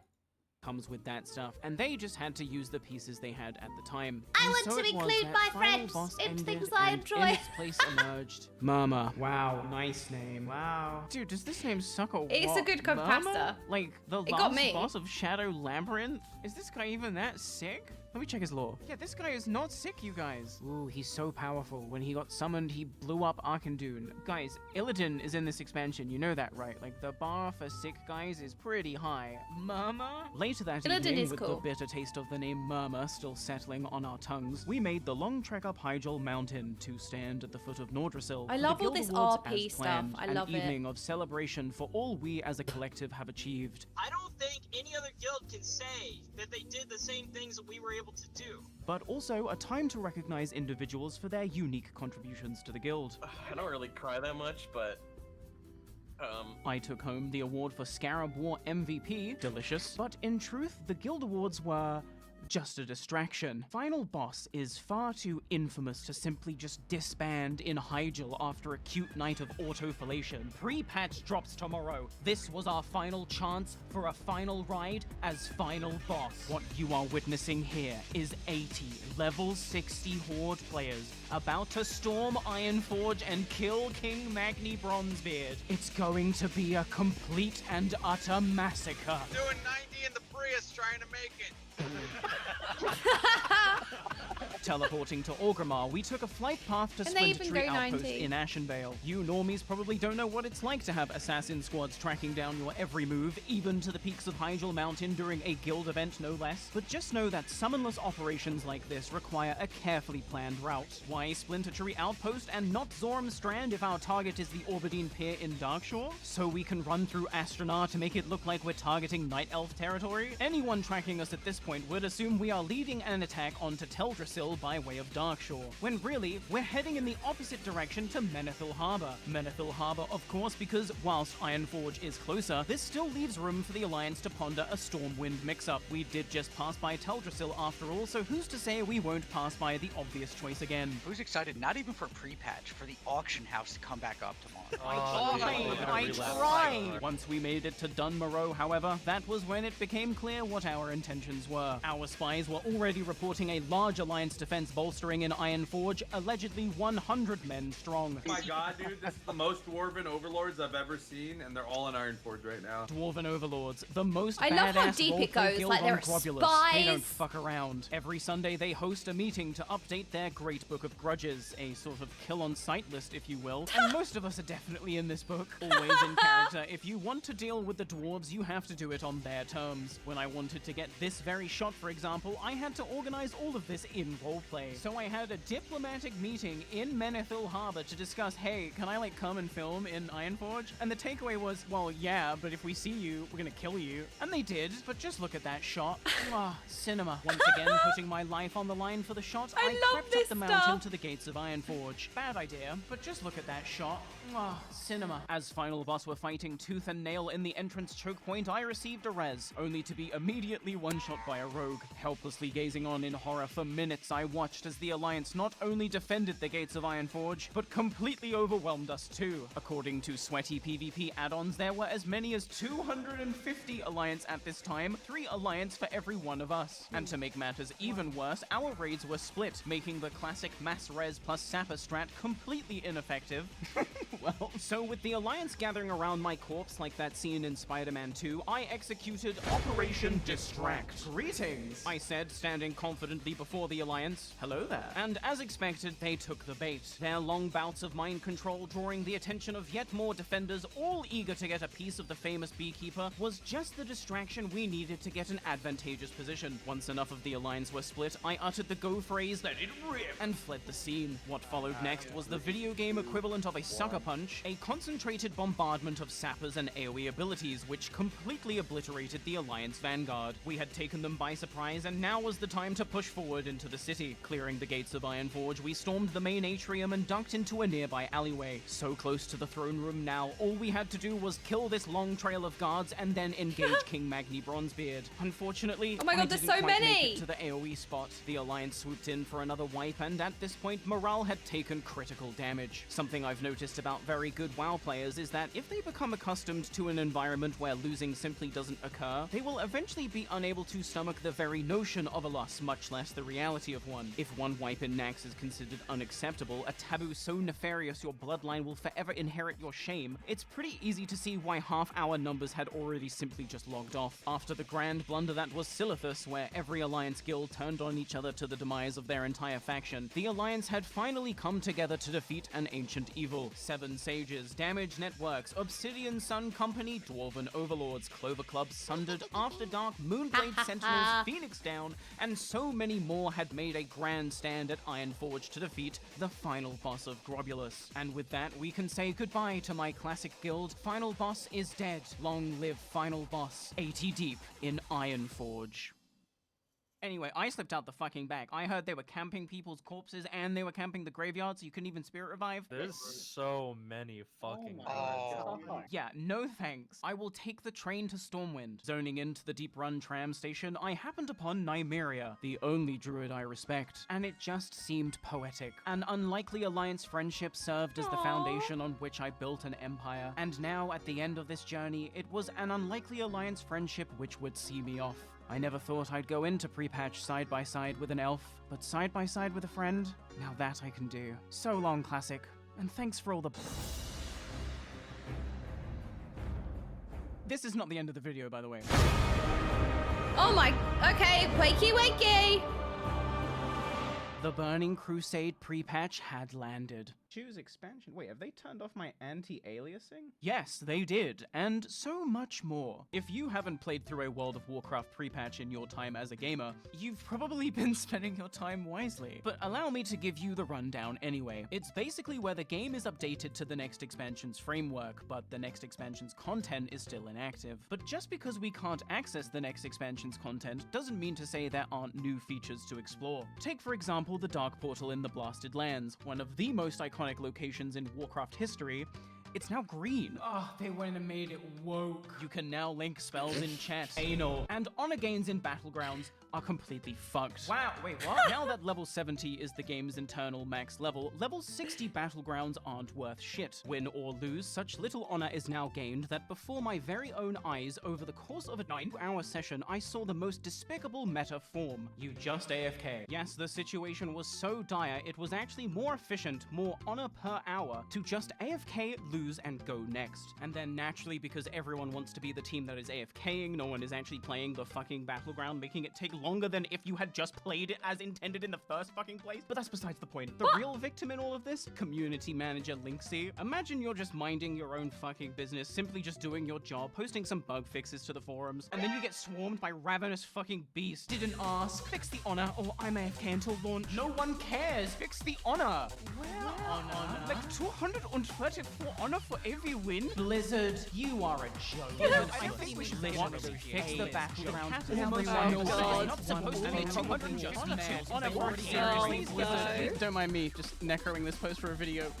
Lol. Yeah, the Battlegrounds weren't really worth the trouble, which is a shame because pre-patch gave me Mutilate and I really wanted to one-shot some noobs. Oh well, I guess I'll just have to do things the old-fashioned way. Standing outside Maraudon, spamming 1, waiting for a booster to exit the dungeon. You know the drill. Did Virgin and I camp outside this entrance until Battleground PvP was back on the menu? But of course. But if I might just rewind time just a bit, there was another thing that pre-patch added I just had to check out myself. In the ruins of Lordaeron, ignore this guy, we'll come back to him soon, I promise. There is now a portal to the elven city of Silvermoon, which itself is situated in the beautiful Eversong Woods. And what an utterly gorgeous zone. A treat for the eyes, so rarely afforded to us Horde players. Sure, for you Alliance, it's all castles and culture, but I came up from the fucking dirt, literally. I'm not accustomed to this league of aesthetics. The golden leaves set against a perfect pink sky. The stunning marble architecture with its tasteful blood red accents. The necrotic wound running down the length of the... Okay, yeah, that's actually starting to feel a bit more like home. But I didn't come here just to smell the peace bloom. I wanted to do my part for the Horde and warmly welcome our new elf allies. Bearing gifts of gold and lucky charms, a small crowd had formed around me. It wasn't much, but if you've played WoW, you know just how far 1 gold can go on a fresh character. And the lucky charm is of course priceless. Buy my merch. Hey Barney, your scarab lord vid is why I started playing this game. Yeah, ruin this guy's life. I'm already in the pit, you understand? Yeah, true, like, actually. You don't need to come down here with me. Sorry for Warcraft you. is best experienced vicariously through anyone else. Just then, my Arathi Basin Q popped. It was another AFK fiesta. And when I got back, all the elves were naked. This is why I don't fuck with you elves. Never should have come here. It's like a fucking Uber Danger video. So how about that demon we saw back in Lordaeron, huh? What was that all about? Oh, Vile Plume, oh yeah. Pre-patch are really good. Like, how did we ever play without a Shadow Priest in our raid good? With the removal of debuff limits and a reimagined talent tree, Shadow Priests are now single target powerhouses that can also heal the entire raid at the same time. And in TBC we become even more powerful. But I'm getting ahead of myself. We're here to talk about world bosses. World bosses! It's a fucking long video. There are many markers to signify a good guild, but what sets a good guild apart from a great guild, maybe even the best guild, is the ability to secure a world boss kill. World bosses combine the thrill of a PvE DPS check with the chaos of an overworld PvP objective. But because only one raid can get the tag, and the world boss comes with built-in pro-griefer mechanics, it becomes the most insane every guild for itself battle of attrition the game has to offer. And when you take into account the fact these bosses only spawn at best once a week, you have on your hands the ultimate test of your guild's coordination, execution, and willpower. I have literally had times where I wake up, fuck around at Kazakh for 12 hours, go to bed, only to wake up and still be in the same war of attrition. And what could possibly be worth all that stress and repetition, you're probably thinking? Best in slot gear? Naturally. Despite being released earlier in the game's lifecycle, some of the items world bosses can drop are so good, should you acquire them, you wouldn't replace them until several phases into the next expansion. Which brings me to the Fel-infused legs. Dropped by Lord Kazakh, these shadow damage pants are just insane. When I say bis, I mean bis. So I got to thinking, it's bis, pre-patch. not bis World boss loot for has right now, largely but been like outscaled bis. by raiding gear, and layers are at an Like all-time high. Surely, if I just go to the blasted lands and hop from layer to layer, eventually I will get lucky. Wow, I can't believe I got lucky. And now for my favorite part, the part where I get to pass my selfish actions off as entirely selfless for good merit and glaive prio. Near enough, my entire guild has class swapped for TBC because they are class traitors, and as such, they're not going to say no to the opportunity to come get world boss loot on their freshly dinged 60s. So come on guys, let's kill this world boss I scouted for all of us. Let's all gear up together. Now let's talk boss mechanics. You must heal through his Shadow Bolt volley. You must cleanse his mana draining curse. And don't forget, you're on the clock. If you do not kill Lord Kazakh before 3 minutes, you will die. If you go you will die. And worst of all, if you die, he will heal for 1/5 of his health and free cast another Shadow Bolt volley. So do not die. Such mechanics require this is perfect so execution hard. at the very minimum, but honestly, this fight is so much easier when you don't have to also fight like 10 other guilds off at the same time. Easy. Nice, that was Very good. clean. What we got? Unfortunately, my pants did not drop, but then I remembered that other big demon currently running around Lordaeron. What's his deal? He looks exactly like this guy. Well, turns out it's because he's just a copy-paste of Lord Kazakh. Same mechanics, same loot, just able to spawn in a few different locations during pre-patch. This is perfect. Look at them So I speedos, convinced though. the raid to continue this world boss train to Lordaeron. Come on, guys, 5 minutes, in and out, 1 pull, 1 kill, just like we did here. How hard could it be? So we roll up to Lordaeron and pull the boss. And as expected, it's just a fucking easy 1 pull. It's just another dub for Murmur. Those pants are so close I can taste them. Wait, no, that low level just joined combat. No, you fool, you're gonna die. No. Oh. World bosses. So next pull, we tank the boss off to the side and kindly ask the low levels to fucking know their place. Alas, noobs will be noobs. And now that the boss was for the first time since spawning actually being attempted in earnest by a visibly competent raid, the rats came a-squeaking. He says he's got gold. You're gonna die in 1 hit, dude. You're not in a raid. Just get out. No.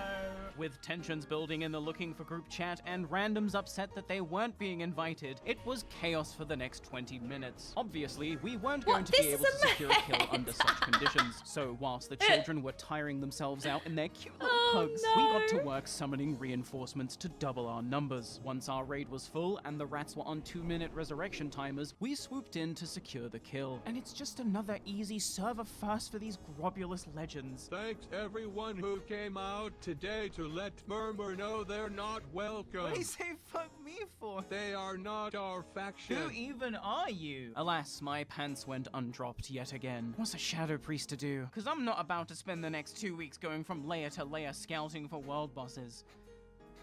Oh, fuck. So I spent the next 2 weeks going from layer to layer scouting for world bosses. When I got a hit, Wait, can you I do summoned that in in the Classic? I thought that it was server dependent. No? Do you have Shardy in Classic?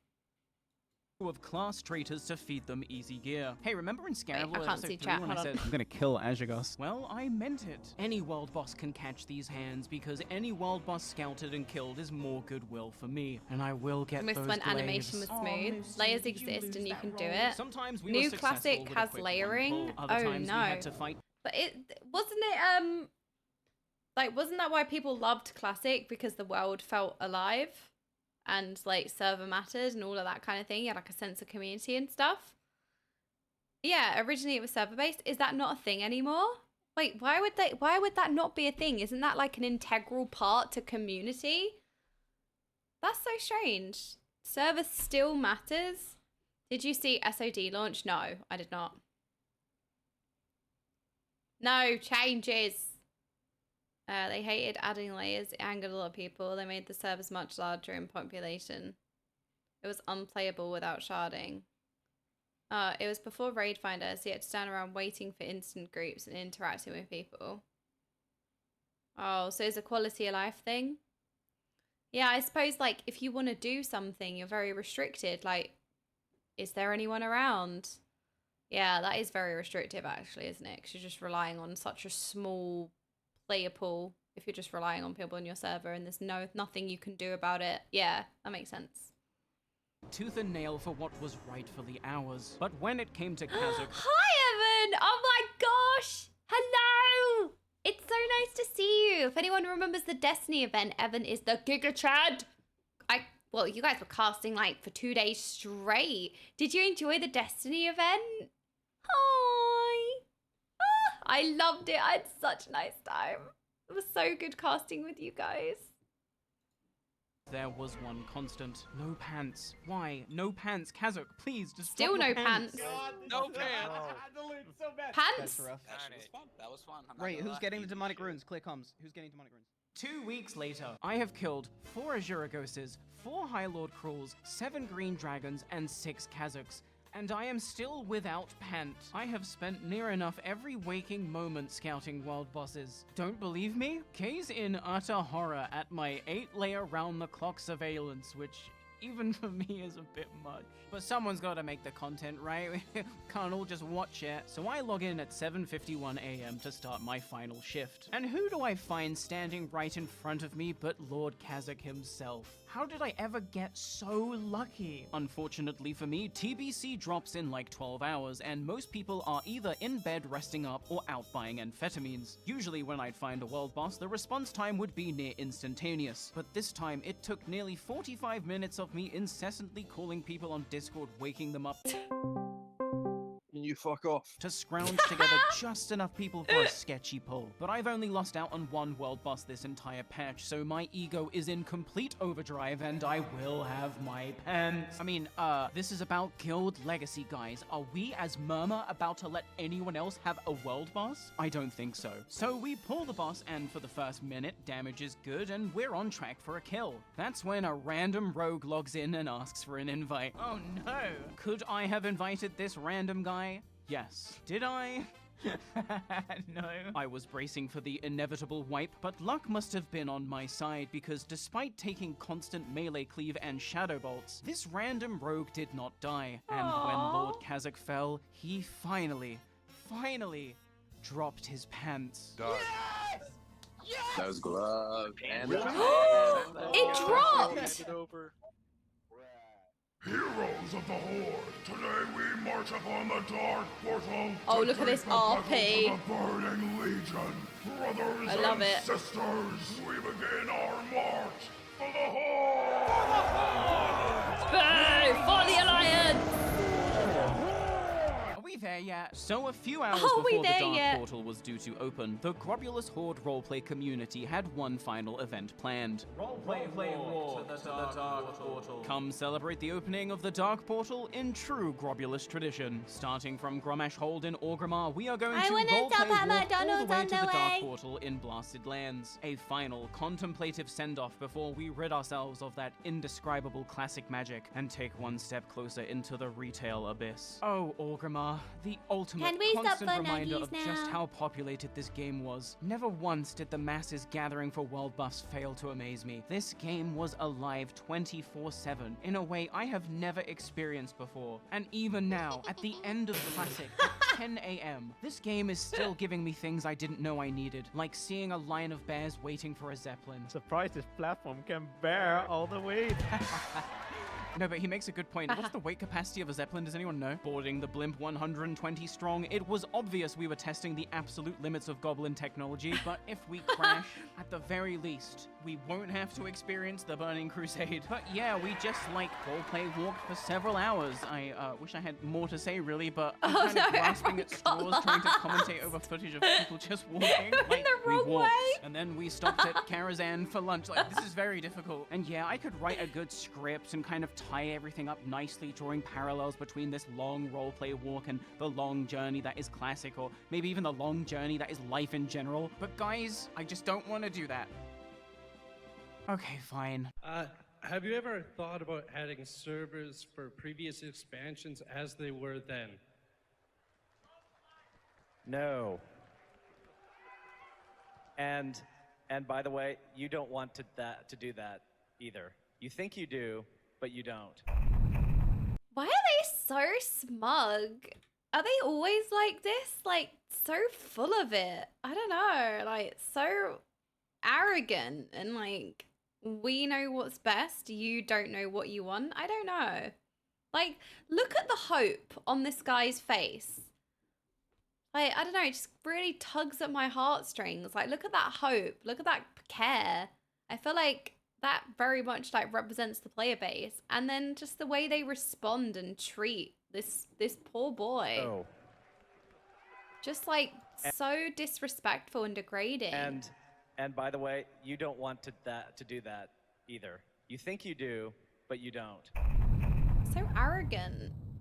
From the very moment I could clumsily form etchings with a pencil, I was already telling stories. Like, they could have just been nice about it and just said, you know, there's no plans to at this time, or whatever. But instead, they have to be, like, so mean about it. I don't know.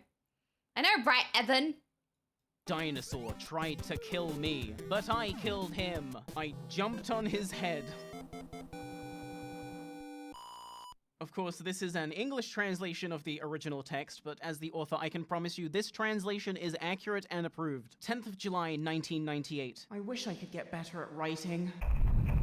It's 2008. I'm studying English literature and language with theater studies on the side. Can I get a yikes? I didn't really have a plan, but I knew I wanted to tell stories or to write or act or both or something. I don't know. I'm 15, dude. What do you want from me? But what I really want to do, like, really want to do, is play World of Warcraft all night with my friends. Can I get a hell yeah? Hell yeah! But we're playing Alliance, right? Dude, have you been to the Forge of Souls? The first boss music, he comes in, he's like, I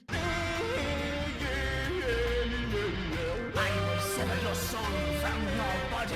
And this is just the first boss of the first dungeon of the whole patch, and I haven't even started talking about Icecrown Citadel, the raid yet. Best patch ever. How could school possibly compete? In here, I can be Decidius, Blood Elf Paladin, Defender of the Horde, and Anomalous Catalyst of Strange Occurrences? You see, it was around this time I first became aware of my curse, my chaos aura. No, Evan, well, I wouldn't say spoilers. It's not like Final Fantasy XIV. This is just someone's story of their experience playing through, I think. This video is getting me sold on WoW, though. Is it? This is classic. So they re-released Vanilla, or they called it Classic. But so you have Retail, which is like modern day WoW, which is where like Echo play. That's where the Race to World First is. That's what like, I play. But this is Classic. I think Classic is like way more popular, isn't it? Like more people play Classic, I think. I don't know. I don't know the numbers, but yeah, I feel like you probably love Classic WoW.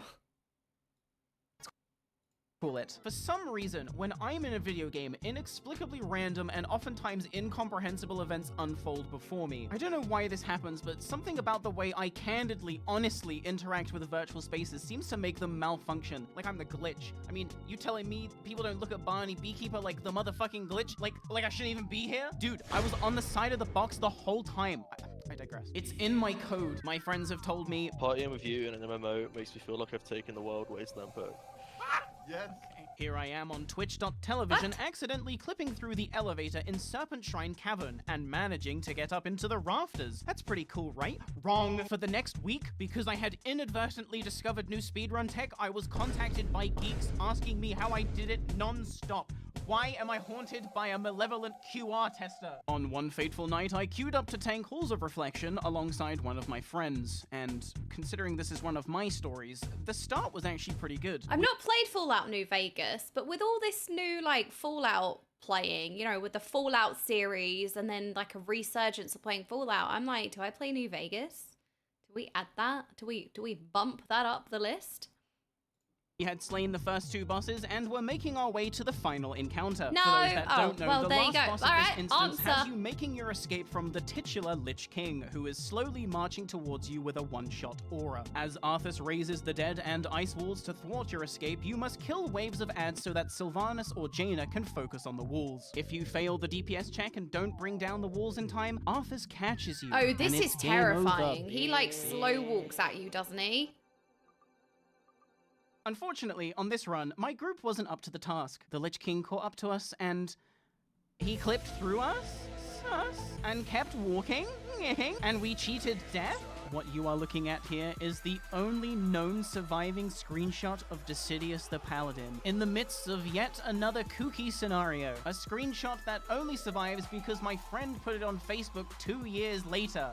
Huh? As we were all celebrating having cheated death, Arthur suddenly one-shots the entire party except me because I had just so happened to bubble right before he did that because, of course I did. That was the night I made this YouTube channel that you're watching right now. Decidius was taken because someone took the URL. How does that always happen? It was like 2008. YouTube was barely a thing. I had decided to share with the world of Warcraft my strange adventures, my cursed dungeon runs, the guild dramas, all of it, and so I sat down to work. I opened Sony Vegas and looked at the blank project file before me. In here, I would craft my first video. In here, I would craft my masterpiece. Oh. Now, does anyone know how to make a video?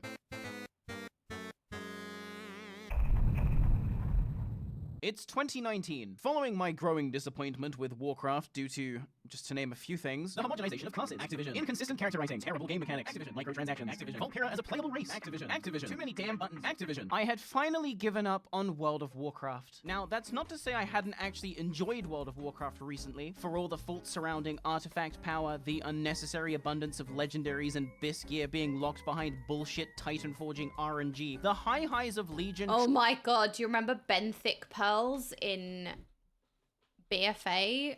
The Queen Ashara patch? Oh my gosh, that was enough to make people scream. Truly made up for all of that. And I don't think enough people appreciate how badly they could have fucked this one up, especially knowing what we know now. Blizzard brought back a long since canonically dead beloved character, added new story to recontextualize existing canon, and completely risked desecrating the entire character's legacy on a crapshoot. But through good writing, all things are possible. They made us root so hard for this villain that now people mistakenly remember Illidan as a hero first. And okay, whilst— Wait, is he not a hero? Like, I know he was a boss at one point, but I don't know. I never really thought about it. I was like, wasn't that the bad guy? Is he a good guy? I don't. Do I want to know? This is not that simple. Wait, he's a terrible person?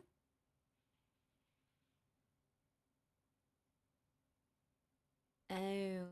And we love him regardless. Let's not pretend like this is a good guy. But that's good writing. Good writing makes you empathize with a villain. Good writing makes you appreciate, love a villain. But make no mistake, this is a villain. This was never a story about Illidan's redemption. This was always a story about Illidan's commitment to his condemnation. How he utilized his deal with the devil to take revenge on the devil himself. So badass. This is not a heroic self-sacrifice. This is one last true-to-character self-serving act of vengeance. This is a villain getting exactly what he wanted no matter the cost. Racism, slavery, torture, murder, genocide, every despicable choice, every sacrifice not his to make, leads him to his goal, and we applaud him when he gets there. That, my friends, is the genius character writing of Legion.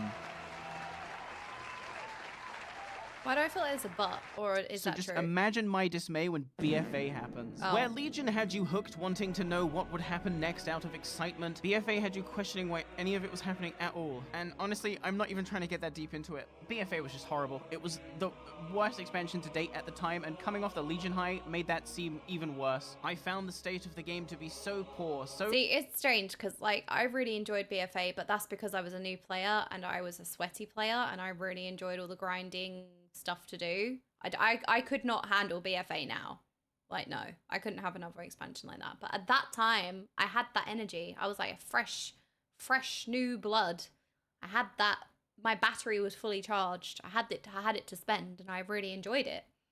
But I couldn't have that now. Yeah, there was fundamental problems with all the systems. But what was I gonna say with BFA? Oh, for me, Shadowlands was the worst expansion. Deep into it. BFA was just horrible. It was the For me, worst Shadowlands was expansion to horrible. date at the time. and I coming off had the Legion high BFA made that experience in Shadowlands. I feel like I was on slightly different timeline, I think. So, like, where everyone got to in BFA is where I got to, but in Shadowlands, I was a little bit, like, behind. Even worse, I found the state of the game to be so poor, so far from what made me fall in love with it, that I questioned if the love was ever there to begin with. Was the magic once real, or was I just a dumb kid who fell for cheap parlor tricks? World of Warcraft, the rotting corpse of a once great monarch. But no king rules forever, only death is Ooh. eternal. I just got chills. But Classic is launching, and they already got my sub money for the year, and I have nothing else to do. Well played. And so I installed some add-ons and waited for the servers to open. Deadly boss mods, I just installed it anyway. I don't think there's gonna be any, like, I'm not gonna... As you can see, I was barely considering the possibility that I would even play this enough to experience a raid. I was just dipping my toes in. I was just classic curious. I was just setting up an auto-clicker to get in on frame 1. Okay, so maybe I was a bit more excited than I'm letting on. In truth, I had been up all night in anticipation, wondering if lightning in a bottle could really strike twice. I wake up in the crypt alongside who else but Eddie? Just another name in the crowd at present. Who could have predicted our fates were already intertwined? Now at the time, Eddie? I was only planning on playing Classic privately for my own enjoyment, with maybe the occasional stream if you were lucky. Sure, I had some loose goals. I want to become a notorious rogue that camps. I want to do streams where I just, like... Oh, I guess I can't stream it, because then people would know. I want to, like, camp the boats, the Alliance ships, and just, like, sap people who are trying to get on the ship. Not even necessarily kill them, but just sap them. But I wasn't planning on making Menace. any kind of Public YouTube menace. content. I was just playing for me. I was doing it for me. As a content creator, it's easy to fall into the trap of feeling like you have to monetize every gaming experience. So it's important to keep certain games as games you're not going to turn into work. And this is how I was treating Classic going in. This is for me. I am playing this for me and my enjoyment, and I'm not even gonna think about making content. But as we know, that's not really how things went, and here's why. In the undead starting area, you can pick up a quest named Marla's Last Wish that has you killing a guy for being the wrong kind of undead and burying the evidence. That is, of course, a gross misrepresentation of the quest dialogue, but I do not trust this bitch. Anyway, Scary. having done this quest more times than you could possibly imagine, I made my way over to where I knew the mob spawned. And that's when I saw it in all its magnificent Eddie. splendor. Why, my British eyes could barely believe it. The perfect cue. Gamers waiting patiently in line for their turn to kill the quest mob. A scenario cute. so profoundly absurd. It was magical. This is so good. Seeing this queue, experiencing... That's like the classic British thing where they're like, what is going on? But they join the queue. I just love a queue. I'm just going to get in. What's this for? Don't know. I'm just going to stand in the queue. This queue immediately reignited a long since dormant flame, because this wasn't just a queue. This was fate reminding me that this game is a special kind of catalyst for ridiculousness. The kind of ridiculousness that can inadvertently shape your entire future. 11 years ago, I could not realize my dream of becoming a Warcraft storytelling legend. But that first step put me on a path I never stopped walking. And now, 11 years later, my dream represents itself before me. Only this time, it wasn't video if. It was video when. Hell yeah.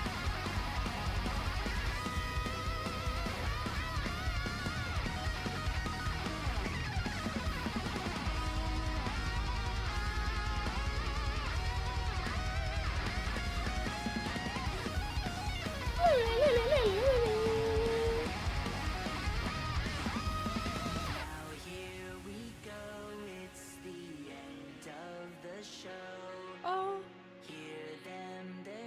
YouTube.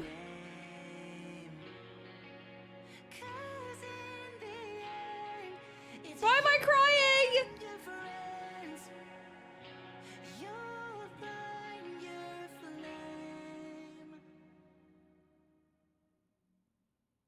World of Warcraft Classic was the perfect catalyst for me to finally realize my long-held dream of becoming a storyteller. It gave me the perfect opportunity to prove to myself that I wasn't just a dreamer. I wasn't just a washed-up League of Legends cringe-lord with nothing more to give. I was everything I thought I was, and more. And the path doesn't even end here. Not everyone has a dream. Fewer still get to achieve them.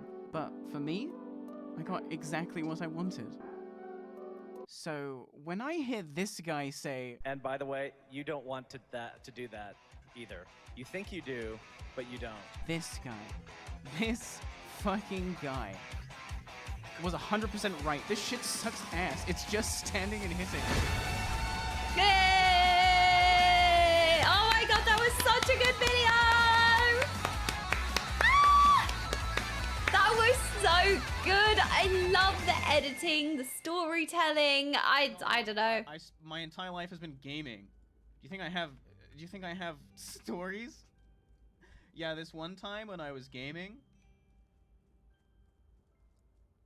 Doesn't really work, does it? A Tale of Two Glaives? Oh, that's gonna be the next series. From Scarab Lord to Two Glaives. Oh my god! I watched every Barbie movie ever made. I've never seen a Barbie movie. Anyway, that was so good. Oh, that was so good. I loved it. Barney is such a good creator. She makes the best videos, honestly. Like, her storytelling is top notch. How are the DCs, by the way? Are we able to raid? Is it all good? They're quite stable? Okay. Alrighty. So, well, I'm going to... Right, we've got raid in 18 minutes. So I'm going to get up, stretch, get some water. And maybe throw some food at the wall at myself. Don't know. Right, let's go in a zone, though, with some good music. Right, where shall I leave you? Where shall I plant you? Where do we want an iCam? Where do I usually go? Is it Limsa? No, I don't trust you lot. You're going to be unattended. Wee Wow Woo? Ooh, yeah, we could do Wee Wow Woo. Order? Oh yeah, Order. That's where the rest of the raid group is, isn't it? I always forget that. Everyone waits in order before the raid. Okay, so we got P9S today. We got to enrage 0.2%. So today, for sure, for real, today is the kill. All right, I'm going to be like 10 minutes max. I'm going to quickly eat, make a drink. So I will see you in a minute. Although I should probably go back to... There we go. Different soon.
devoured a whole entire bag of Lay's.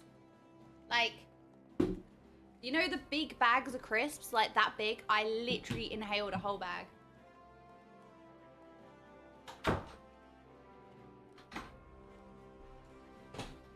Like, inhaled a whole bag of crisps. The big bag. You know the sharer bag? You share them. There was no sharing involved. I inhaled it. Not sure if bag was big or Jordan's. No, it was big. It was big. Definitely. No, I'm not small. The bag was big.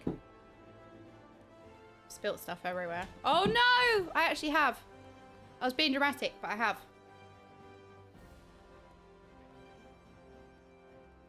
No, I didn't have cheese and peanut butter. Cheese and peanut butter with my crisps, but I did have salsa.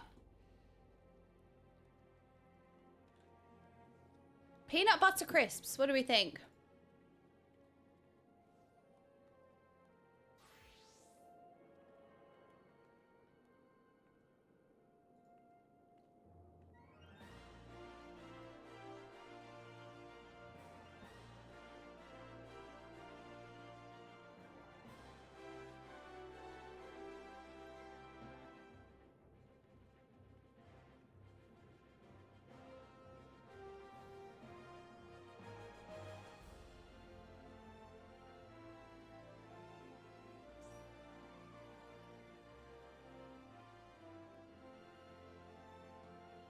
Okay.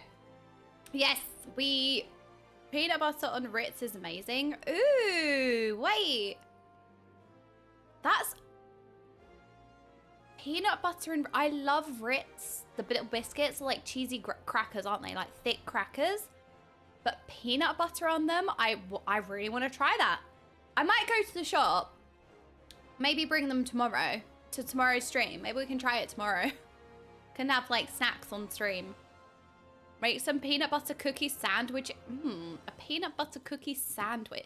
Look, I know that peanut butter and jam, or peanut butter and jelly, as you would say in the US. I know that's the thing. It was never really my favorite, but I didn't mind it. Oh my god, I totally missed my mouth. It's all gone down everywhere. That's fine. Peanut butter and Biscoff. I mean, that also could work.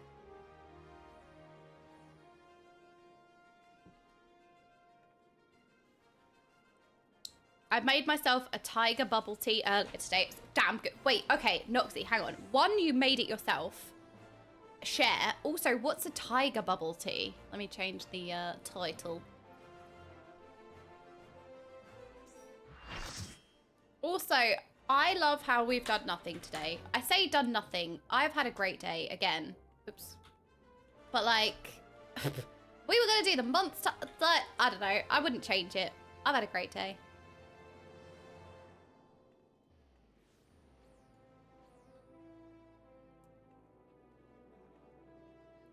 Locally sourced tiger. I don't think we want that. All right, let me change my job. There we go. I think I have all my consumes. I got food, I got pots. That's all I need, I think. Milk tea, brown sugar syrup with tapioca balls at the bottom. Spreading the syrup around the glass. Oh my god, Noxy! That's the one I have. They call it a brown sugar. That's the exact one that I have. It's the best. It's like a special. It sounds exactly the same. It's called brown sugar bubble milk booba milk tea. I think. Bubble tea. Brown sugar. It sounds exactly like that. It's literally the best one. I love it. And Abso keeps laughing at me like, why don't you try something else? And I'm like, but I like this one. It's good. Oh, let me join Discord.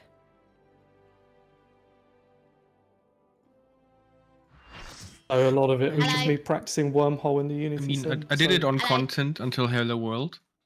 And hello. That muscle memory just carried a lot, and then after Hello World, or during Hello World, it's not a mechanic anymore, and the rest you can sim from there on.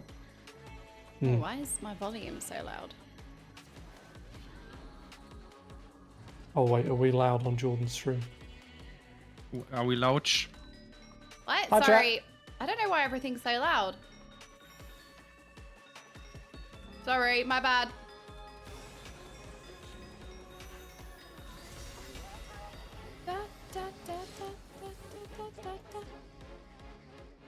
Can you Elsprechen, please? Can we what? Ich kann anfangen zu sprechen, ja. We want more German jump scares. Oh, I like it.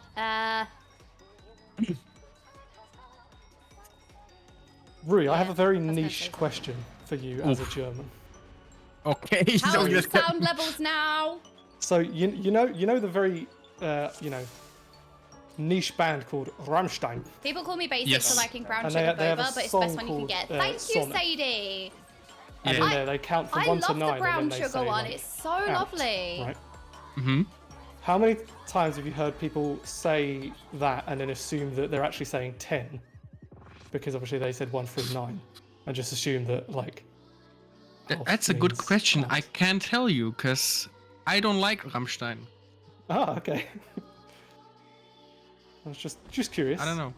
Why have Because my they're sound like- levels I all also changed? thought like, oh, that may mean 10. Are Just they a because, bit they quieter just now, or said is one it through They're still nine. like loud? Two kinds of people like Rammstein is weird Germans and people that are either they're from Scandinavia.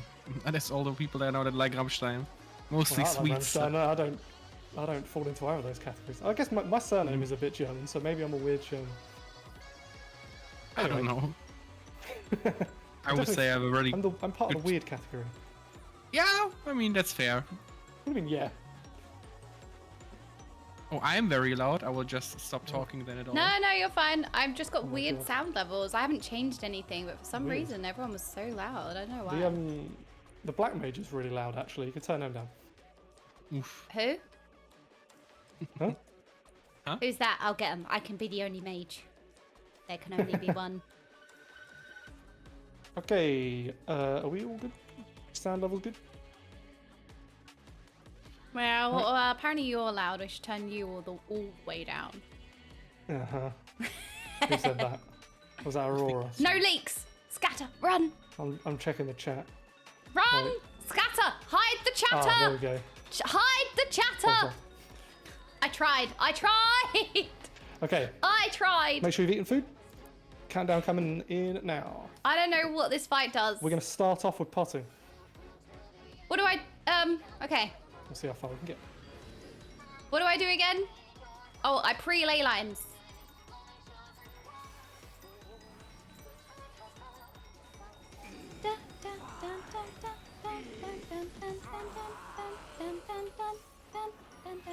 Fee, fi, fo, fum, I want to smell your tum.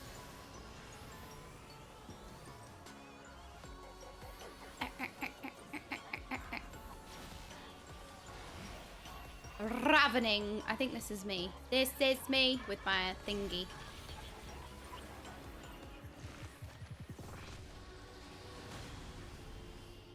Wait, did that addle, was that addle too quick? Oops, I didn't see.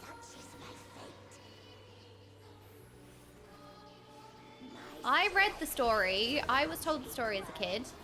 Fee, fi, fo, fum, I'm gonna kill you. Yeah, I know things. Go with your buddy.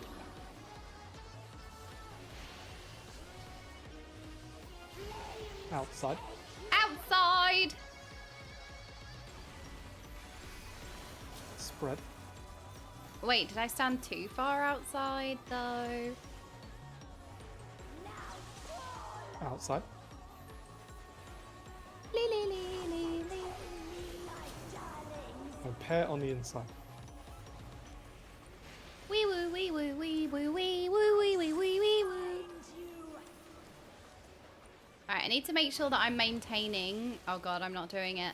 My thunder proc. My thunder proc is my weakness at the moment.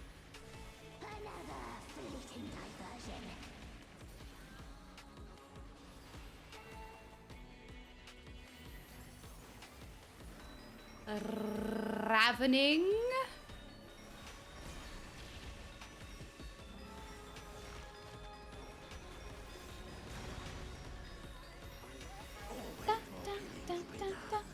And then we get knocked back into these things.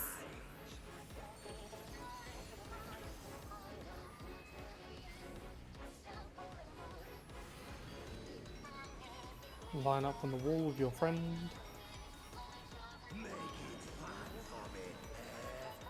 Press sprint. Remember to go back in. Inside. Wait, did So I you're kill ending Spider? up in front. Go in front and Was out. I... Oh, ow. And then we Left stack. and right. Like here. If I get my position in. Make sure you've mitt.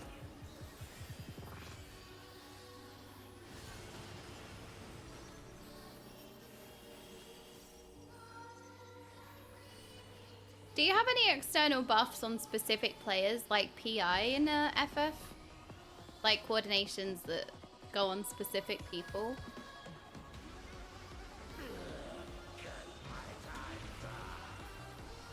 Yeah? Am I getting them? Because I should be. I am top DPS if you look upside down.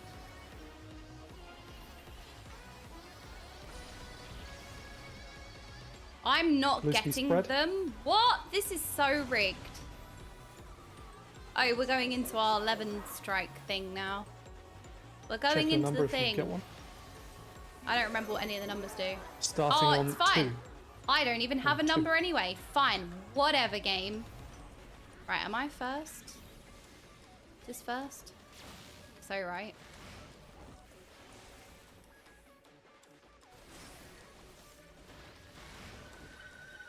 Pop sprint. Blue goes back, everyone cross, 6 all the way across. 2 soaks that tower.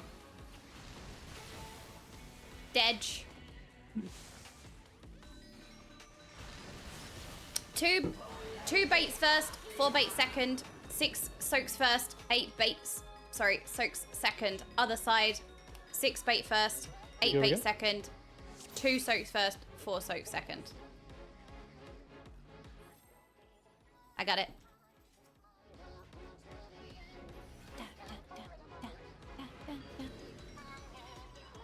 Trying to remember the motions. Ley lines going down. Faux fum. I'm going to gobble your... I don't know. I don't know. I don't know. I don't know.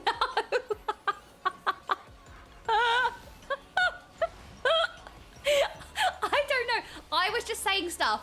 I was saying stuff and it all came out wrong. That's not even my fault. I can't be held accountable for that one because my mouth was just running, okay? And I was not thinking. My brain was not keeping track of my mouth, okay? That wasn't even my fault.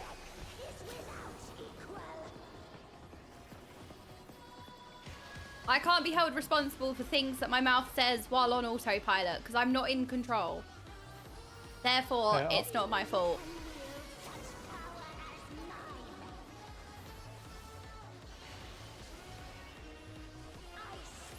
Inside. Spread out. I'm gonna go back here just in case it is a back here thing.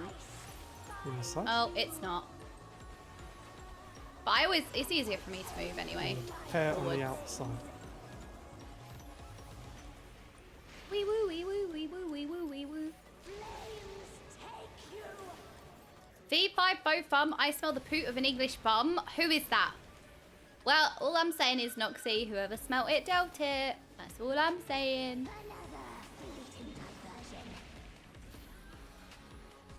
Another fleeting diversion. Raven this. I'm Scottish, so I'm safe. Oh. Well, I've been outplayed. Those are on the intercardinals. Dun, dun, dun, dun, dun. Hi, Rowan! How are you doing? Thank you. We've done this fight. This is our 3rd raid night, I think, on this fight. it's really nerve-wracking being in like current content Line up now. with your friend. Spooky. Hot sprint. Oh wait. Charge in. Oh yes. Outside this time. Wait, can I just stand? And we're ending up behind. Behind. Inside. Res. Ah! Oh, I'm dead. We're fine. I got Good distracted. adjust. I was like, ooh, dead body. Ooh! And then I took my eyes off the road. Ooh. Ooh. We'll keep practicing anyways. Okay, keep going. This is a good start. So you see, Rowan, see how close we are to killing this? We're all gamers. Make sure you shirk Shut or this. you will die.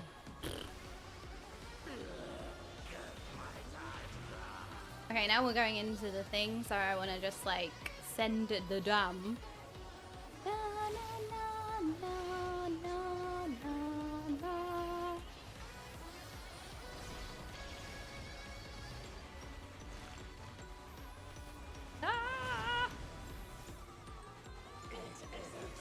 Alright, where are we going? Give me a number game. I'm 4. Starting I'm on second Delta. bait. I'm second bait, second soak.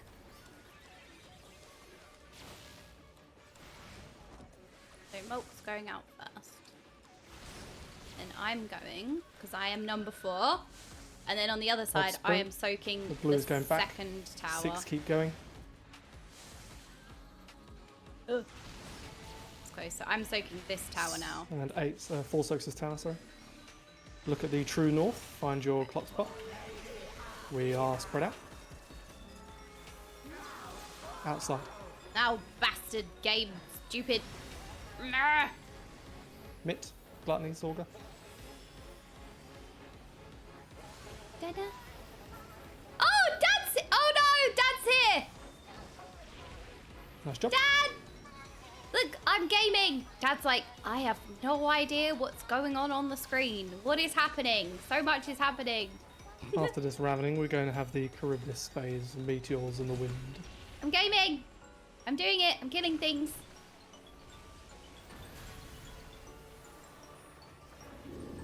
Stay in the middle. Once the meteors hit, I we'll have the remember DPS line up with the wind on their colour. Only when it blows up. Don't go out just yet. And then the supports are going to 2 now. So I stand here. Be very exact on your line to the pixel. And then the DPS you'll be going to 3 after your hit. And the supports you're taking your buddy's spot. And then we go stand here. Nice and precise. Once these go off, get in the middle. Go behind 4. Line of sighting 1. Sir, that's a G. Oh, I'm sighting that one. Move away. This is the Ravening Mitt. So if you have Ravening assigned, you're using it for this AoE. Okay, pressing. Pressing, pressing. Oh, I'm just gonna pop. Why not? Which means the Ravening that's about to come in, we're going to be using Passage of Arms, but just remember, the boss will finish the cast and then you will use like a second later Passage of Arms, because it doesn't go off for a little while after the cast. So get in front of the boss, but don't use it yet. Now. Send it! Done. That's all you need to do. Oh my god, Perfect. big damage. There'll be a Wind Tank Buster. Whinge. Remember, it hits twice. We'll look where you'll be with your partner after this is all concluded. I think I'm just gonna stand here. Line up with your partner now. As soon as this goes off, every single person gets in the middle of the room. Make sure you're lined up correctly. Good. Get in the middle and do your dodges on the middle. The first dodge and then 90 degrees to the next one. Try and be positioned next to your Can I next go pair here? position. Is this fine? And you'll be on the inside with your partner. Go, go, go. I find AoE it Mitt, hard to people, see go. the 90 degrees thing.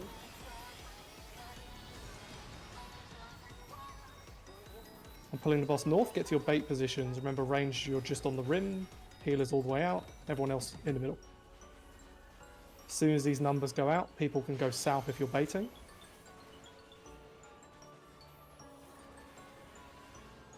Go all the way south now, peoples, for the baits. When he jumps on us, on me guys, when he jumps on us, we're stepping inside towards the middle. Now. Perfect. When you queue it up as soon as possible, everyone get to your clock spots. I will shield this just in case. Inside.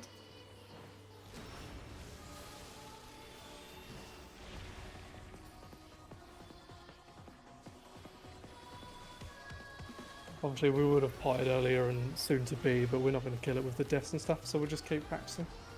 Ravening milk. Raven. It's so hot today. Pair up.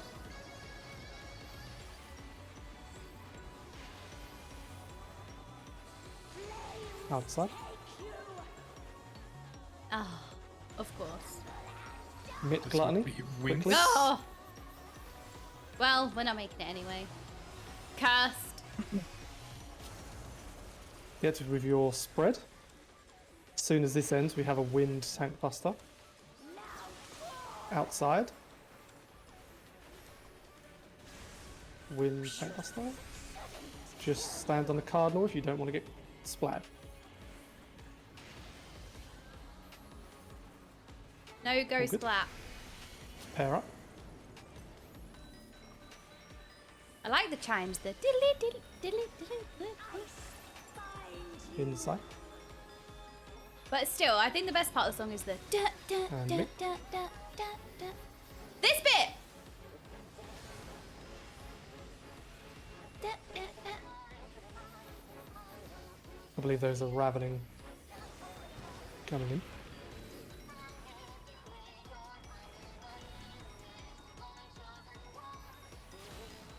Ah, why not? I'll put this down. We use that LB when you can as well, just see how far we get it. Yeah, I'm just letting my pot Wait, run out. this is in a my pretty burst. good pull considering, no? Like, 4% ain't bad considering we had deaths and everything else. Wait, this is actually really Not good. too bad, 2% considering we had like, was it 3 deaths or something? 2 or 3 deaths? We had 3 deaths. Yeah, that was much closer than I thought. Yeah. Yeah, and I didn't call for the second and third pots specifically because I just didn't think it was needed. That's not bad, right? Remember that in that one stack spread combination into raid wide, we have another passage of arms that was missing there, and we almost died.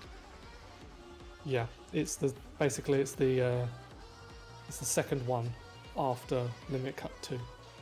The boss will do a stack. Good warm-up pull. Now that's going to be the best pull for the next 2 hours because it all goes downhill from now. That's just how progression works. Passage of arms.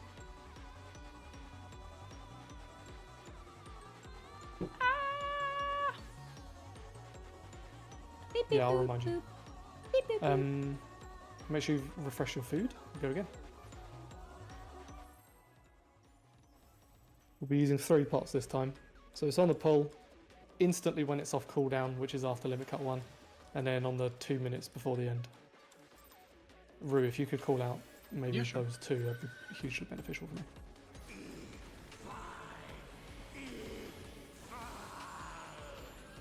They're not the words. Okay, big damage.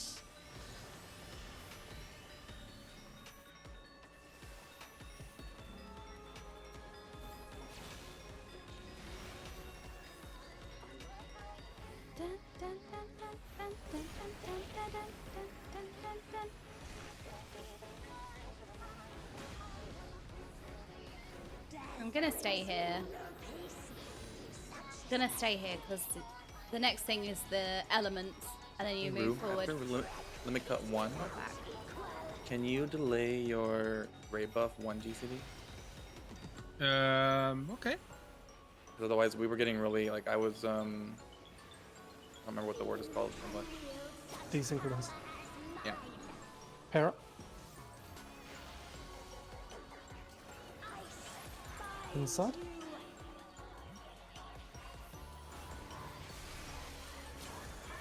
I think it's gonna be behind after Now this. spread out. I think it's gonna be spread, but In. oh, of course. The game was like, And then pair on the outside. Get a little bit of heal and then we go up.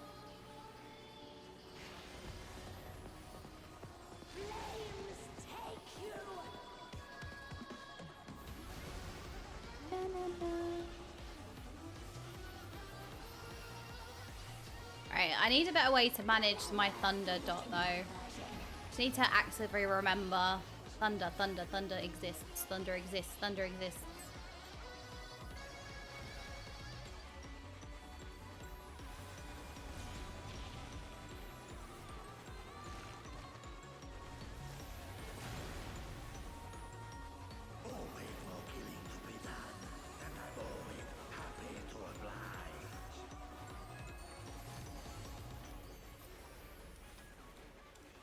Beep boop beep boop beep boop beep boop.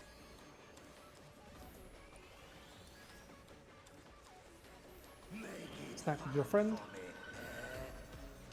Press sprint. Go in. Inside. Ending up in front. I'm just gonna stand where everyone else is. And then on the outside.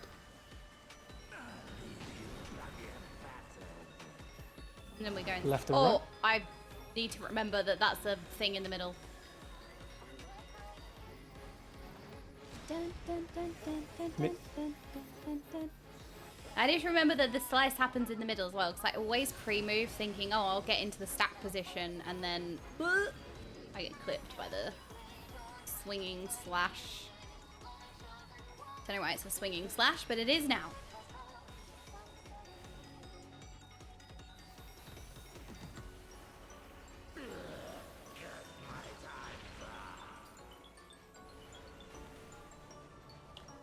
I'll drink a cuppa.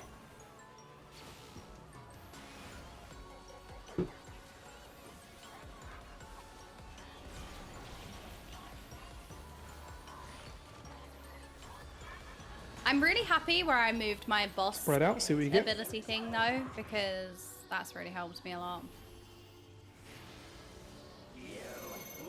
I'm 6. Starting on 3.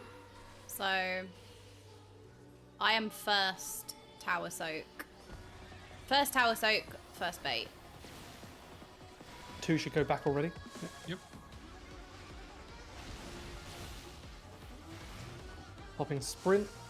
Blue is going back, everyone across. 6 all the way across. 2 get ready to set the tower. It's me, I'm the first bait. 8 goes out. 8 go out. 8. Oh, close. Close.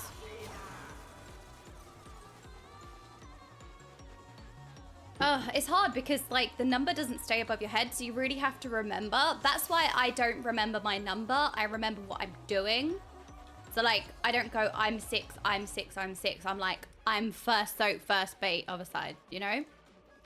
Because I feel like that's the thing. Because you don't see the Jeeth! Oh my gosh, hi! Remember there is a Wait, diagram. cool. Jeeth, how are In the raid you? announcements if you want to keep Hello, tracking. I'm raiding Jeeth. Can you believe that? Oh, I'm raiding. I'm growing up. Fee, fi, fo, thumb.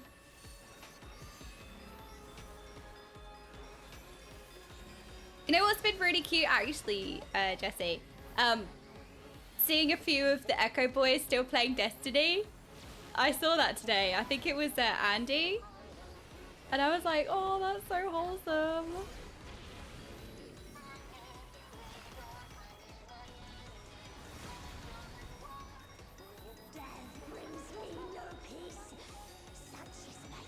No peace. No peas. No peas. I like peas though.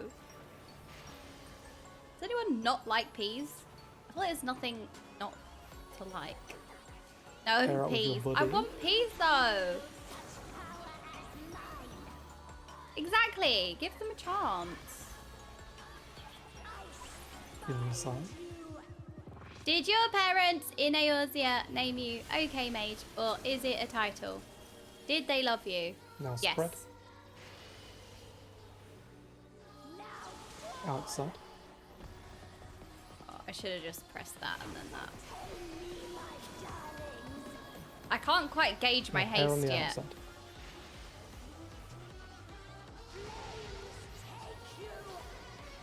My haste is still like, I can't really make judgment calls on like my mechanics of when I can move or not. So sometimes I'm like, oh, I'm not going to make this.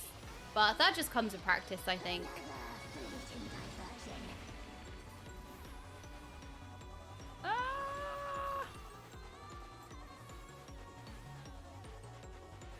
Beep, boop, boop, boop. I need to remember to press Ravening a little bit sooner as well because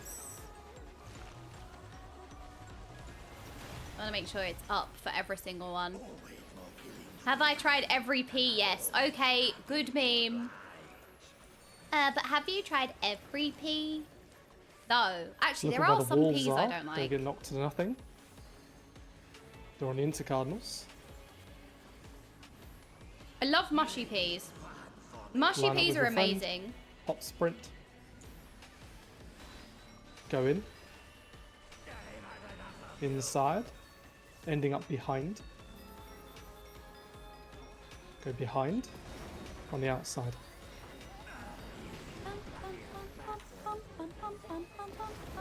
Left and right.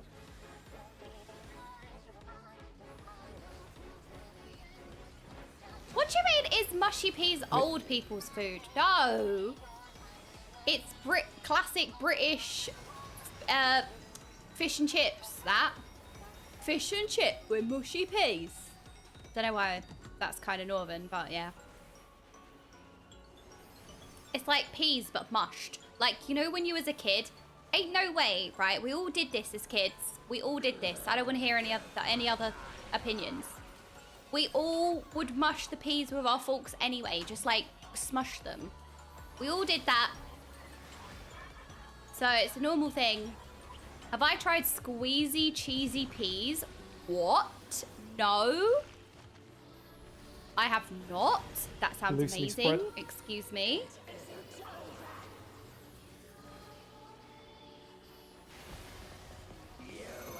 No, I'm Starting 8. on 2. I'm 8, so I'm second soak, second bait.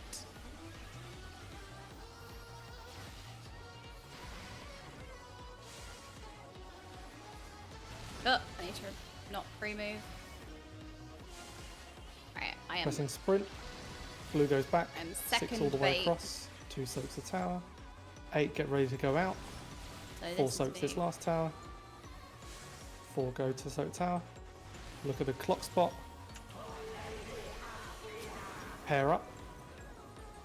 Pair inside. Pears. Pair Pears and inside. peas. Mitt gluttony. Do a little adjust there. You're going to pot in a couple of seconds. Pot and 2. Pot. Potting.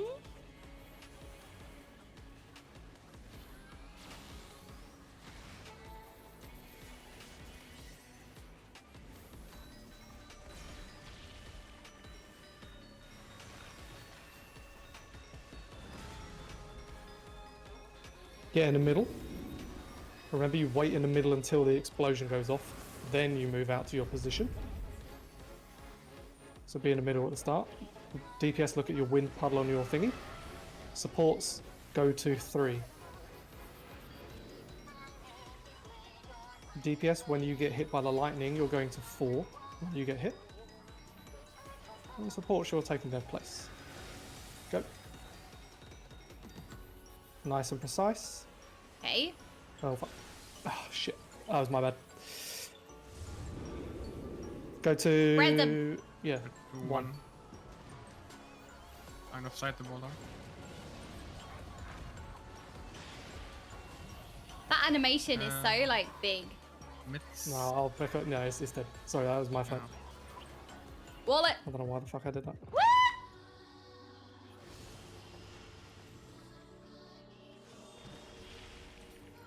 Have I tried the German P in Right, that sounds sus. I'm not saying that. I feel like I'm being set up. My sussy senses is tingling. I think that's the setup.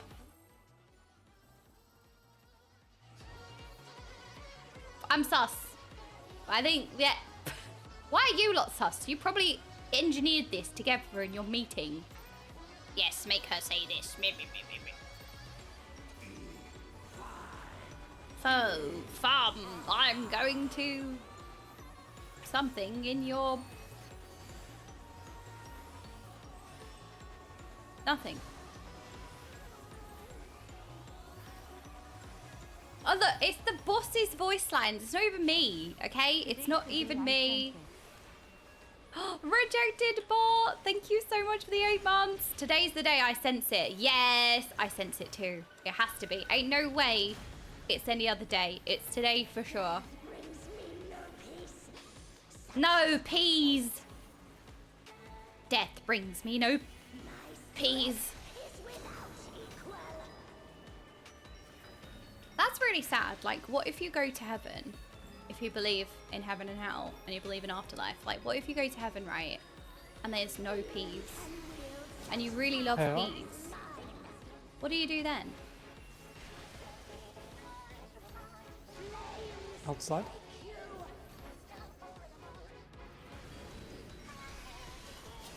Now spread. We shouldn't eat sprouts. We're not eating sprouts. Don't eat them. They're too cute. In.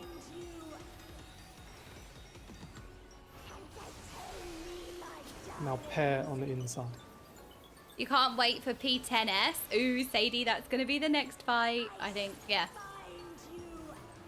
Everybody keeps talking about P9S, so I'm anticipating it. Is that the Elizabeth fight? Sorry, my brain, but... No, it's not. It's this spider... It's the spider... It's the spidery, webby... It's alive boss.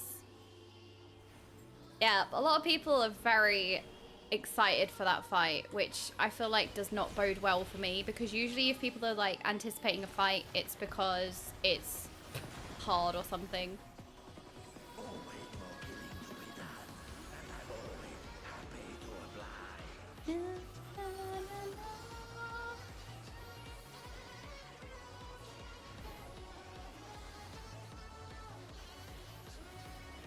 Line up Do you with the think wall. for the P in Pandemonium stands for peas? So it's like Hop 10 sprint. peas smashed. Move in. Smashed. You're on the outside this time. Ending up in front. Go front, inside. Left and right. Good job. Wait, did I press triple cast at some point?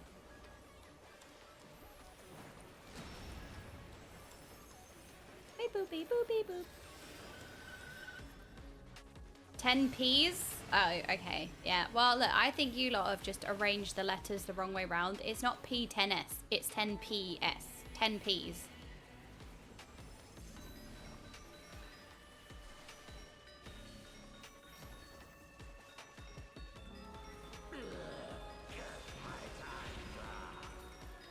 Your time is over. Da, da, da, da, da, da, da, da, da.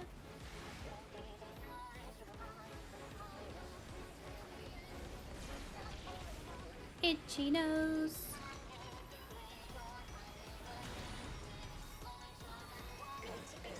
Loosely spread.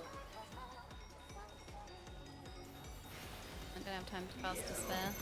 Starting on alpha. I am 6, so I am the first soaking, first baiting.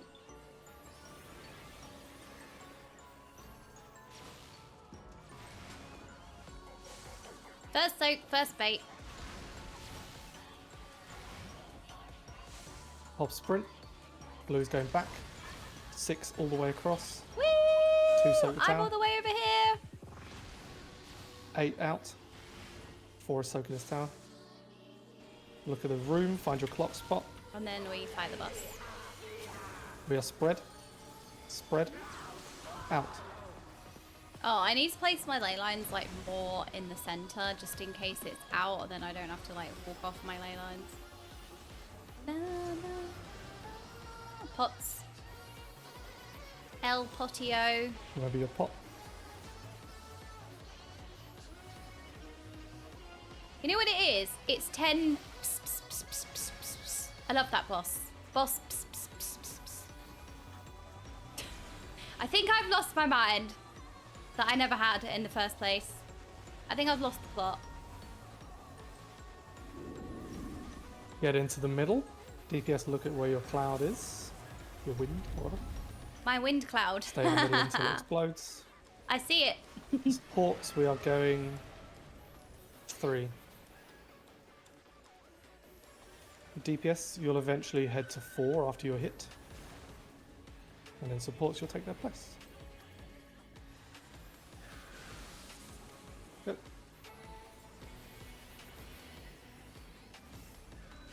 Get into the middle.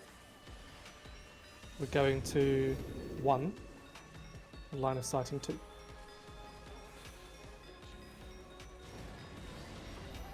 Go in.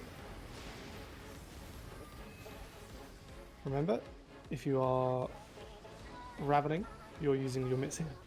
Now. That's me. I'm using my mitts here.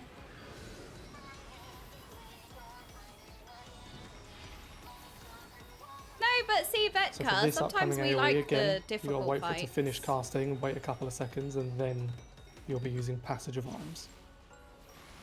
So as soon as you see it cast, count to 2 and then use it. In the right way. Don't do it the wrong way. You do it the wrong way. It's too late. You just have to hit it.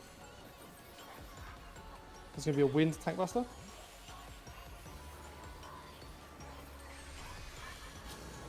Whinge. But yeah, more often than not, the harder fights are the ones that we end Line up up with liking. your buddy. And go back in as soon as it goes off. Back out other side. Oh, I adjusted for you. Yeah, don't adjust. Yeah. Go in. Never adjust. Rotate 90 degrees when you froze a maple up yesterday. Rotate, find your spot. Out.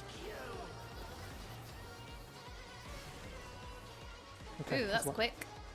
Who's got on avant? Ooh, that's quick. Yeah, I did not check which person has which job there, so I just jumped over. I would never adjust anyway, even if I Yeah. could.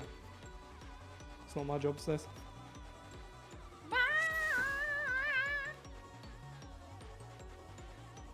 How would you say 10 if you were saying it like a character's name from the Nya raid? You know that en avant is the perfect distance. I don't know. What does that mean? Now What? we I know. did see that you landed exactly on it. What? Yeah, my bad. No, it's my bad. Could we save 1 sec? That's fine.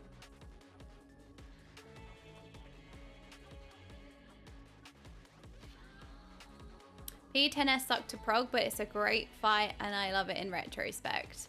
Yeah, I can imagine like sometimes bosses are just quite tedious. Or, right, you could be in a raid team where the way that boss is, the way that the encounter is designed is like an Achilles heel for your raid team or like members of your raid team or you. And then it makes progging it a little bit more tedious or a little bit more suffering. So then it kind of like, oh, this boss is hard to prog. Fantastic fight, very punishing. I'm excited.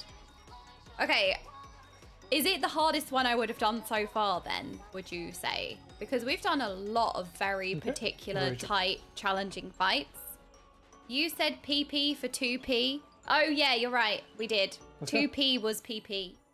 And then what was it? 2B was BB. We had BB and PP. Didn't we have one that had like, was it like 9 S's? Like The or Spider, if something? you're a gamer, and by that I mean you're using legacy controls, when you're moving forward to do your passage of arms, I highly recommend that you actually face your camera towards the south, because then you'll see your character. Because what I, think imagine you just P10 is did pretty was you different, moved unique in many what you ways. Probably not thought harder, was but definitely a not different beyond vibe. the Oh boss to well, the north, that's pretty. but you actually were beyond That's the boss pretty to the north because interesting. you're looking north. Ooh.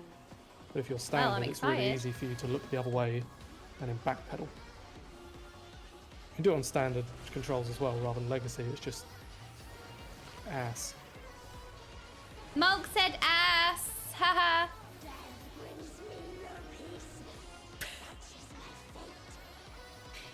I didn't hear any other words. Does anybody in this raid use standard? We're wiping. I'm being executed. There was a murder. No murder. I was assassinated. I used standard until PAS, and then I got petrified by Snake once, and I thought never again. And I switched to Legacy, and I never got hit again. I actually also switched during PAS.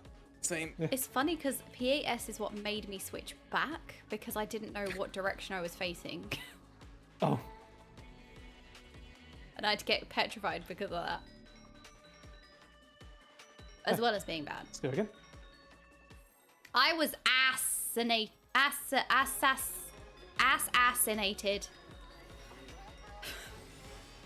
I'm just gonna stop speaking. I think I'm just not gonna say anything.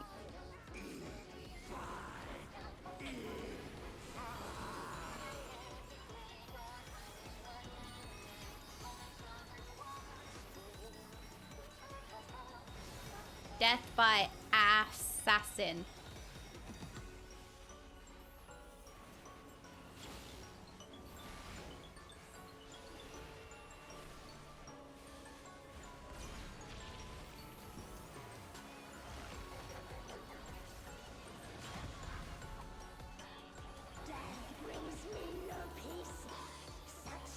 It's gonna be one of those things where like Legacy or Standard are gonna be totally subjective, like whatever works for you. I see the benefit to both of them, honestly. I just didn't know which way I was facing with Legacy, so I kept getting petrified, and I was getting petrified anyway. I can't blame like the Legacy, but it didn't help. Outside. Because it's like I was struggling with that mechanic anyway, and then it was like an extra affix. So I was like, oh, I need to make this mechanic easier for myself, not harder. Inside. Wigon is rocking 640 crafted gear. That's tough. Have a bit of someone plan some. Wait, me? And pair on the inside. Yeah, I don't know how my gear is.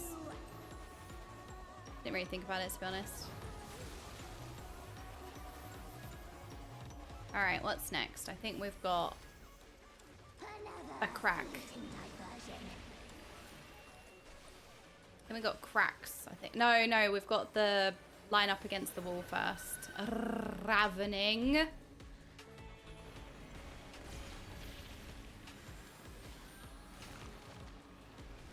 Raven this.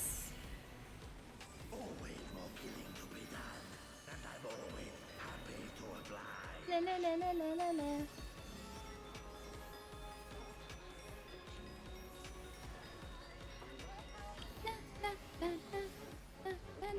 Line up with your buddy.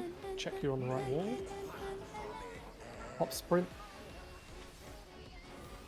And then go back in. What? Oh, wait, what happened there? Wait, what happened there? I do think, Spider, you are leaving probably 2 seconds later than I would. Wait, what happened there? Spider left a bit too late, and then he got hit by the purple. At least that is the only thing I think that could kill him. Was it my positioning? No. You're not like a deciding factor on whether he lives or dies. Well, I guess if you weren't there, but you were. Okay. Yeah, you just need to. As soon as you see that purple, go. Like, in my opinion, you are not moving fast enough. The way I see it, you don't need to leave that. how are the sound levels, by the way? Did I fix the sound levels? Are they okay? You may not be able to adjust in time, and a situation like that will occur. You need to give yourself breathing room. So the instant you see that purple, you are already holding W and going across to your position. Imagine if I just like ripped W and we're just holding it. Finish a combo or something, but you can DPS on the move. You're a melee. It's okay. It's just this is the one time it happens, and although it is a slim chance, it is non-zero, and so that's why I encourage you to just move as soon as possible when it's your time in any mechanic. Boss music sounds interesting. Oh, really? Axcast? Do you like it? It's cool, isn't it? It's a slightly different vibe. It's a bit more like, what would you say, like techno-ish? I don't know. It's not, you know, it's not super serious. It's just. Weeble, beeble, beeble. It's not like just the dramatic orchestral, like, or rock. It's really good. It's hyper pop, yeah? I'm not very good with music genres, to be honest.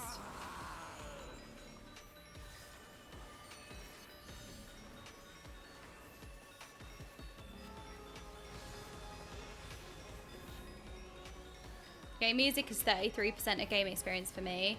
Oh yeah, I mean, yeah, 33, yeah, would I say 33%? I would say that game music is such a huge part of FF especially, actually. I would actually put game music as higher for FF. Death brings me no peas. Right, so also something I think is really interesting about the camera movement when we're talking about like you can park your camera. So like in WoW, that would be the most cursed thing ever. But in FF, you always want to be facing basically like north, or you want to be facing a certain direction. And that causes you to move. Either side. That causes... Oh shit, was I in that? Bad judgment. Like Wow, okay. My eyeballs are not working. The peas! I thought I was standing alright, but... No. Okay, well, what was it saying? Oh, because, right, you always want to face your camera in, like, a direction. So it makes sense Legacy, because there are lots of things that, like, push you out. Couple of low ones. And because there are things that push you out, you lose where you are in the room. Like, you lose north, you lose all these positionals that are actually important in FF, so... Legacy camera does make a lot of sense. Like, in WoW, I would not be able to play with Legacy camera, for example. But also, it's each their own as well, isn't it? Like, if you get the most... Like, if that makes you play better, then, of course, like, you want to play that.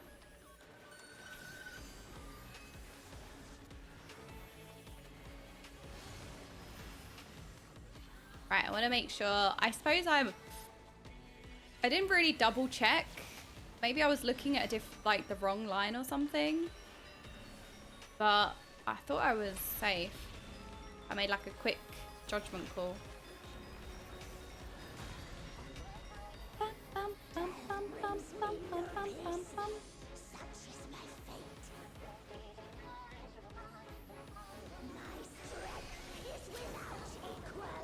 Maybe I was looking at the boss. Oh, you know what I might have been looking at? This line here. Maybe I looked at that one.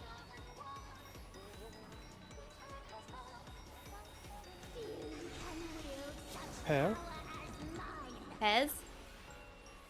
Pears and peas. Peas and pears. Inside. Right. So I want to make sure like I'm here. Yeah, I think I looked at the boss's hitbox rather than the room. Is that a classic? Now spread. Inside.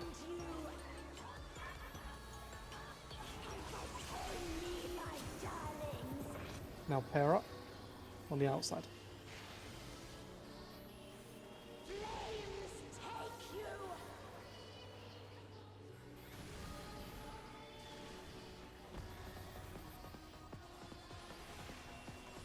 The funny prank. The inline is just a couple of pixels more than the boss's hitbox. Yeah.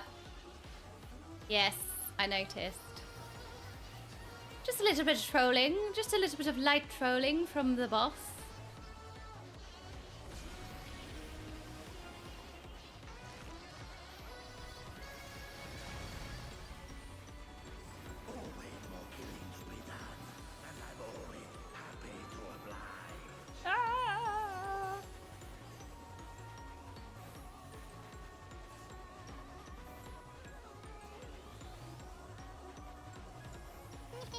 Look at where your wall is. Go. Press sprint. Make sure you move in.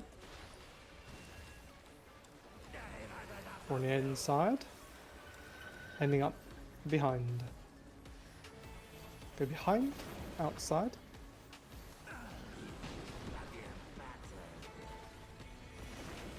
Left and right.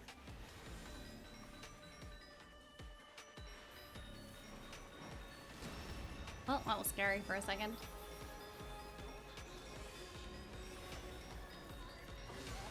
Da, da, da, da, da.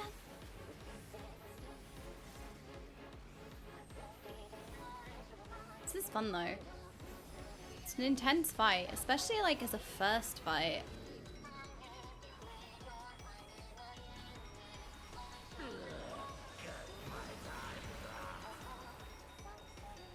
Yeah, your time is up. Die, die, die.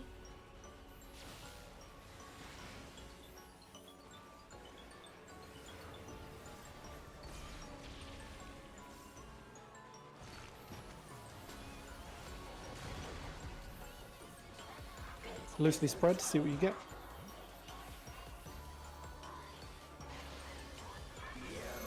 I'm number We're 2. starting on Delta. On Delta. I am number 2. Baiting first, soaking first. There we go, and then the other side I am soaking Pop the sprint. first Blue is tower. going back. 6 all the way across. 2 soak the tower. Ooh! Everybody's dead. All my friends are dead.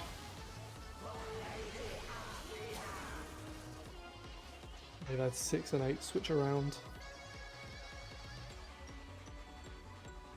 Push me to the edge. All my friends are dead. Ah! I'm just glad I'm getting numbers, honestly. It's a fun mechanic to play. I really enjoy this mechanic. It's fun remembering, like, ooh, where does this one go? Where does that one go? And also, you can't hit the boss, so like, I'm not upset about, I'm not stressing about damage. Doing it mine is different from how most people did it, to be honest. They would have been in melded or over melded, 640 here and not I am level synced. Yeah, we've been playing all the fights mine, but because we're doing this for fun, you know, and trying to finish it before Dawn Trail, we have taken off, we put Echo on a couple of times for some fights just so that we can get through it, because we spend like a few, you know, nights on it, like 3 raid nights or whatever, and then we're just waiting for like the perfect pull. And instead of just waiting for the perfect pull, like we've seen in Rage so many times, we've got so close and then we just like,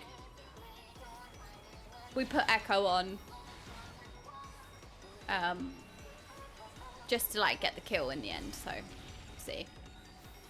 But yeah, I do like progging it mine, because then, you know, you're playing the fight and making it challenging. Older content, you know, when you scale it down. You have to do it number 2 sometimes, if not all the time you will. What? What are you saying? Can't really simulate that 1 week experience, but mine is probably as close as it gets. Yeah. My power. Outside.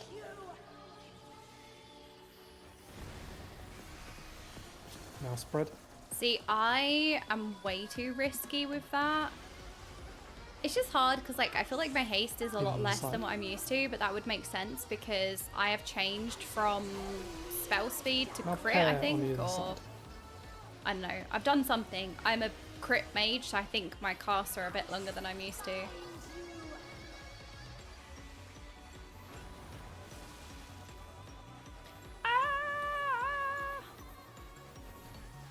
I am excited to raid in Dawn Trail. I don't necessarily know what I'm going to do because I don't have like a static, so I don't have like a raid team or anything yet. So, but I would really love to raid in Dawn Trail. That's kind of why I'm doing all of this, you know? Like I'm doing all of this because I want to raid in Dawn Trail.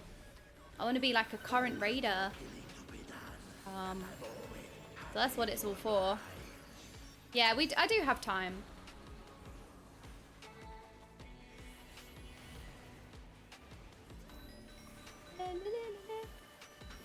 I'm glad that I went through and did this just so that I have like a bit of experience raiding. Press sprint. Charge back in. Inside. Ending up behind. Go behind on the outside.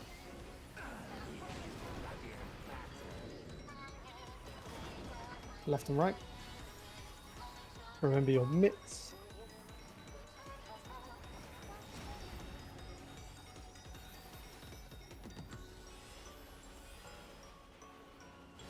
Oh, I need to remember to press this like on the cooldown as well. Refresh my thunder. I'm doing it. I refresh thunder.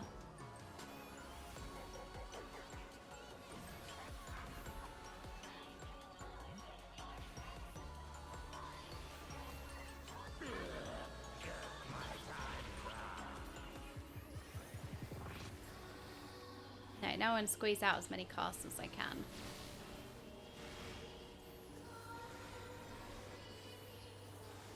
Squeeze.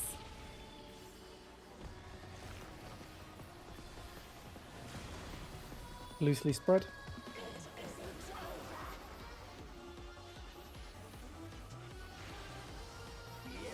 No, I don't have a Starting number. on Charlie. No.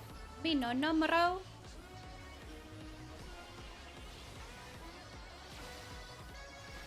Alright, that's the second. So if I get the next one, I am third, which means I stay here. So I'm third, I stay here. Pressing sprint. Blue goes back. 6 all the way across. 2 in the tower. 8 goes out now. 4 in the tower. Look at the boss. True north. Oh, we had it. That is a wipe. Oh. A what? Why? Why was it a wipe? We weren't going to pick people up in time and the damage is extremely do tight. We can't have a death. We had deaths. Yeah, 2 deaths. Ah. I think we'd be hard pressed with 1 death. No, And no, that I didn't see the death deaths. would've- That's why I was like, oh, did we get something wrong? Oh, right, okay. Yeah, unfortunately, it basically has to be deathless and damage downless if we're going to get a kill. So if there is a death, I'm just going to call it. Okay. No, that's fine. It's only because I didn't see deaths. So I was like, ooh, is there another dimension to the puzzle where if you fail it, it's a wipe right, or I see. something? Yeah. Okay, let's go. Alrighty, again, I'm happy for there the is a practice. chance. It's not a Honestly, chance I'll take. I'm happy for the practice because like going into Dawn Trail, I want to raid. So like any practice in any kind of raid fight is good for me. So whether we kill or don't, I mean, if we kill like quickly, then I don't get the practice, right? So. Especially not when we're about to use pots. More practice, the better, in my opinion.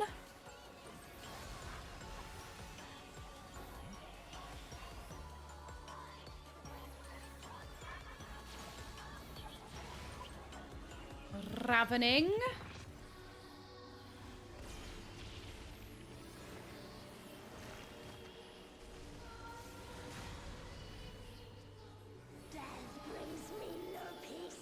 No peas. I think I should write the lyrics. We would have squiggly lines and peas. Like, isn't that the best?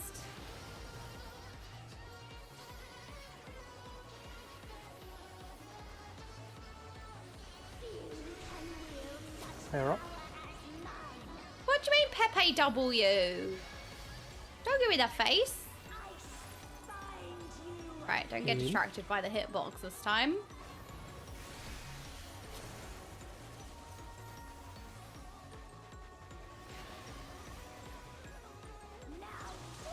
I agree. The secret to killing the boss is peas. Agreed. Axe, what do you think of the raid fights and how they look? Now spread on the outside. A pair on the outside. My god. Like, what do you think of this fight? They look long. Yeah, they are pretty long. But you only get 4 bosses a raid tier as well. So it's not like 13 bosses in a raid. And they're all like 10 minutes.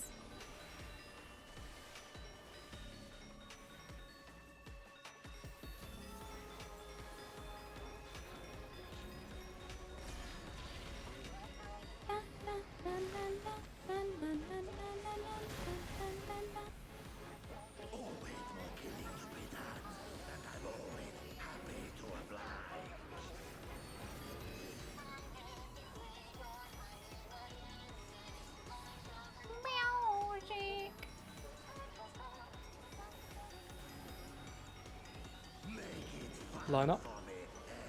Pop sprint. Charge in. Outside.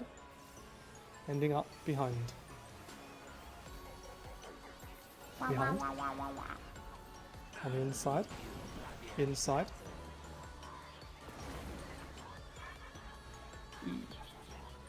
Okay, that's probably a rip. Into the toxic sludge! If the music is good, I'm happy to kill a boss for 10 minutes. Oh, Axe. Seriously, the music, the boss music in this game is absolutely incredible.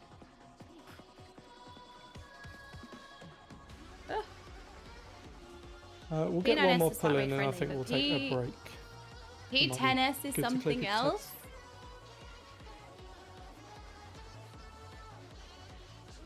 Well, I don't know, Skyfall, because, well, I don't know. We'd like it to see it But die because today. we've got it on mine, I think There's a the chance damage later check's to the pretty end of rough night, if if we he's lose not the dead, we DPS, do I turn think. on air Because cannon. also, I That don't think I'm doesn't playing need very well, to so... happen. We've got me For affix now, too. we'll continue as far as we can. I'm confident we can get it as long as we don't have a mistake. What if I'm the mistake? Like, just me, as a whole. What if I'm the mistake? Do we still have it? Shall I ask him?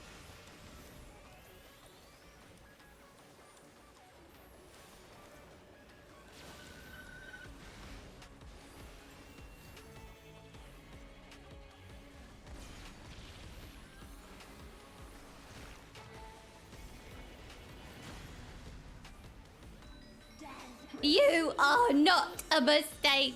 Take it back. Okay, fine.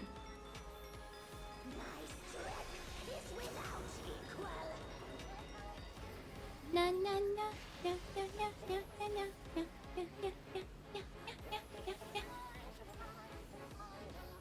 Pairing up.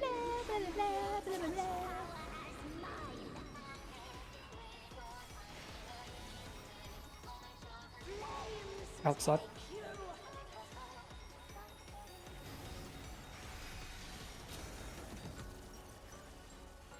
Spread out. Inside.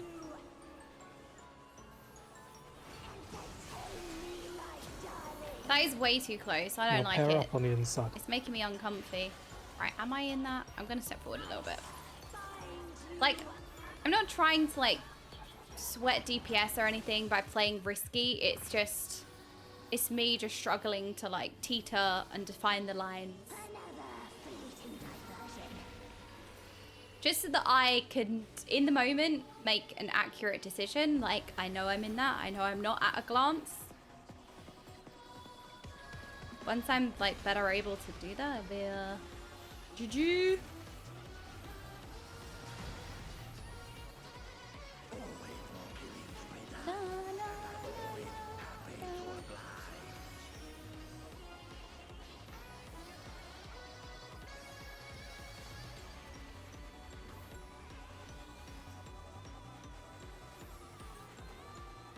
Check where you're getting knocked back. Line up with your friend. Press sprint. Go in. Inside. Ending up in the front. Go out.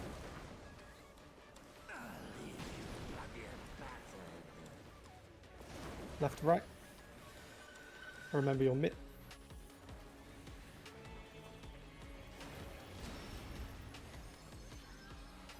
Damage.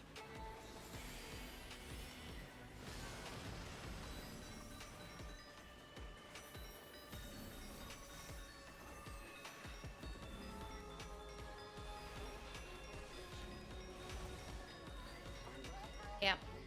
My Thunder Dot uptime needs work. But other than that, I feel a little bit more comfortable. I think things are getting a lot more muscle memory now. I want to learn a few like tricks. I think there are a few like min-maxy rotational things that I can do as well, like I don't know, the ley lines thing. Loosely spread.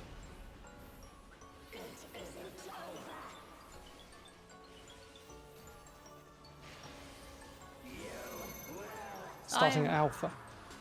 I am number 4, therefore I am second bait.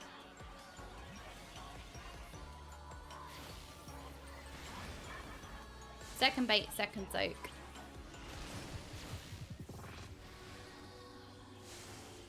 Popping sprint. Blue is going back.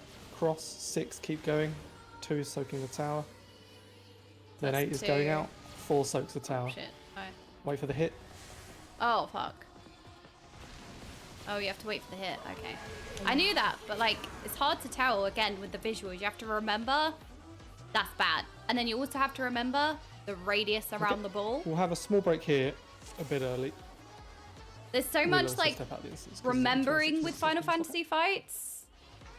We'll take Like a you have to 5 if you- remember. Okay, you can't go to the ball, which is fine. I kind of remembered that, but I couldn't remember the But, distance 13 around the ball that it did. You know, like that distance. Because I knew that you couldn't go in line with it, but yeah, it does like a AoE around it. Don't get in the way of the balls. Good life advice, that.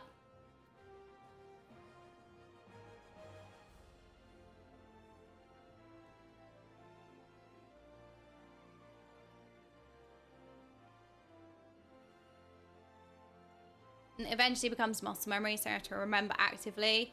Yeah, but it's also like a fight by fight basis, isn't it? Because you have to remember, oh, you can't get in the way of the ball.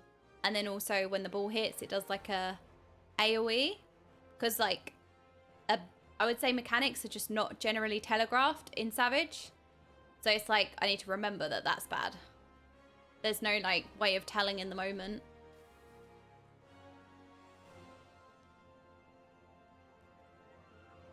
Because my thought process was like, oh, I'm just going to prepare. I didn't really need to be honest. But I was like, right, I'm not going to get in the way. I don't want us to pre-stand there. Because I know you can't collide with the ball. But then I forgot there was like a AoE around it as well. You get used to how mechanics are generally designed. It becomes easier to remember what sort of positioning typically works. Yeah, that'll just come with time. Mistakes are how we learn. Exactly, because if I didn't get hit, I wouldn't know. Don't get hit. Don't pre-stand.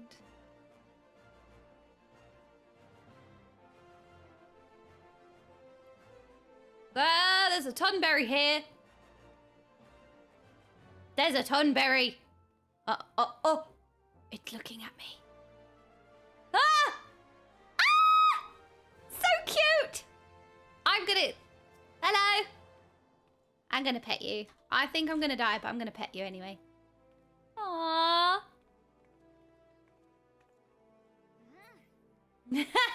Am I gonna die? Yes. I think that's a yes. If I learned anything about positioning from our Black Mage is that tank positions are great for ley lines. What do you mean tank positions? By the way, you did really well in Sephiroth. The first time I fought him, I was 20 levels higher than you and I didn't one-shot him. I don't know what happened yesterday, by the way. Don't you think that was the most insane run ever? Like, to survive the gauntlet, learn that RNG spell and then live those like really hard mobs, then get to like Genova, and then fight Sephiroth. I was sweating. But I mean, that ability did carry. The speedy question mark did carry, to be fair. Speedy go fast question mark was hard carrying. Did big damage. I had damage meters, I could tell. Yeah, math happened, and then the solar system got blown up. So that happened. Your FF playthrough yesterday was so hype. Really? Hello, El Nino. Hey, y'all. Hi. Did you enjoy the fight so far, mate? Excited to see you on P10, P11. Those are my favies. Oh, I can't wait to do P10. I know that P10 is a very anticipated fight, so I'm excited. I think it's hard, right? Or like mechanically, it's really fun. It kind of giving the impression of like high concept, so I'm excited. But yeah, we might finish up today. We may, I think Mulk mentioned the Echo. We may perhaps, because this is the last raid of the week and we want to start P9S. So if we want to start P9S next week, we'll see how far we go today. But maybe we'll turn Echo on and just kill secure. What do I think Crisis Core will be about? Right, I don't know, but I think it's like a side thing. So I think Crisis Core is about, you know, right at the end of FF7. Don't tell me, by the way, I want to go in blind. I think, you know, right at the end of FF7, it says like 500 years later or whatever. And I think that cutscene, I won't say the cutscene in case, I don't know, spoilers or whatever. But anyway, I think Crisis Core is about that cutscene. That's what I think. Yeah, no one say anything, but I think that's what it's about. I think it's about that cutscene. So the character that we see in that cutscene, I think it's like a bonus in the future, because wasn't it FF4? Right, FF4 had a spin-off, right? And it was set the next generation, where it was like Cecil's son. No, that can't be right. Well, anyway, the FF4 had like another add-on game. And it like, not a sequel. Well, yeah, I suppose it would be a sequel, but so that's why I think Crisis Core is going to be about like what happens, or maybe the timeline of like, maybe the events after where 7 ended. I think it's definitely like set after, and we're going to see like the aftermath or something. The after years. Yeah, that's like the impression I'm getting with Crisis Core. Like maybe the rebuilding of the city or something like that. So that's what I'm thinking, but I don't know. Don't tell me. But I'm excited. But my run with Sephiroth, by the way, that was terrifying. Like that fight was so hard, and I really wanted to keep my abilities because I didn't know if it was going to be like FF4 where you could continue after. And it's like I knew that I learned 2 really rare abilities. I accidentally learned the most rare ability in the game, right? It only happens 1 time per playthrough, and I learned it on that 1 time. So if you don't learn it on that 1 time, you can't get it, and the chance of getting it is really low. I'm also waiting on a craft, although I'm not the one doing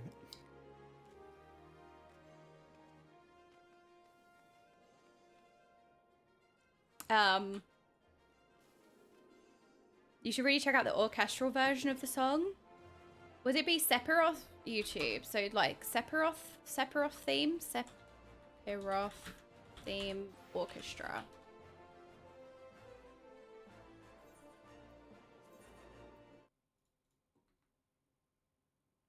Live orchestra version.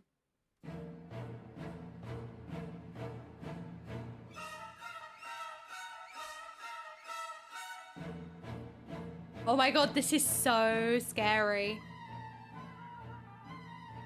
It's that sneak emote that you have.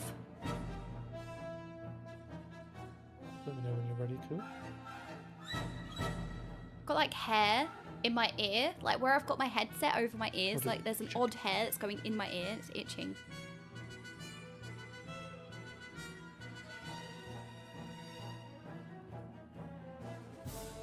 What a spectacle that fight was. He looked freaking awesome.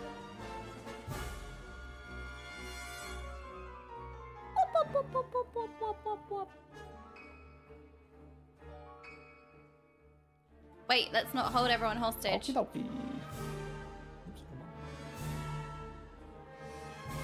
Make sure you're fooded.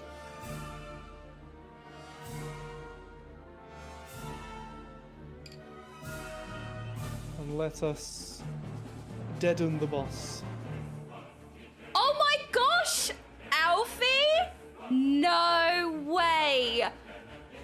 I got raided by Alfie! Hello, Colin! How are you doing? Oh, hi! Welcome! Oh my gosh, you have to fill me in. Where are we at in the MSQ now? Tell me everything. I'm listening to very dramatic music. Sorry if it's a bit loud. We're listening to very dramatic music. We're bringing the drama today. Hello, everyone. Oh my gosh, this is so wholesome and wonderful. Thank you so much for the raid. I was just like, oh, you are playing Hades. Oh, because you voice act a character in Hades as well, right? How is it? How did you find it? I've actually not played. Oh my god, I thought someone was knocking on my door. It's the music. Ah.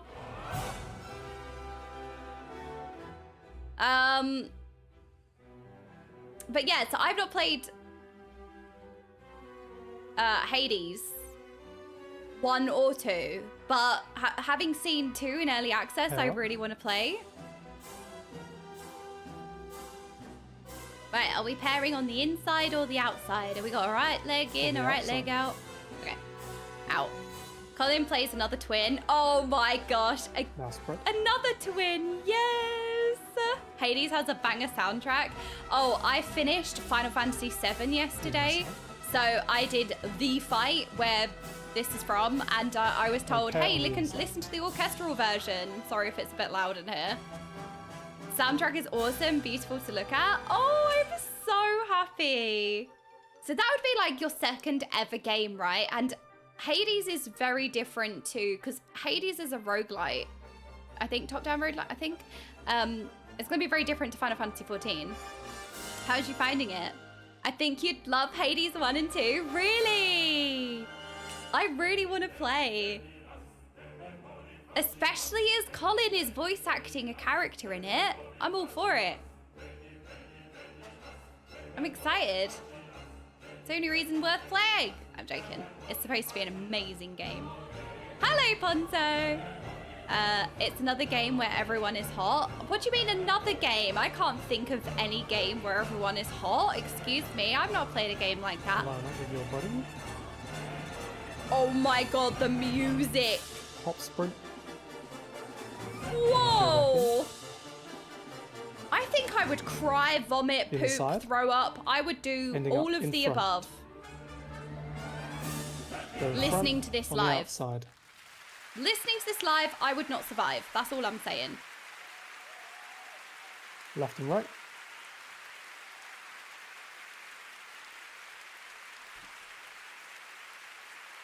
Yay, clappers.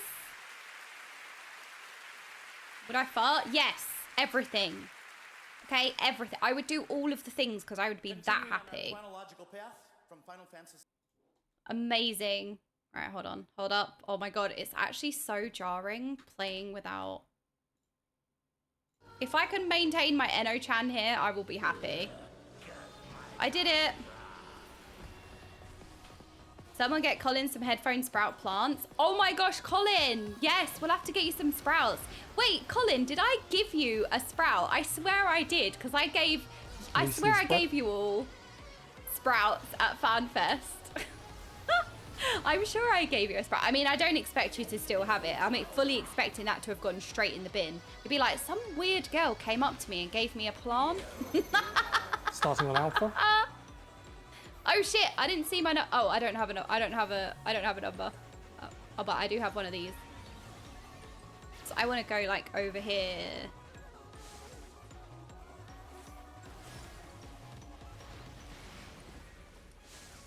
Pressing sprint. Cross. Ooh. Blue goes back. 6. Keep going. Running. 8 go out. I nailed that. I was very elegant. I handled that with pure grace and elegance. I did not. Pair up with your buddy. Spoilers, I did not. Outside. Oh, you bastard. Every time I put my ley lines down, the boss is like, oh, I'm going to put it the other way. Make sure you mitt. The sprout still lives yet. It's a pot as soon as it comes off. It might be in my flat in Birmingham, but that's fine. At least it's still alive. I mean, I'm surprised it's not in the bin. I would not be surprised if it was in the bin. But I can give you another one at the next time. There you go, easy. You'll be like, I just got rid of this and now she's giving me another one. What is going on? Mom, this weird cat is back. Or girl, because it'll be IRL. Look, I usually get called a weird cat in game because I play a cat. Wait, what race did you go for, actually, Alfie? In the middle. When it explodes, DPS are going to go out towards your wind, so check where it is in advance. Because I watched you, but I can't remember. Wait, I'm standing here. Make sure you're nice and precise on your line. When you get hit, the DPS are going to Charlie. Charlie. Supports take their place. Ellison! Oh, of course. Of course. Love it. In the middle. Everyone go to Alpha, Meteor, and line of sight, Delta. I really wanted to... I actually fancy Fantasia into Ellison because I am really tall IRL and I want to represent myself in game. You just have to represent yourself properly in game, you know? Like, I am really tall, so I want to be really tall in game. Why are you shoring me? Don't forget Passage of Arms next. Yes. Yeah, make sure you're pointing towards the north a couple of I'm seconds basically after Alice, the ravening okay? I'm an Ellison. is cast. I have a lot of tall potential, but I'm small. Perfect. A handsome Ellison, hell yeah. Remember, there is a Winge Buster before this, Winge! so do not get hit by the 2 busters. Beep boop, beep boop, beep boop, beep boop. Like for both pulses. Oh, I'm glad you had a good time playing Hades, though. It must be... Have you got to the point where you've seen the character that you voice Line up with your act body. yet? Go in as soon as it hits. Into the middle for the dodges. 90 degrees for the next dodge towards your side. Wait in the next dodge position. Look where you're going to go next. Inside, pair, inside. Inside in pairs. You saw Apollo Pick them early up as soon as on. possible. Ah. And get into It your must bait be spots. so We need them up surreal. really soon, although it's So going to be a cool challenge. seeing your character. Hopefully you have swift And cast. how Get it to your comes bait into positions. it, especially a character like Be aware you Alfie. may need to adjust. Yeah. Good, Rue. Good job. Serafa, you're coming south of us. All you gotta do is follow my lead. Go to the south position. Serafa, follow us. When the boss jumps on us, we take a step towards the edge of the arena. Stand on me. To the edge of the arena now. Oh, wait, No? what? Okay, we won't. Wait. Do we do that every time?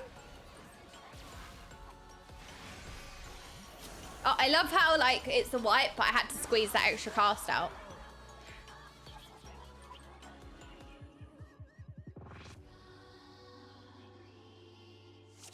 We will lead the way. Apollo is the first deity you meet, so yes, he did. Oh, okay, so I got you. Oh, a deity. Ooh. Basically, how fight now. Yeah, we wiped at 0.2% or 2%. I'm not sure. 0.2 or 2%. There was definitely a 2 in it last time. So this is the kill for real, no cap, on God, or whatever it is. Yeah.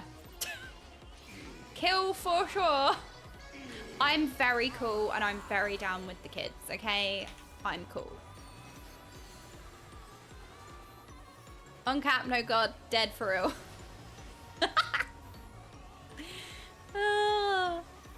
You've got this, unless you don't. In which case, sorry for your loss. Alright, well, Ponto cursed.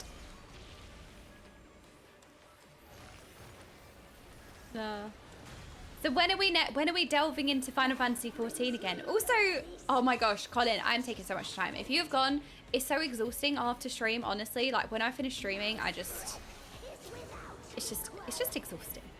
So I totally understand if you need to scatter.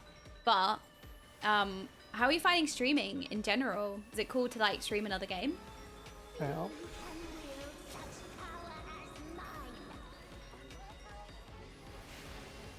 From a rich kid, teenager in 14 to an immortal god in Hades. Hell yeah. Oh, fuck. I stole the hitbox again. Oh. I stole the hitbox again. That's like... It was the hitbox bait again. That's happened to me twice today. Oh, I don't think that's happened to me at all of progression, but it's happened twice today where I see the hitbox and I'm like, oh, I'm inside the circle. We're inside, but it's not the hitbox you're looking for. It's this freaking tiny circle that's like slightly in front. I always sleep really well after I finish a stream. Oh yeah, it's exhausting. All right, there we go. You keep saying that word. I do not think it means what you think it means. Oh wait, me or someone else?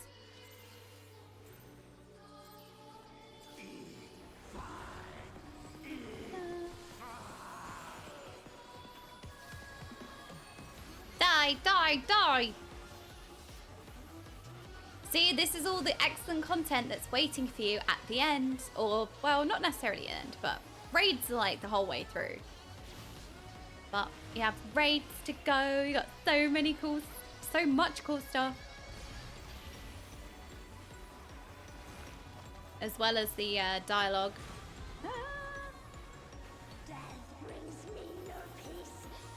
No peas.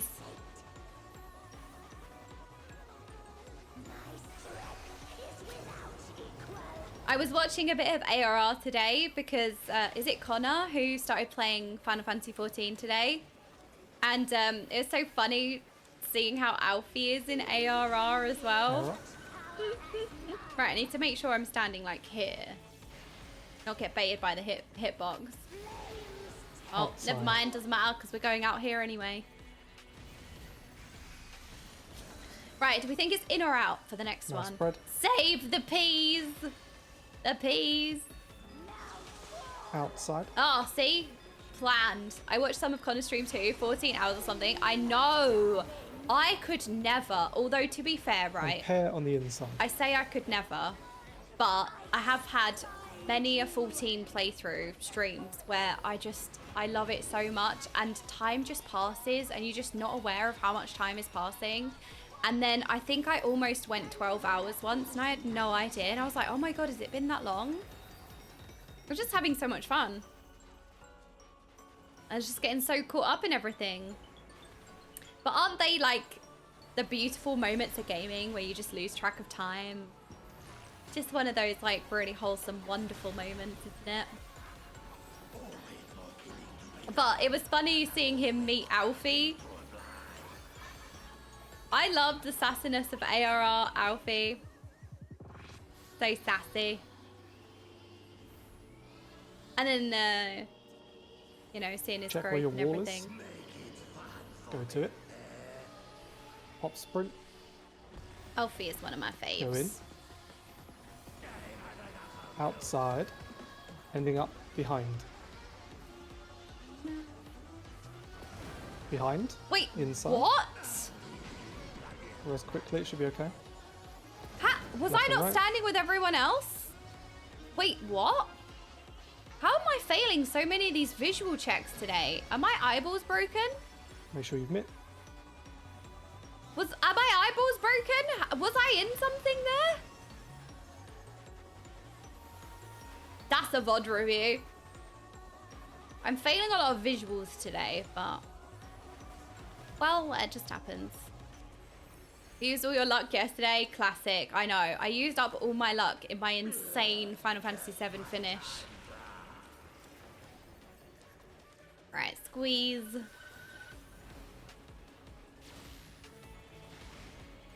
Ravening. Games that make you delay your bedtime so you want to keep going. Oh, yeah. Yeah, well, you say that, but that happens to me with League, and I can tell you that is not a good time. Like, Spread the out, see what one you more get. game, just one more game. No. That usually happens with League. I'm Starting at 2. I am baiting first, and I am soaking first. The other side. Gonna head off. Lovely to drop in. Oh, Colin, thank you so much for raiding me. That's made my whole day. Thank you so much. Alright, do we go over Bombing now? sprint. Blue back. 6 keep going all the way. Now. 2 soaks. And then I soak this one. 8 go out. 4 soaks. Look at the boss. Look at the boss. Spread. Inside. Alright, I'm definitely inside here. Stardew Valley for me was recently one more day. Oh, didn't Stardew Valley get like Your loads pot and is loads coming of up in a few updates? seconds. Use it. Alright, here we go. Potting.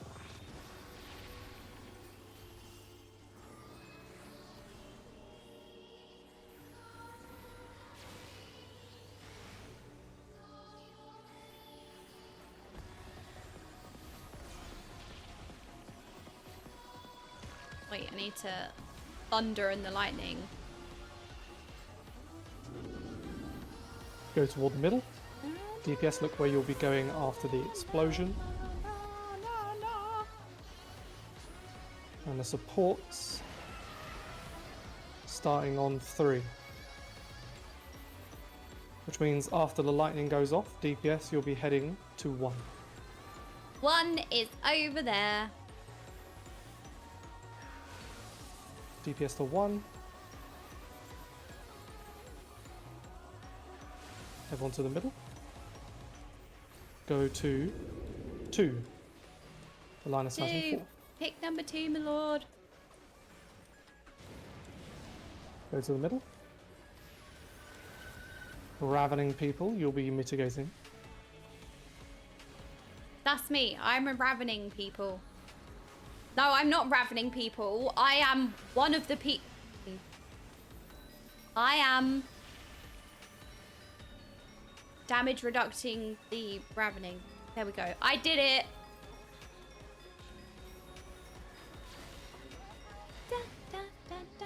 This is passage. Remember, wait a No, second I after feel it like goes off. it Make sure doesn't you're have to pointing be north. that situation. That's though. good. No, this is not another It's meant to be a balls whinge incident. buster. It has been So at just least a day beware, since the DPS last peoples. incident. We're doing really well.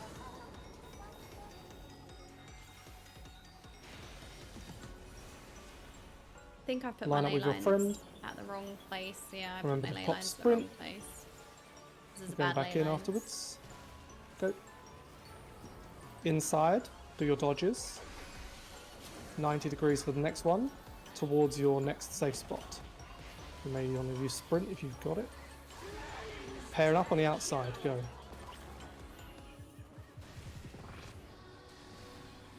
We do it. This position. We need another Discord channel for X days since last incident. Syra! Oh, hi! Oh my gosh! How are you? Oh, hey. Oh my gosh, we got all the Giga Chads in here. I am swooning and fangirling. But yeah, no, we do need, no, I don't think we need to reset the counter for instant report. I think we're fine. We're fine, right? Hello, I'm pooping. We could have coordinated our pooping. We could have pooped together in sync. You know what? I'm just gonna do it now. Then we'll be in sync. You can't stop me. I've got my gamer bucket. Yeah, I'm gonna make use out of it. That's what it's for. And people say romance is dead. I know, right? It's fine. I got you.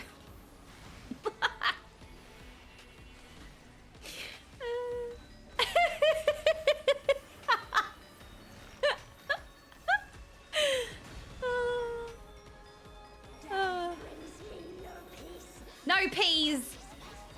We need a checklist of the boss, right? We've got huff and puff and blow your whatever it is. And then we've got peas. Peas, cracks, wind. That's my encounter checklist. Up. Outside. Out we go. Yeah, but have you tried spread. peas from this country? That's me with Abso. With, oh my gosh, it's Danny. Outside. Ah, Danny, hi, how are you? Oh my Now gosh, it's pair so on the wonderful to see your face, kind of. Seeing your face-ish. Seeing your name. Which is basically like seeing your face. It's everyone's favourite mage. If you're still playing mage. If you're playing WoW. Beans, beans, good for your heart. The more you eat, the more you fart. They are, that's a scientific fact that I'm hitting you with.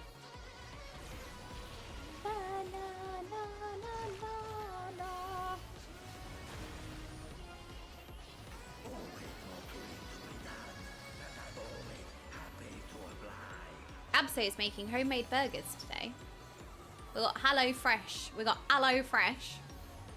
And he's making breaded chicken, like Line up with your breading the body. chicken himself. Homemade burgers. Pressing sprint. Moving back in. On the outside, ending up in front. Okay, I'm gonna need to dash here. And in front. Inside. Inside. Inside. Right, no die. Left and right. Mid. No, why is this not... What? Why did I just get stun locked like that? Oh my god, I haven't got the boss targeted. Oh, I'm so tilted. Because I dashed and I forgot to tab back to the boss. I'm dumb.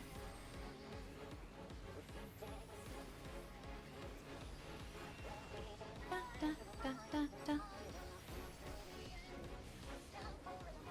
Eat! Fight! Eat! Yeah, get him! You tell him, Cloud. Yeah, you and your peas. Cocky toss.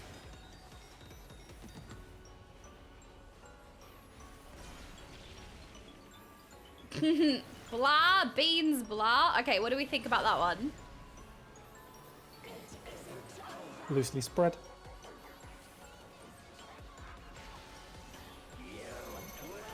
We're starting on 3. I don't have a number again because the game hates me. Doesn't want me to play mechanics.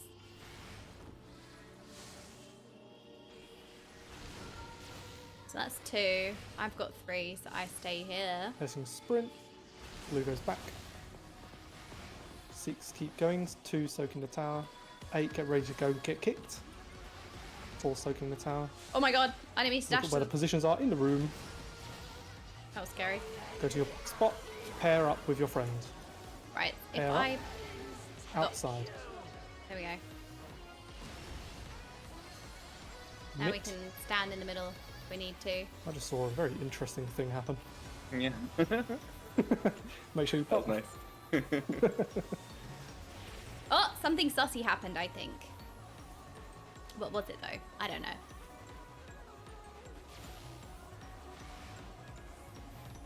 Oh, I can't raven this one. I don't have my addle. Probably because I kept delaying it by accident. Get in the middle. Or maybe I just didn't have it. I have it now. DPS, after the explosion, you're going to go to your position. Have a look where it is now. Supports, Bravo. I love backpedaling. Melee, after your Makes me hit, feel you're alive. going to go to Delta.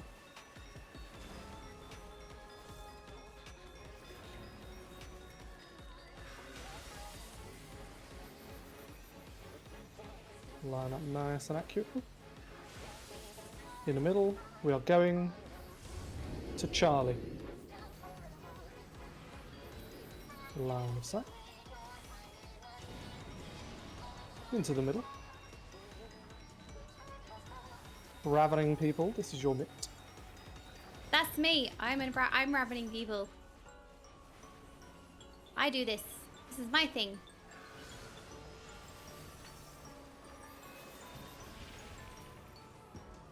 Oh, I have a pot here. Ooh. Oh, I extended my Eno-chan just. That was scary. This is a passage of arms angle.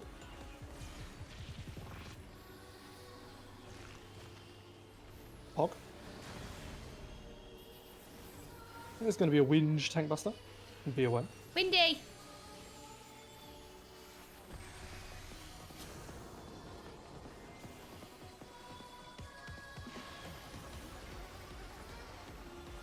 Go to your friendo. Line up. Go in as soon as you're hit back. Oh, I missed the Slay Lion's placement every time. Middle, do your dodges. Do your dodge to the next position, 90 degrees, close to your end point. Look at where you're going to end up. Inside. Pairs. Get up to it as soon as possible. Tough movement, that I'm one. pulling the boss north. Get to your bait spots for Limit Cut 2. We have enough time. Just play it normal, no adjusting.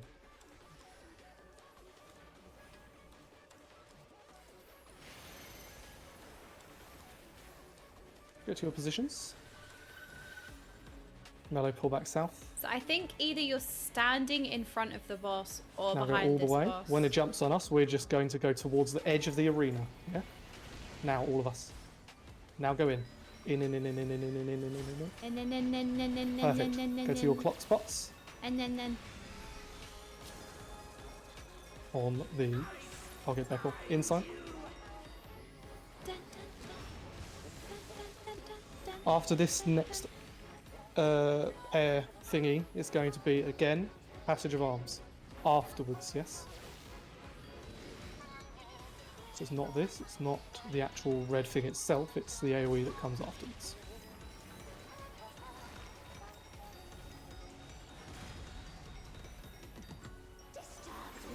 Get to your spreads. Okay, this one is spread, but regardless, it's after. Spreading on the outside. As soon as this goes off, everyone towards the middle, and you're going to use a Passage of Arms. Now, quickly, guys. Passage. Protect! Very good job. Now pair. There'll be a wind tank buster after this. Get to your pair spots. So again, spider after this goes off, go to that spread spot on the outside, everybody. Now spider, go to your spread spot. Everyone else just avoid.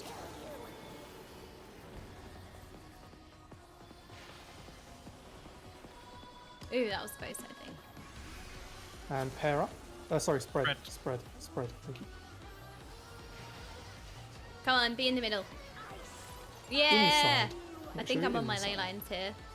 Game in it. You've got your pots coming in soon. Make sure you've mitt. And pop.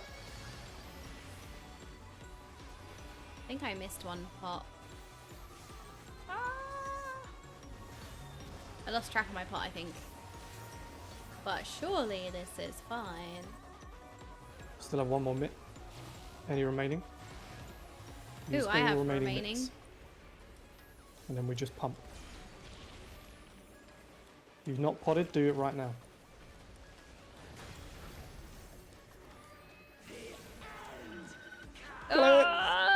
Kill it!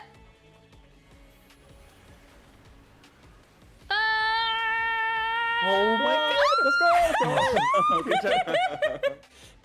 Oh my god, I wasn't sure! Holy scheisse. We did it! Oh my god, that was so close!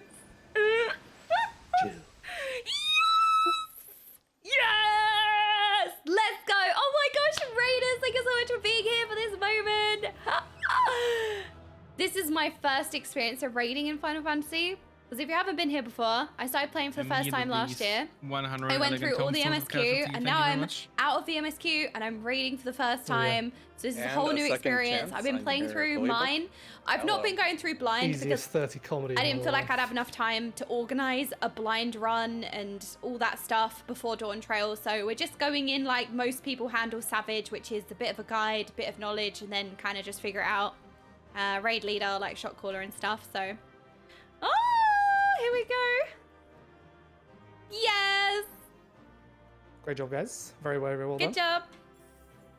Everyone did amazing. Is Well someone played, able to everyone. take a G pose? If not, I can.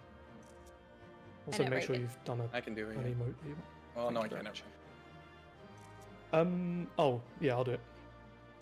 Yes. So yeah, this is my first I experience, like can. end game But- content, raiding. Well, that's fine, honestly. Yeah. You just need to. And this do is this is the current raid tier now. I'm in the latest raid tier. So this is the first boss of the latest raid tier, which means next week we're moving on to Ignore it. P9S. Jordan, there is a treasure coffer, and it actually has loot that is relevant to you now. Oh. So, I would advise you pull up your list. Oh, the for list. this. We were sent me a list. These will be right side pieces, so accessories and blah blah blah. Okay. So just make sure that you are choosing the right thing, although the right thing is probably going to be most of the stuff there. Since it's Black Mage, it's probably everything, because there's 10 different bis options. Yeah, true. I would Even just if- say, Yeah. let Jordan have everything, unless someone Even really if it's wants not part of your bis, Okay, I've it'll got be a part gear of list like here. a red mage's bis or a summoner's bis or something. One of those is going to be useful for some build. So you can pretty much just So, gear set. take Mandivilous Mandeville weapon. What is that? Right, so augmented. So what are the names of these items? Ascension. Anabasios. Ah, Ascension, sorry. yes. Ascension. Okay, so I want Anabasios an is the normal ascension version. ring, but this is an earring. Earring ascension. Can you So turn I around would really quick, need Jordan? that. Sorry? Can you turn around really quick? We're in the middle of a picture. Oh, and sorry. you're Loot gremlin. I am actually being a Rummaging loot through the gremlin. chest.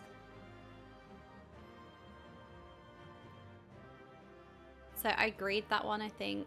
And then bracelet, I want ascension, so I need that one. And then ring, left ring, ascension, right ring, augmented. There we go. Oh my god, I'm getting into biz!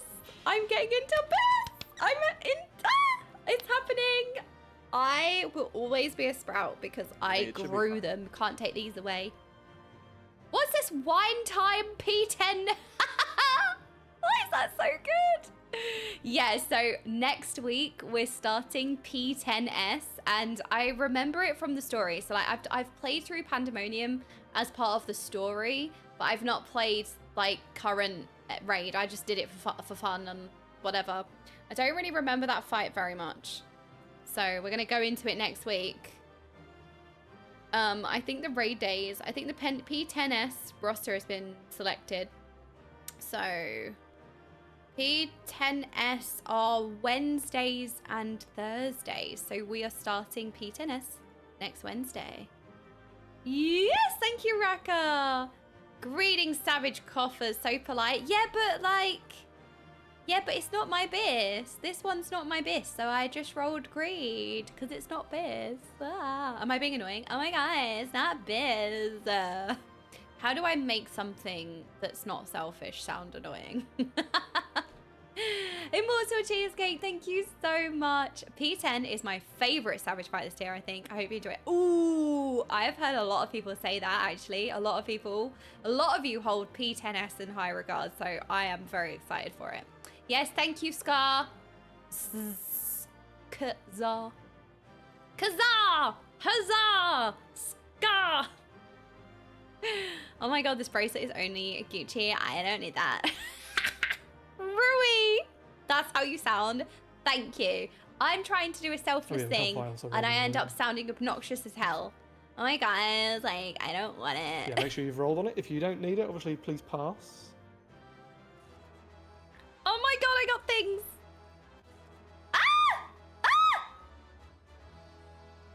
Ah.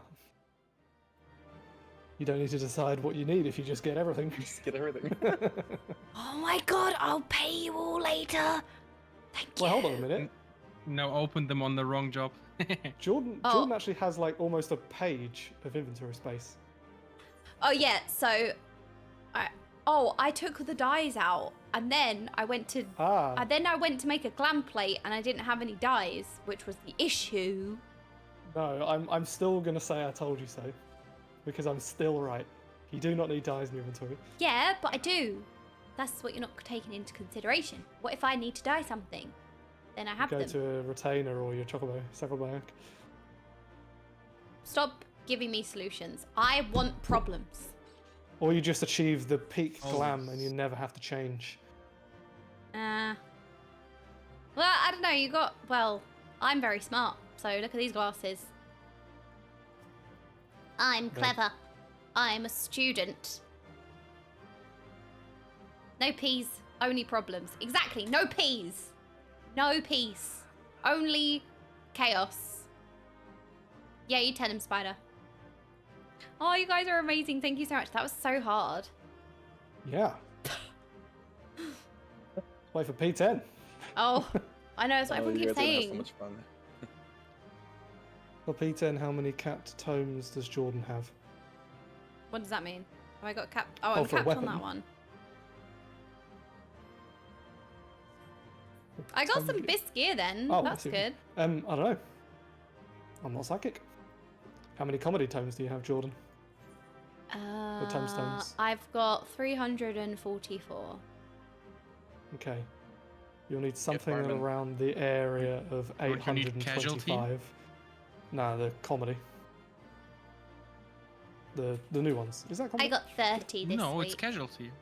I'm pretty Oh. sure Casualty casualty. is Casualty, No, I've the comedy ones. Really? Casualty is the last tier, yeah? This is the Comedy is current this tier tier. we're in right now. Ah, I'm capped on casualty. You don't really. The only thing you need that for is like a relic weapon, but you can't get the relic weapons just yet, so it doesn't matter. Yeah, I think I need to complete Hildy. You So can't buy the thing. You need to spend. for my relic weapon, is that the one that's tied to Hildy? So we need to complete the Hildy quest line. Was that one? or- Yeah. Oh, okay. Uh-huh. Yeah, I'm It's not caught up that with Hildy yet, important. You've Rusting. got what is your current weapon actually? You've got crafted weapon actually. Yeah. Eventually, from P10, you'll. Is it a good idea to get? I mean, she could also just upgrade her crafted weapon to 650, the augmented version. That's something. It's min eye level though. Oh, so wait, is it 640, only- Oh, it's min eye min eye level level. as So well. none of this Yeah, matters. true. Oh, we can The just relic is like supreme best no matter what. Yeah, there's no point buying the. Somebody has a tome lovely weapon American accent. because she'll eventually get the P12 one, and also if she really needed something, we'll just go and do Zeromus. Yeah, it all goes back down to 640 anyway, so like what she has right now is probably fine. Unless you're gonna kill it without min eye level. I mean, it would be good to have it in the back that when echo is needed. The eye level's there as well. Or Jordan could just speed run, grind, build the brand. I am speedy. I can do it. But yeah, essentially just. Yeah, you're gonna want. What is your eye level actually? How do I know? Where do Press I? character, and then it's the top right of your person. 644. As in, like on your woman, the top right there's a number. See it. I was like, Yeah. I felt like the biggest boomer then. Like, I mean, I think the easiest option is just get the augmented version of I was all like, the crafted things. So they're all 650 at least. That's the easy one. That is Oh, you're causality, right? woman. Oh, no, isn't it? You like blend a crafted piece and you get like Yeah, you potions turn and... in the crafted piece, and you turn in causality for the rain thingy, and then you can just buy the augmented version. It's like a fucking WoW system. It's just unnecessarily convoluted. But yeah, there are ways to upgrade your gear for the next fight. I've I got need to double check, gelato actually. I flesh believe in it's my bag. 635. Even if it's 640, it's still fine. The next fight is 635. In fact, aren't both 11 and 12 640? So should I open Oh, you're these fine. then? You don't need anything. It's only if, like we were saying, if you don't Jello do it on your toe level, flesh. I don't want then you that. need That's to, worse. We've made it worse look to getting somehow. some gear upgrades. Oh, I just clicked on something.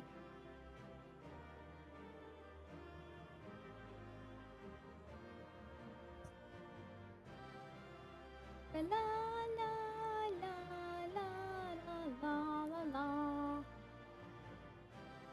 Alrighty. Well, thank you so much for the kill. Yeah, great job, guys. We got there in the end. It Yep. was worth the perseverance. Yeah, I was getting baited by the boss's hitbox today because it's inside, but it's not inside the hitbox. It's Yeah, so inside yeah, the boss's Yeah. the boss's ring is like really close, but I not quite know. inside. Yeah. I had like one of those nights where I couldn't see. Yeah, yeah. Got baited twice. You gotta turn your gaze away from the boss's ring. Ooh, can we unmute Saratha? Oh, yeah, sure. You are. Oh, sorry, I didn't mean to bring attention, but Hello. You are free to talk. Freedom! Oh, hello. Just wanted to say thank you. Aw, thank you for coming. Oh, this is so wholesome. I love playing with everyone. Oh, it's so nice, like every week having the chance to like play with you all a little bit more like intimately, because we go through like progress and stuff. It's not just like, oh, do one trial and then it's done, but like we get to spend like whole evening together and stuff. It's nice. Yeah, but Jesus Christ, that was stressful. Yeah. Yeah, my nerves were starting to get me. Yeah, well, I played awful, so. We all did well. It's a very fast-paced fight. The Yeah. things that were catching people out are the things I expect. Like second part of Limit Cup 1, where 4 soaks the last tower and 8 goes out, is quite common that people muddle those two up and both people go to the same position or whatever. And on the second, like cracks in the ground, whatever it's called, where you do just like dodge, 90 degrees dodge, and then there's a pair mechanic. Which one was the one pair that I is, didn't you know, you don't have much need? time I think it was the necklace. between that last dodge and that pair going off. So you really have to be fast-paced and see where you're going ahead of time. It's a lot of pre-planning. And I don't blame anyone for getting hit, even with practice. I mean, you see me mess up a few times today as well. It's not anything to be ashamed of. Yeah.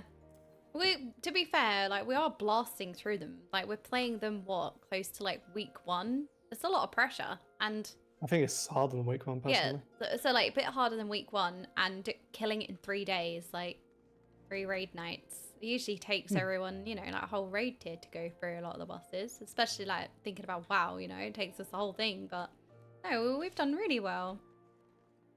So congrats. Like I can put on my recommended gear now. Great. Yeah. Look, I'm Thank you. 649. P4 Whoa. Yeah. Thank you for letting me tag along. Thank you for coming. This is so wholesome. Just wait until Feather Rain. Oh, that's great. Look, You just got to wait for the boss to go, and then you move. look, I'm going That's up in item legitimately level. cool. I do am ultimates getting. too? Oh, I need to put materia Oh, yeah. in though. will Right, be what here for materia do I DSR. want in there? So Oh god, I really earring. want The to end I for want years. DH and What's Yeah, we got Dawn what's Trail as a bit of a what's spanner in the works. I was doing SPS? DSR before that point, I don't think so. What am I summoning? Maybe. I'm summoning like another cat. Oh, spell speed. Duh. Yeah, you are all 3 to go. Thank you very much again for coming. Thank you. Great job sticking it out. And I wouldn't put out another post because it's already been announced, but just as a reminder on stream, the next raid will be P9S. The group has already been assembled, and we're starting Wednesday. Doing Wednesdays and Thursdays for that. Have fun in P9S. I take care, peeps. Bye bye. Bye. Bye. Thank you. Oh, I dropped. Too quick. Oh, wait, what are we summoning? Stop summoning. Okay, we can put our materia in later. All right, team, I think that is it for me today. I will see you tomorrow. We have P9S to start next week, but I'm also thinking that we start Final Fantasy IX. Final Fantasy IX, maybe? Next week start? Ah! So, that'll be fun.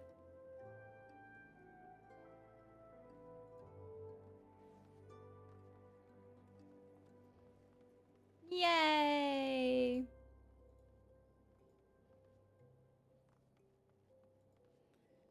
Alrighty, so I think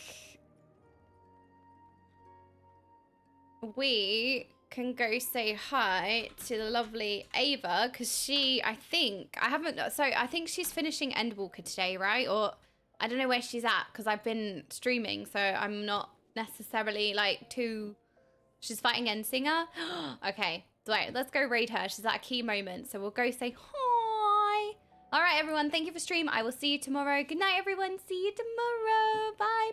Bye. She's riding Xenos. Oh, hell yeah. We're going to have a good time. All right, bye. Night, everyone.